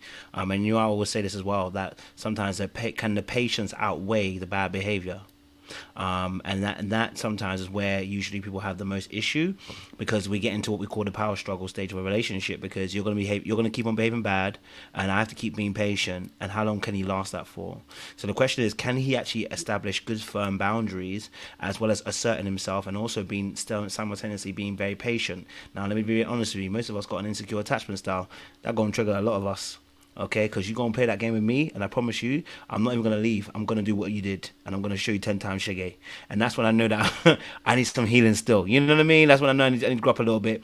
But I'm just saying, like, again, and of course, that's all part of the growth. And that's what I'm saying to you, that, you know, that people need to grow. That includes myself as well. But hopefully he is and I don't know why I don't want to keep saying hopefully he is. She also needs to take accountability, because if you know you're a runner, you're a track star, right, and you know you got that in your spirit, I hope you've been doing the work beforehand to actually get that sorted, because you know you're running a track star. My only issue with her too is I don't think she's been fully honest about what her attractive type is. I think she's trying something different now, and I don't know I hope that she's able to stay the course, because you like military men, sis. You like these men that are some type of way, okay?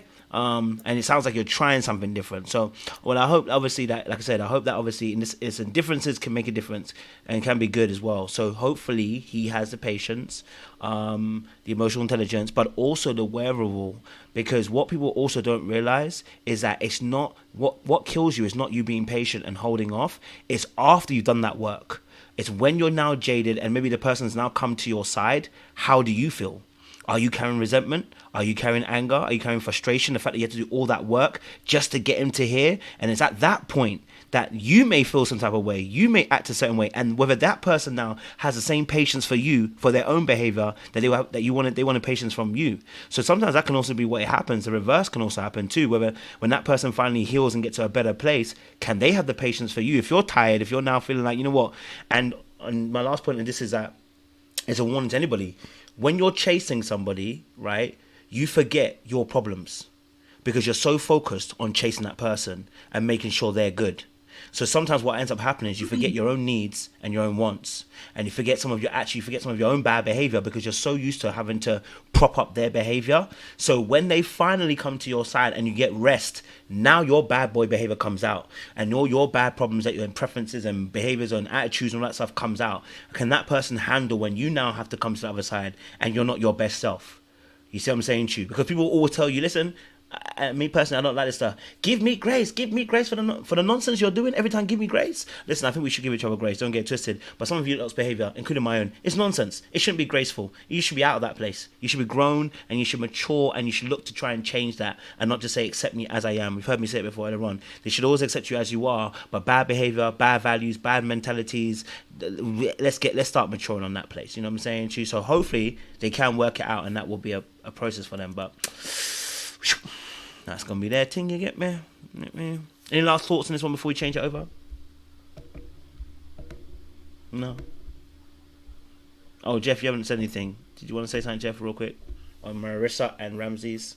No, I think you kind of said. I think you kind of said everything that I was gonna say. To be honest, it's just I'm just kind of concerned when it comes to Marissa in terms of what she really wants out of this relationship. Well, for one, if she definitely wants to have a little bit of fun, experimenting and stuff. But what I'm most curious about is, does she still want the structure that she gets because she has come from a military background?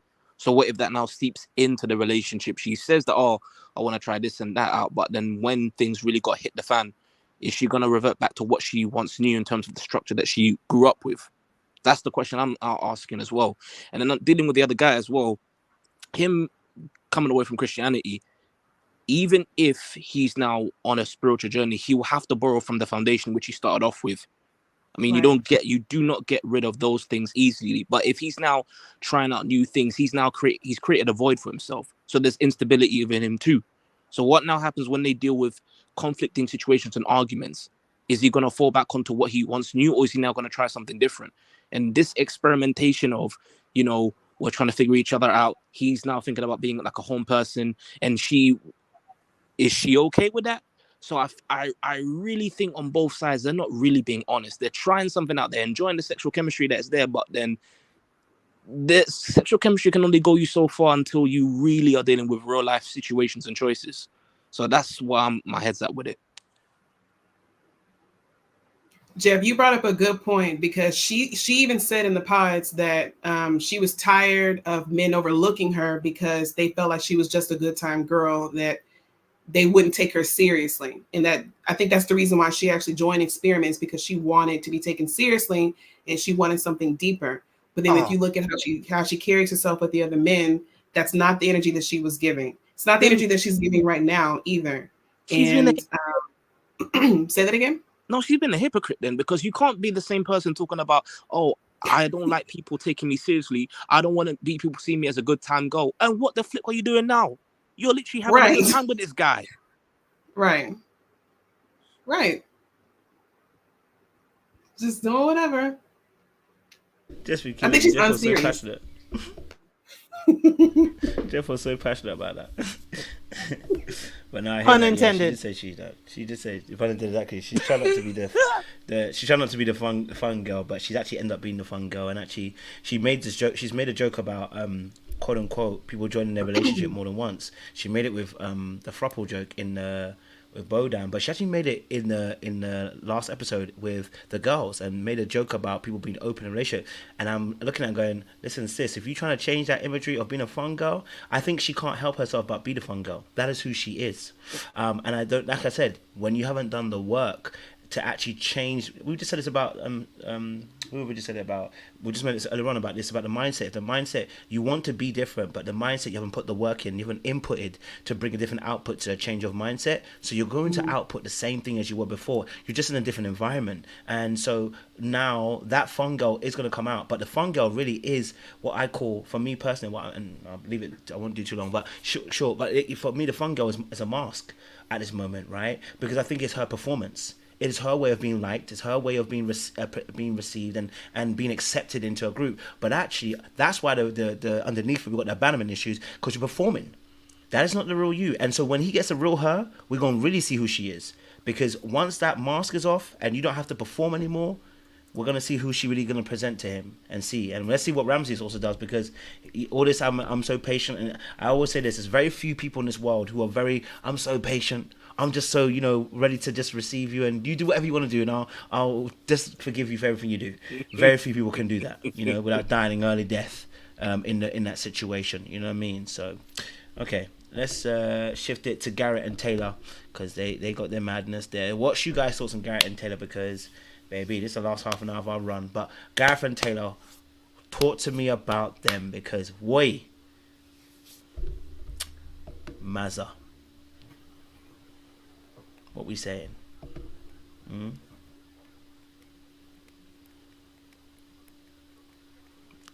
Silence. Okay, I'll say it because nobody knows. Who are Garrett and Taylor? You're right. My bad. The I ain't played the couple. clip. Sorry. You're right. My The bad. science couple. Let me play the Well, clip. there you go. The science couple. I remember them, but yeah, my bad. I done you guys dirty a little bit there. Let me play the little clip so you know who they are. You know what I mean? My bad about that. My bad. He had to put a sellotape on his mouth, so my bad. Okay, let me play a little clip for you. Where is it? Boy, they weren't even episode 6 that much, were they? Gotta go to episode 5. Okay. Make it easier. You do a lot of right Do you there. want us to speak while you're finding the video, Here we go. Kojo, or what?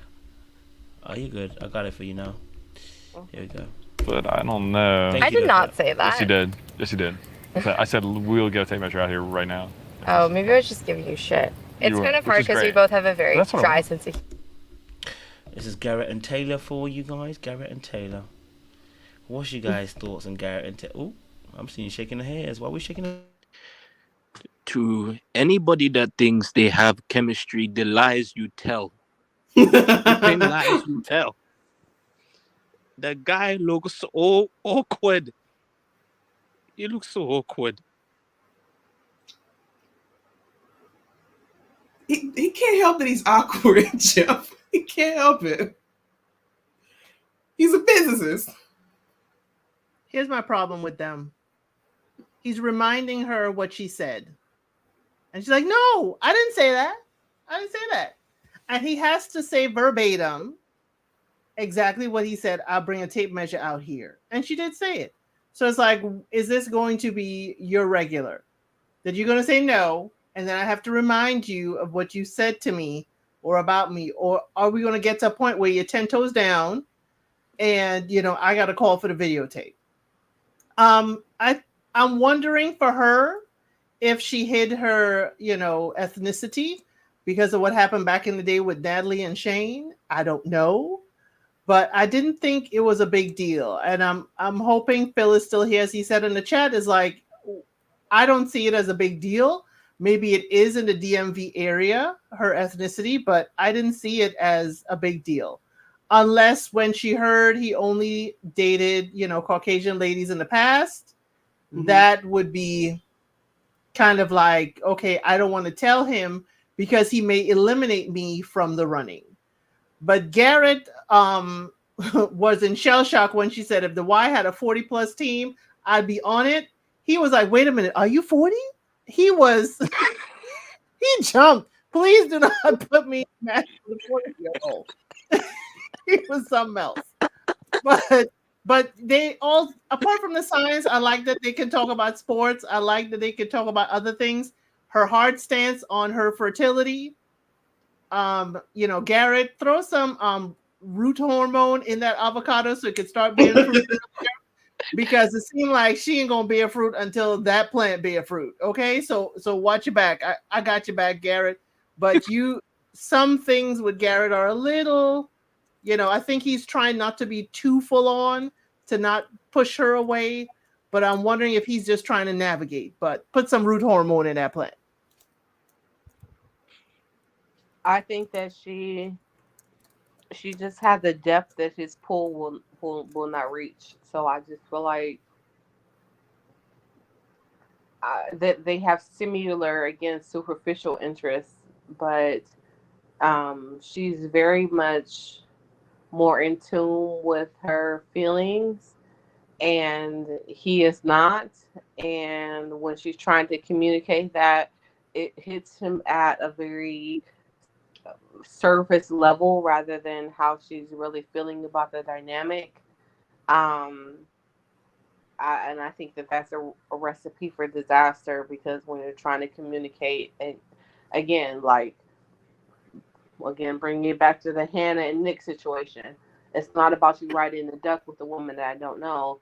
It's about this woman disrespecting me and my perception of you, engaging with her in an inappropriate manner and not protecting me.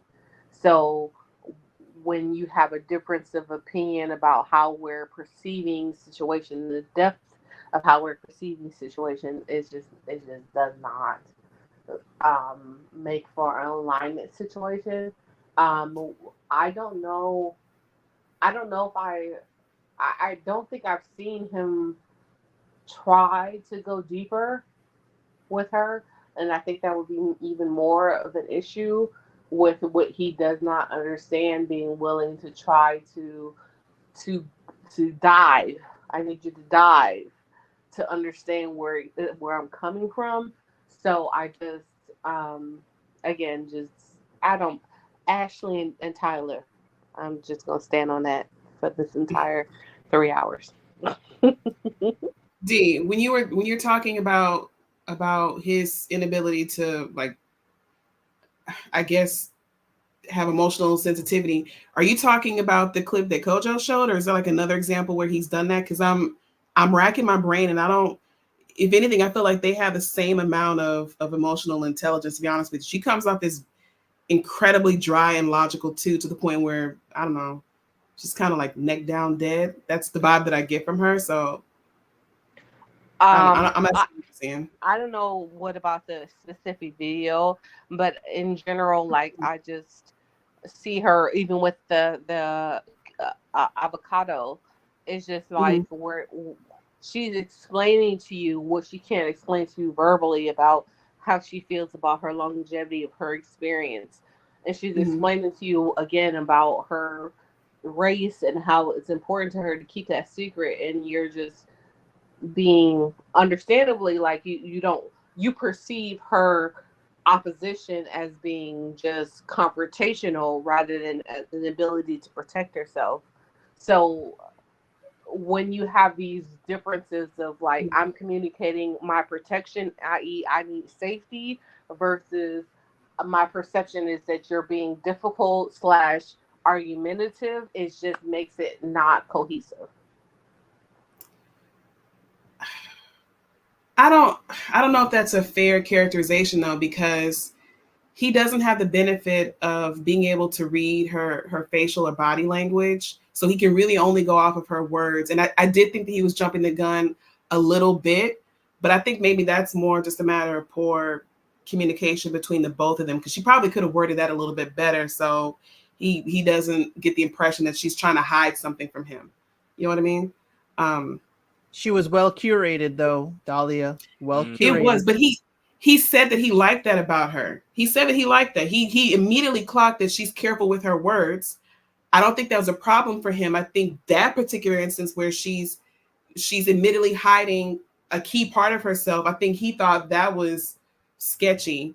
But she had to remind him, like, no. This is part of the entire experiment, is that we don't talk about that. If I mention something about my mother, it's gonna give the whole game away. And it's just like I can't do that. She could have worded that better though. So I can see why he walked away feeling like she's hiding something from him, and that's not what she was doing. I get that, but don't you think by her wording it the way she worded it, that could also potentially create emotional distance?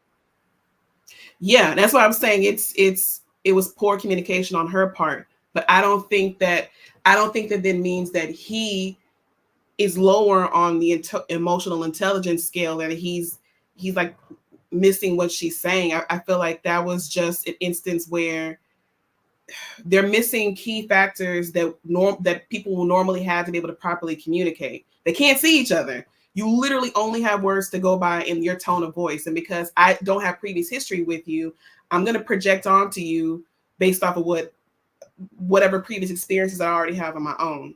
So I think that's probably what we're seeing at play in that exchange. But that means he's hyper observant because he clocked it. She didn't deny it. She didn't deny she was curating. So it tells me that he is a hyper observant person. So he's hyper analytical too. It's not to say he saw anything negative. He was in his science mind curious. He's like, hey, are you doing this for a purpose to deceive me, or are you doing this for another purpose? Could you educate me? You know, am I getting the right feeling, or am I reading you wrong? So that's why I think he asked the question, because he just doesn't know. And I appreciate Garrett asking the questions. I appreciate, him trying to get deeper. For me, both of them, yes, they have a dry humor, but for me, they're not very expressive.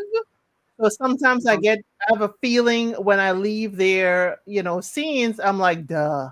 It's like, okay, what should I have gotten from this? Because it's like bland. I have to listen to their words, and because they're not giving me anything else. So I do appreciate both of them speaking, but here's my thing. It seems like we're both kind of high-powered situation, high-powered in our jobs. He said he's willing to give up, parts of his lifestyle to accommodate her. And I don't know if it's it, but we have not heard what she's going to do to try and either help accommodate him or even expose him to her culture. I haven't heard that.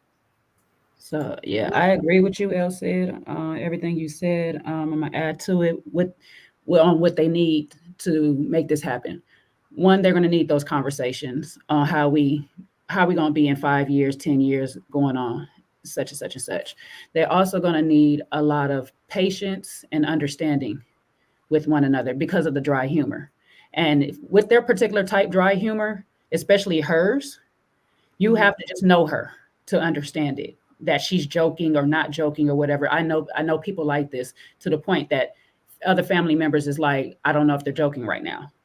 And it's like, no, I know they're joking because I know that person, but it's hard to tell. You have to give a disclaimer with that type of person. You got to come out and be like, hey, understand they got a certain type of personality. They're going to come up very serious, but they don't mean nothing by it.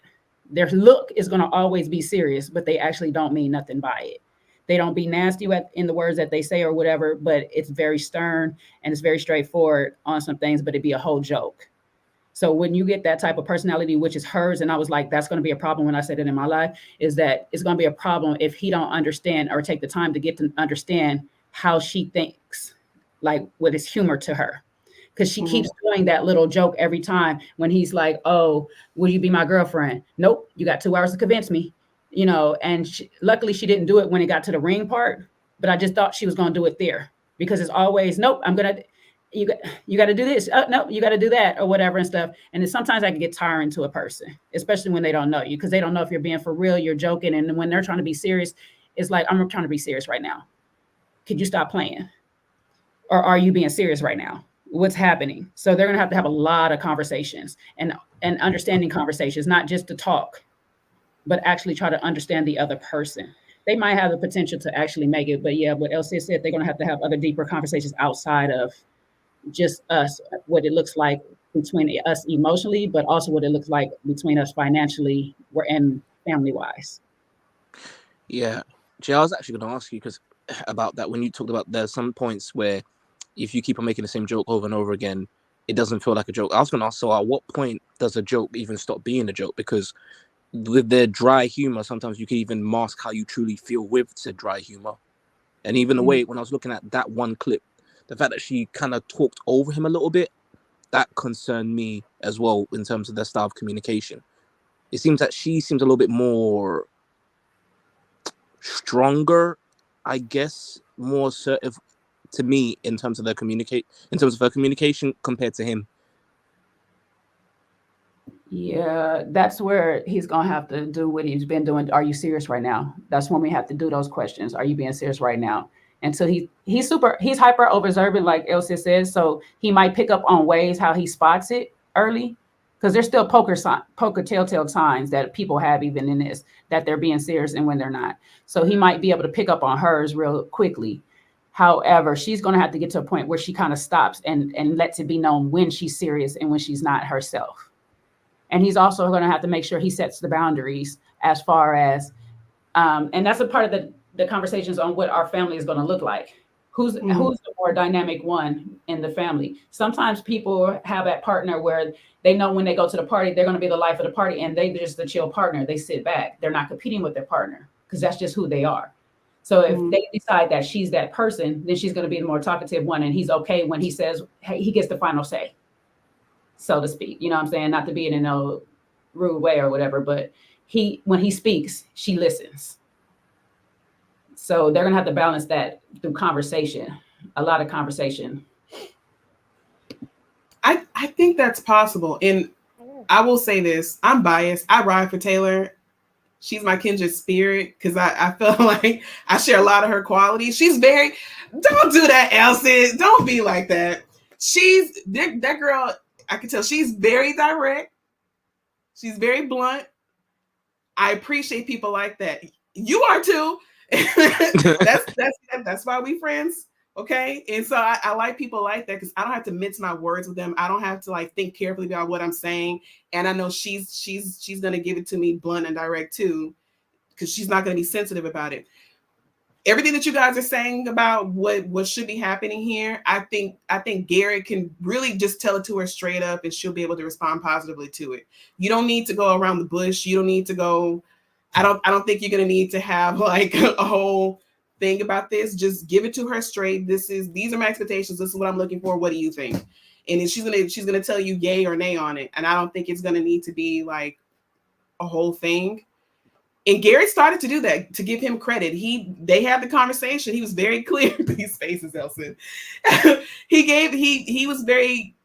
told her what he desires. He told her what he thinks should happen. Now the ball is in her court about whether or not that she's going to be able to give that to him or not. She low-key was trying to tell him with that little avocado plan. That girl is 36 right now, and she's talking about when this thing flowers in 5 years, then we can start talking kids. Okay, ma'am, you pushing it. You pushing it at 41. I don't know how that's going to work, so you might need to have more conversations before we start talking about blooming avocados here. But yeah, I think you can be straight up with her in this particular relationship. Really? We can? Because she said she don't recall. That's not what she said. when he Yeah, but said she wasn't making a big deal about it either. She didn't go blow it out of proportion. She even said, No. "Oh, I'm sorry giving you crap," and then she just moved on. she's not. She's going to give you the little passive aggressive little, statements like, no, I didn't really say that. Where'd you get that from? Okay. We blunt people can play that game too, Dahlia. We ain't always call blunt. her out. Call her out. She can handle it. She can handle it. The other problem is the other side of that, Dahlia.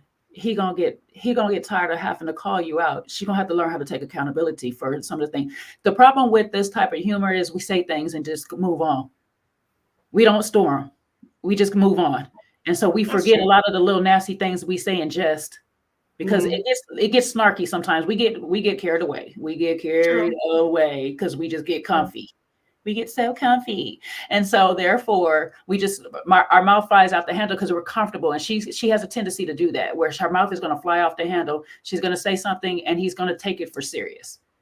And that's going to be the conflict of it all. So it's going to be about a matter of her actually trying to log some of the things that she actually says and take accountability of them, or just flat out take accountability, even if she don't remember. It's just saying, okay, I apologize for me saying that. I don't recall saying it, but if you said it, I said it, I apologize. Because obviously it made you feel some type of way. This is a bad start right here already of her not just taking accountability in this moment just now. So that's, if she realized that this is what she's doing and it's making him feel some type of way to bring it back up, she's going to have to take accountability of it or not. Maybe I did say that. So you know what? I'm sorry. I shouldn't have said that. Let me watch my tongue. Well, you know what though? Because I didn't catch that. And maybe what you guys are saying is true, but Garrett is a big boy. I'm gonna need him to put on his big boy underwear and open up his mouth and say that too. It's like, hey, I don't appreciate those comments. That's not cool. Say that. Maybe she's been, as I said in conversation with Siwa in the chat, maybe she's been rejected in the past based on her ethnicity.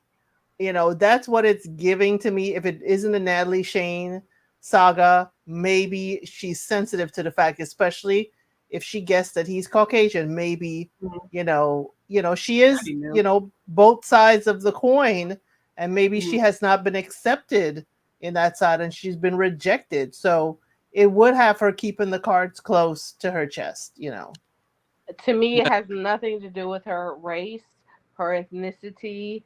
From the very minimal parts that I've seen of her, again, if you're trying to ask a person that's accustomed to swimming in 3 feet to ask to swim in 12 feet, it's just a different conversation. He and her, they relate to their experiences they've had in life in some aspects. They relate to their career experiences they have in some aspects, but the way that she carries herself means to me that she holds her emotional capacity in a different space than he holds his. And I have concern, even again, since we've gone through 1 through 6 and the prelude to potential episodes about how he's not understanding the gravity of how she's perceiving things. And when a person loves very deeply, very, very, very, very, very, very deeply, there is very minimal, or no room for error. There is no emotional cheating. There is no room for not doing what you say you're going to do. It is what it is. If there is a logical aspect to that, is that what you say you're going to do, if you're going to be logical, if you're going to do what you say you're going to do, if you're going to be faithful, if you're going to come home, if you're going to do whatever it is, I expect you to do that. And if in any way, in that way, I see her being that way, where she's just like, I'm not explaining to you logically my nationality and how it relates to my personality. But in other ways, she has shown her emotionality in a covert way, where if you're not being perceptive, you will not be able to perceive it. What's the problem? I want to go back to something that Dahlia said. So if anybody want to respond to D before I go back to something Dahlia said. Go ahead. I just want to say that obviously I think in this situation, I think I said that at the very beginning of the show, which is for her actual behavior is actual. It's not a changed behavior. It's actually how she is. She is a guarded person, and it just happens that her nationality or her ethnicity. Sorry, apologies. It's also what she guarded. Okay, because she's afraid of judgment and what people will perceive about that judgment about her. So it's not going to just be about ethnicity. It's going to be other things he's going to find out that she's also guarded about, right? Because she told us about her mum. Her mum is a very distant mum. So when you have a parent that is very distant like that, more than likely your emotional needs were never taken into consideration. So what's going to happen is that child is going to develop a high independence and a tolerance for self. But what it will do is that it makes that person very guarded, right? Because you don't want let people into your space. And I said that obviously his mother, he said she's an overgiver. This is a perfect indication of dismissive and anxious people fighting it out. So he's going to be very much on watching everything that's going to be happening, right? And that's where the triggers are going to start happening. So if now he feels like she's saying little jokes, the problem with the little jokes is it's also an emotional guard. It's about creating emotional distance. So whilst you think you're being funny, you actually know what you're doing all at the same time. You're creating distance between yourself and another person. Don't let them get too close. But you'll always put it under the guise of, oh, I'm just joking. I'm only just trying to be funny with you. But really and truly, you actually pushing their boundaries. It's very similar to what Tim is doing. It's pushing a boundary again with the other party, right? And so he has to keep calling her out, because if he doesn't keep calling her out, she's going to keep running amok and then blaming him for the fact that it's not working, when in reality she's sabotaging. So she just needs. This is going to take some work between the two of them. But as we saw, he texts his ex. We don't know why. We don't know 100% why. But yeah, I think this is a case of he's going to find out more things that she's actually guarded over. And instead of her talking about, I need men to do what they need to do, I need you to also look at the fact that maybe yourself, you might be sabotaging. I need you to look at the fact that you might be creating emotional distance in relationships, and that then oftentimes probably puts you in relationships with people who are emotionally unavailable. And that's why they're not doing what they're supposed to be doing, because you keep dating people who are not going to do what they're going to do because they're emotionally unavailable. Because what? You aren't emotionally available, probably more than likely, or at least connected as well as you need to be. So it's something to look at for her, I think, with the parents that were in that space. But I know Jay wanted to say something. Go for it. No, what I wanted to say goes with what you're saying too, and what Daya said at the end, is that he's going to have to learn how to communicate how he feels to her in various different forms if he wants to continue to be in a relationship with her, because that was one time and she didn't pick up on it. He communicated exactly what it is that he said. You said something that bothered me. I don't have to tell you it bothered me. It bothered me enough for me to remind you that you said this. Now I'm bringing it back up. That should let you know I'm bothered. But a lot of people don't pick up on that the first time. So the next time I say it, I have to say the words. This bothered me when you did this to me. Now, if she don't continue to pick up on these little signs as he goes along and increases his communication levels with her, that means I got to add more verbiage. Sometimes I got to switch the verbiage up. I got to say something different. I can't keep just saying the same thing over and over and looking at them like, why don't you get it? Mm-hmm. She might have to be told a few times different ways. This is a problem for me. I need you to change it. And once he learns how to speak up and say that, then they could possibly go on, because he'll know for sure if she makes the intentions to change those things and make a conscious effort of not to do the things that trigger him or bother him, then it's like, oh, she's trying to be in this with me. If she don't, she's just self-centered and she don't want to be in this relationship with you because she's only worried about herself. She's in a relationship for self. So I agree with you. He's going to have to speak up. He can't just let her run over her do what she wants. She can't just be free, because like I said, I'm one of them people. I can be insensitive sometimes, and like Coach said, sometimes it's on purpose. Sometimes it's not. Sometimes I'm just comfortable and my mouth is just going. And I don't realize I said something until it's too late. It came out my mouth already. And it's like the apology doesn't fix it, because it came out my mouth. And to them, I'm actually thinking this thing when I'm actually just coming up with a joke right there on the top of my head. This is not something subconsciously in my head, but to them it is. So now it affected them. So I have to listen to them when they tell me, hey, this made me feel this type of way. And if it's somebody I value, I say, you know what? I am sorry. Let me make myself aware of not to do this. Catch myself before I do this with you. So that just goes out to anybody out there, period. I don't want it just to make it to seem to this couple, but if you are one of the little smart ass mouths like mine, yeah, sometimes we got to listen to the other person when they try to tell us how they feel. Oh man, I got one of them mouths. I got one of them smart mouths too. I had to learn. I had to be taught. I had to learn because I'll say some stuff that I'm think, oh, it's real funny, but it, a tongue lashing is, can cut very deep. Yeah. Yeah, I knew there was a reason why I liked y'all. I'm the same way. My mom had to pop my mouth so many times. I got humbled a lot as a child because I was a smart mouth. That's what she called me. I was a smart mouth little girl. And to be honest with you, I didn't even realize what it was until you were talking, Kojo, about how she operates and how her mom is and she's emotionally unavailable. I get that. And I feel like the way she describes her mom, it sounds like she got a tiger mom. Because a lot of these Asian moms, they're very hard, they're very strict, and it's because they want you to succeed, but there's not much warmth there. And if that's not shown to you, a lot of times you're not going to know how to operate in that. I'm not really a naturally warm person, so I basically had to mimic other people who I see are warm in order to be able to cultivate it myself, because it's not natural to me. And that may be the case for her.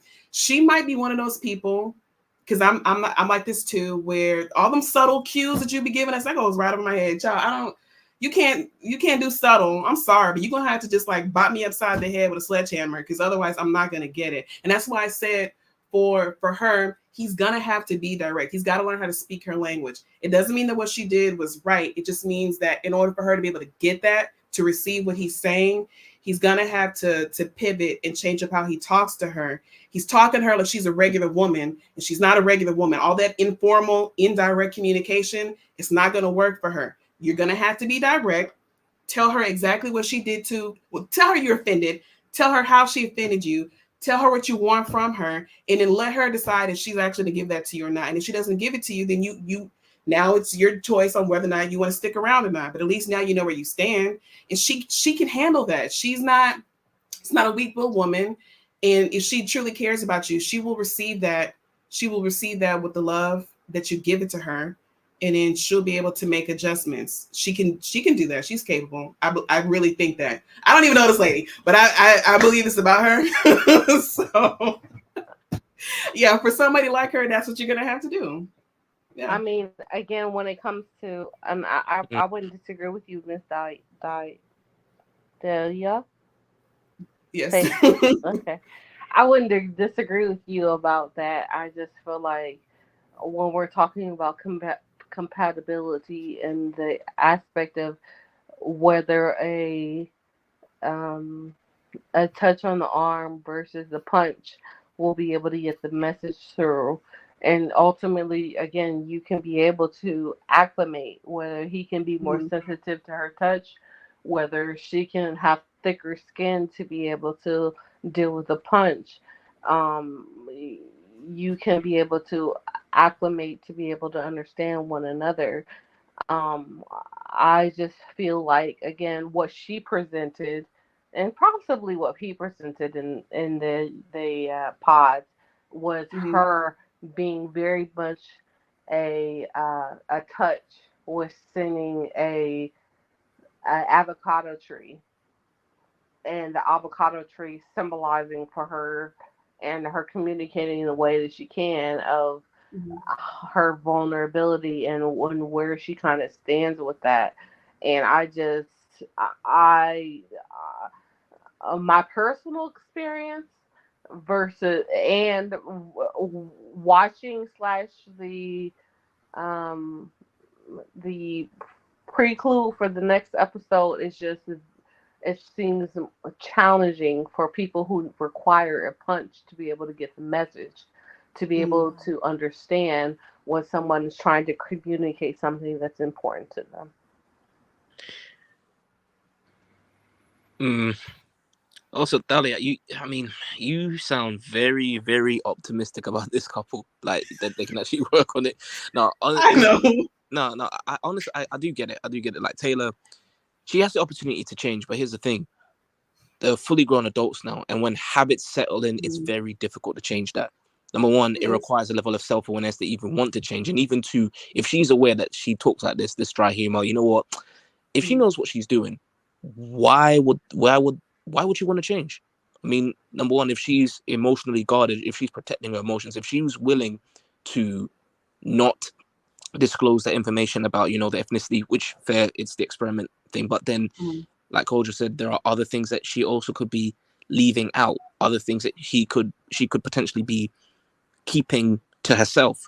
So then she will be comfortable in the fact that, oh, this guy trusts me, this guy's able to do this, that, and that for me, but I don't have to actually be vulnerable. So it's going to be one-sided at some point if the dry humor continues over and over again. And if he does get to a place where, you know what, I really got to say it like it is, how I do not believe that she will take it in good faith, because for one, this is someone who's I believe this is someone who's used to getting away in this situation. And again, what incentive does someone like that have a reason to change? I mean, honestly, not much. If she hasn't come in gung-ho about wanting a marriage to work, this particular format probably really isn't for her, because she seems like a slow burn. Like, it takes her a minute to be able to get comfortable with somebody, and she would need somebody to create like I don't know, like a safe space for her to like just be open with emotions like that. So if I'm being realistic here and honest, yeah, I don't see how this experience will work for her unless Garrett is willing to be patient with her, and she's also made up her mind that she's going to really, really try and be willing to be open about changing up the way that she does things for her partner. That is the only way that this would actually work. And I do think that it's possible, but is it likely? I'm gonna say this too, Jeff's last question to it. Why would a person, how many reasons would a person want to change? Yeah, it might be down to one, but guess what? It is the one. You change for yourself. If she is wanting to change for the better, and if she is a person like some of us on this panel who is aware of these habits, but we want a sustainable life partnership, we make those changes. We make efforts. Make sure that we're fulfilling our partner's needs by sometimes dimming some of the parts of us that are not very effective in the relationship. You know what I'm saying? They can be effective to us in the streets and protecting ourselves. And that's the problem. When a person has boundaries and they are guarded like this is a protection mechanism. Me having a slick tongue is protection for me, because I can get you off of me real quick. I can cut you real quick and you get away from me. So this might be still a part of her protection. And with her mother being a distant mother, it makes her feel less emotionless when I cut you. If I cut you first, then I don't have no emotions to you. You know what I'm saying? You can't cut me. You can't get me back. I can't really explain it, but it's something within us that, well, let me say me, something within me that makes me do this, because it's actually a trauma response to when I didn't have a voice. You're going to hear my voice and you're going to hear it loud real quick.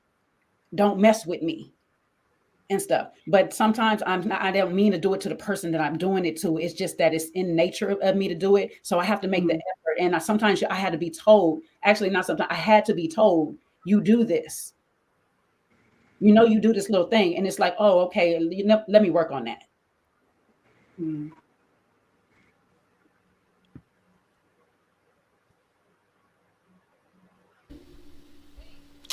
All right. Any other last words on that? No? Fantastic. We'll quickly discuss Leo and Brittany, and then we're out. And oh my gosh. And then we're out. It's been a long time since we've done one of these lives, you know what I mean? You ain't gonna get one of these for a very long time, I promise you. You won't get one of these for a very long time. So, apparently what happens in Miami stays in Miami, so... Baby. Does it? Soak it up.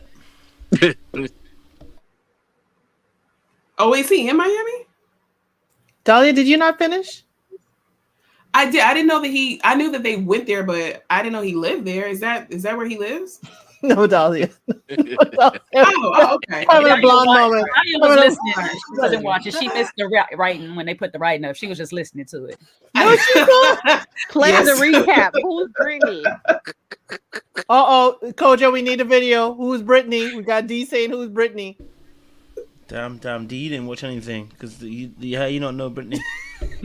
Brittany, You're right. Brittany, You're right. you don't know I'm not Brittany? invested. Brittany didn't watch anything. Don't worry, we got you though, Brittany. Humor. Yeah. Hold on, that ain't that. That's hold on. And that certainly isn't them. Okay, here we go. There you go, Brittany there. So how do you feel? That's my Betty. I don't know how I feel. It's giving Hulk and Betty. I love you. Can't lie to you, it's giving Hulk and Betty. It's giving the first time Bruce Banner turned to Hulk. Betty ain't gonna stand a chance. What's you guys' thoughts? Listen, they try to make it sweet in the comic books, but that girl was shook of a big man that was green. Just saying, okay? You know what I mean? And he keeps saying Burley, you would be shook too. You know what I'm saying to you? Yeah.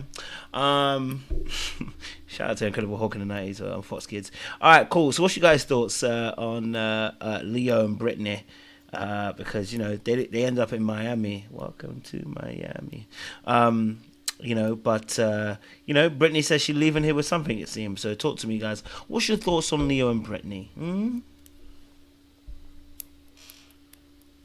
Brittany played her cards. Brittany played him. I know we saw the fear in her eyes, but you know, her back was straight with determination. She's going to, you know, I guess see this through. But Brittany kind of like is like, okay, I will play this out. I'm going to see what Leo looks like, and I will not be embarrassed on camera. So why don't you take me to Miami, honey? And so I can dump you off camera, because they say a couple weeks after the engagement was done. And the producers are doing cover your because they were like, the producers decided, you know, not to have Brittany and Leo continue on the show. They are like, anything that happened in Miami ain't got nothing to do with us, and we ain't liable. They left on their own recognizances. So I didn't think she should have had to do that. But I do see the dark artist in her goes all the way. Brittany could have ended this at any time. She didn't have to go to Miami. She didn't have to go to the reveal. But Brittany is like, I'm going to see this through, and I'm going to not just leave here with something. I got the ring. I got a trip to Miami that I wanted. I took his jacket, and I'm outie. I missed it. Are you saying that Brittany and Leo broke up at the end? There was a screen. On the screen, it says that they left for Miami. The producers chose for them not to continue, that they went to Miami together, and soon thereafter, their engagement was over. Wow, thank you. So she shouldn't have gone to Miami then. Why not? She could have got a trip. Who's to say she shouldn't go, Jeff? Wait a minute. Well, so Mexico, Miami better than Mexico, I guess, for her. Jeez, she got a free trip either way, because it was a trip either way. She don't need a passport to escape him from Miami, okay? I'm interested in who broke up that relationship, because Leah's going to lie, because clearly he's going to lie about who broke up the relationship. But that's just interesting to me. I missed that clip about that, because both of them seem very superficial to me. So it seemed like that they were going to make that work on a housewife / working husband aspect. So I'm surprised.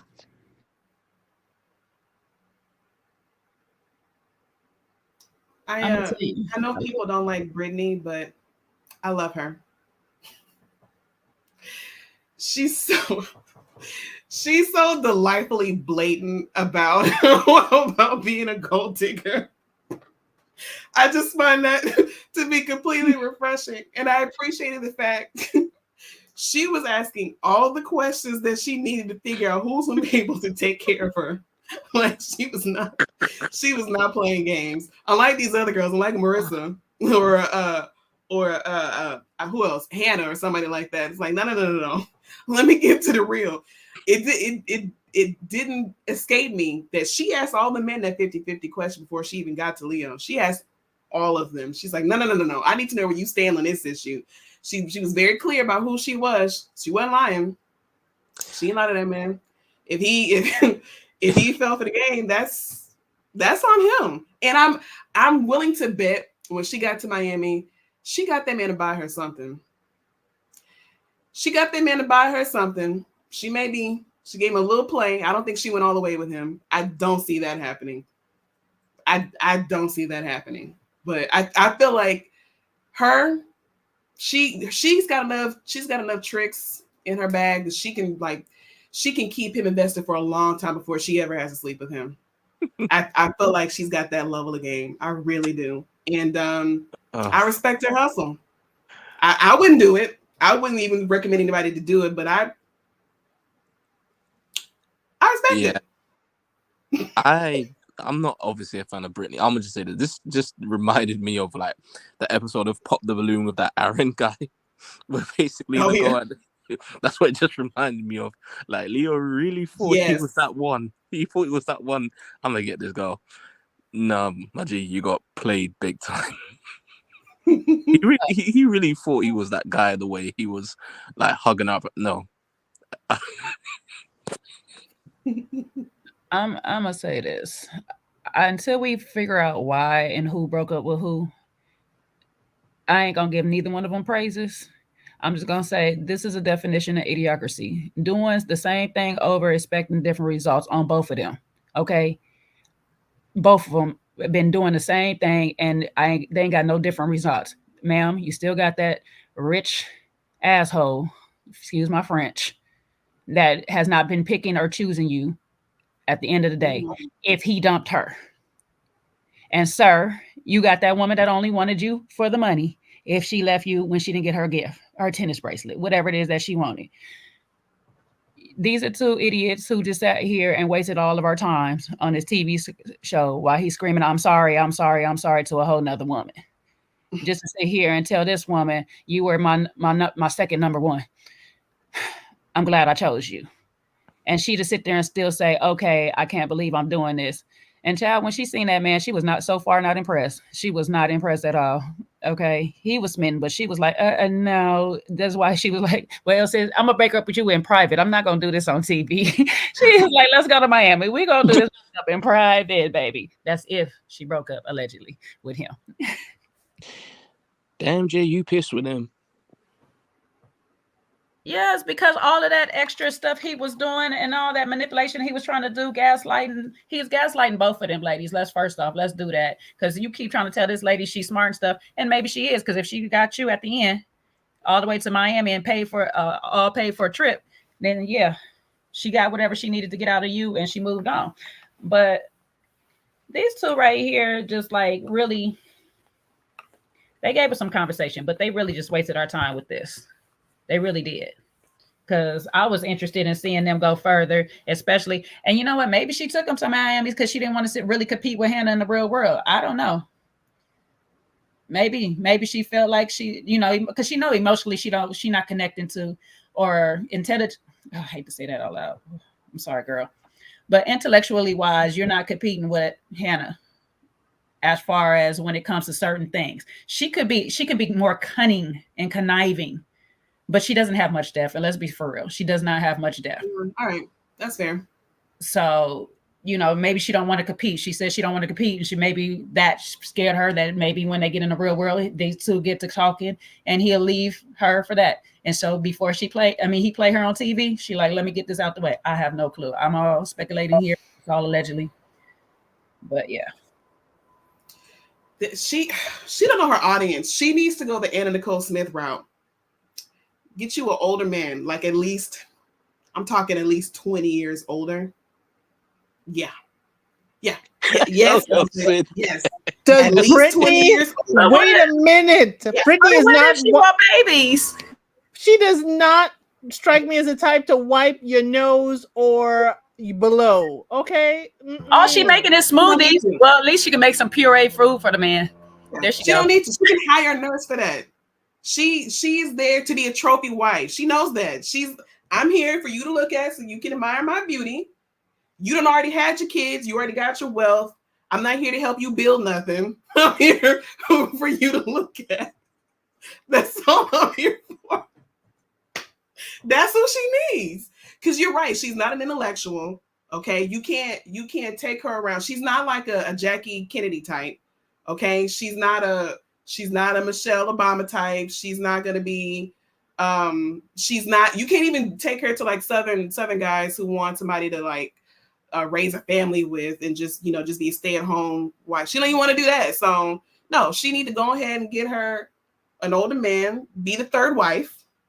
So all you got to do is look pretty and don't steal all my money. That's it. Make sure the nurse gets her check. In the my husband is perfect, but she did say you're his fifth wife. So I'll give you that. Yeah. Remember the game that we're playing? I'll give you that one. But Brittany, Brittany, she says she played ball players and rock stars. She dated them. I'm sorry. Brittany played a very well subtle game to me. I do see her as, she has some darkness in her. She convinced she may not be an intellectual, but she certainly convinced this private school, private club owning person to take her all the way to Miami instead of continuing on the show. So, I mean, y'all can say what you want. I ain't totally team Brittany, but I recognize her play. She's been playing chess with these ladies. She moved Hannah off her square, which maybe wouldn't take too much since Hannah ain't a 10 toes down kind of gal. But Brittany, I ain't saying she's diabolical, but she certainly knows how to use her ways to get what she wants. And as Jay said, I'm gonna hold it back. We don't know who broke up with who. I hazard a guess. Hannah ran, not Hannah. Brittany ran, but until we hear about it, I'm not sure. Leo would have broken up with her. That's all I'm saying. Why is it always Britney's causing problems? Hold down. Wait a minute. Don't let me talk about the Jeffries that cause problems out here. I'm gonna keep quiet. You're not crazy. Any more points on the Brittany and Leo situation? No. Can't wait to reunion to find out what happened. They can't wait to reunion to find out what happened. Oh. They'll both be back. We'll see Brittany on Perfect Match. Don't worry. Lord of mercies. Where else she gonna go? Home. That's an easy check for her. Why wouldn't she She's be been on away there? for too long. Yeah. Someone said you're giving Brittany way too much credit. And whoever the damn fool is that gets with Brittany, may God help you. Damn. That bad? I didn't think she was that bad. You'll have great skin, Jeffrey. She's an esthetician. Sure is. Sure. Skin will be glowing. All right. Well, listen, our time is up. I mean, our time's not really up, but we're now bringing it to a close. We've been almost here for 5 hours. It's been a long time since we had one of these. If you're an OG, what these are. These used to be the normal times. We used to be on here 3, 4, 5 hours discussing TV shows. I've just blessed you with hour, 2 hour lives. But this is what we used to do. So it's a blessing to be back and spend as much time with you guys. Dahlia, El Cid, Jay, D was here earlier, Jeff, C-Way. It's a blessing to be able to be here, man, and spend that kind of time, and good to rewind the clock a little bit of the length of time. Do you get me? So you're much appreciated for that as well. And Phil was here. Yeah, thank you for sharing that as well. So Phil was here as well. So listen, we'll be back again, I guess, next week. I think I might have to have it on the Sunday because I'm going to be at my cousin's wedding, so I won't be here. So I think it's going to be on Sunday. It might be, but I'll see what time I finish. So we'll see what happens. But yeah, listen, audience, look forward to seeing you again next week. Obviously, I'll release a couple other videos what I want to do around this topic, more specifics. A couple other things were really, really good conversations around those parts as well. Good conversations from Dahlia, El Cid, Jeff, and Jay. So I appreciate y'all very much. All right, audience, don't do anything I wouldn't do. There's not much I wouldn't do, so be careful out there. All right. I'm a changed man, but Egypt is still waiting. No, joke. Appreciate you guys. Stay locked, stay loaded. See you again very soon.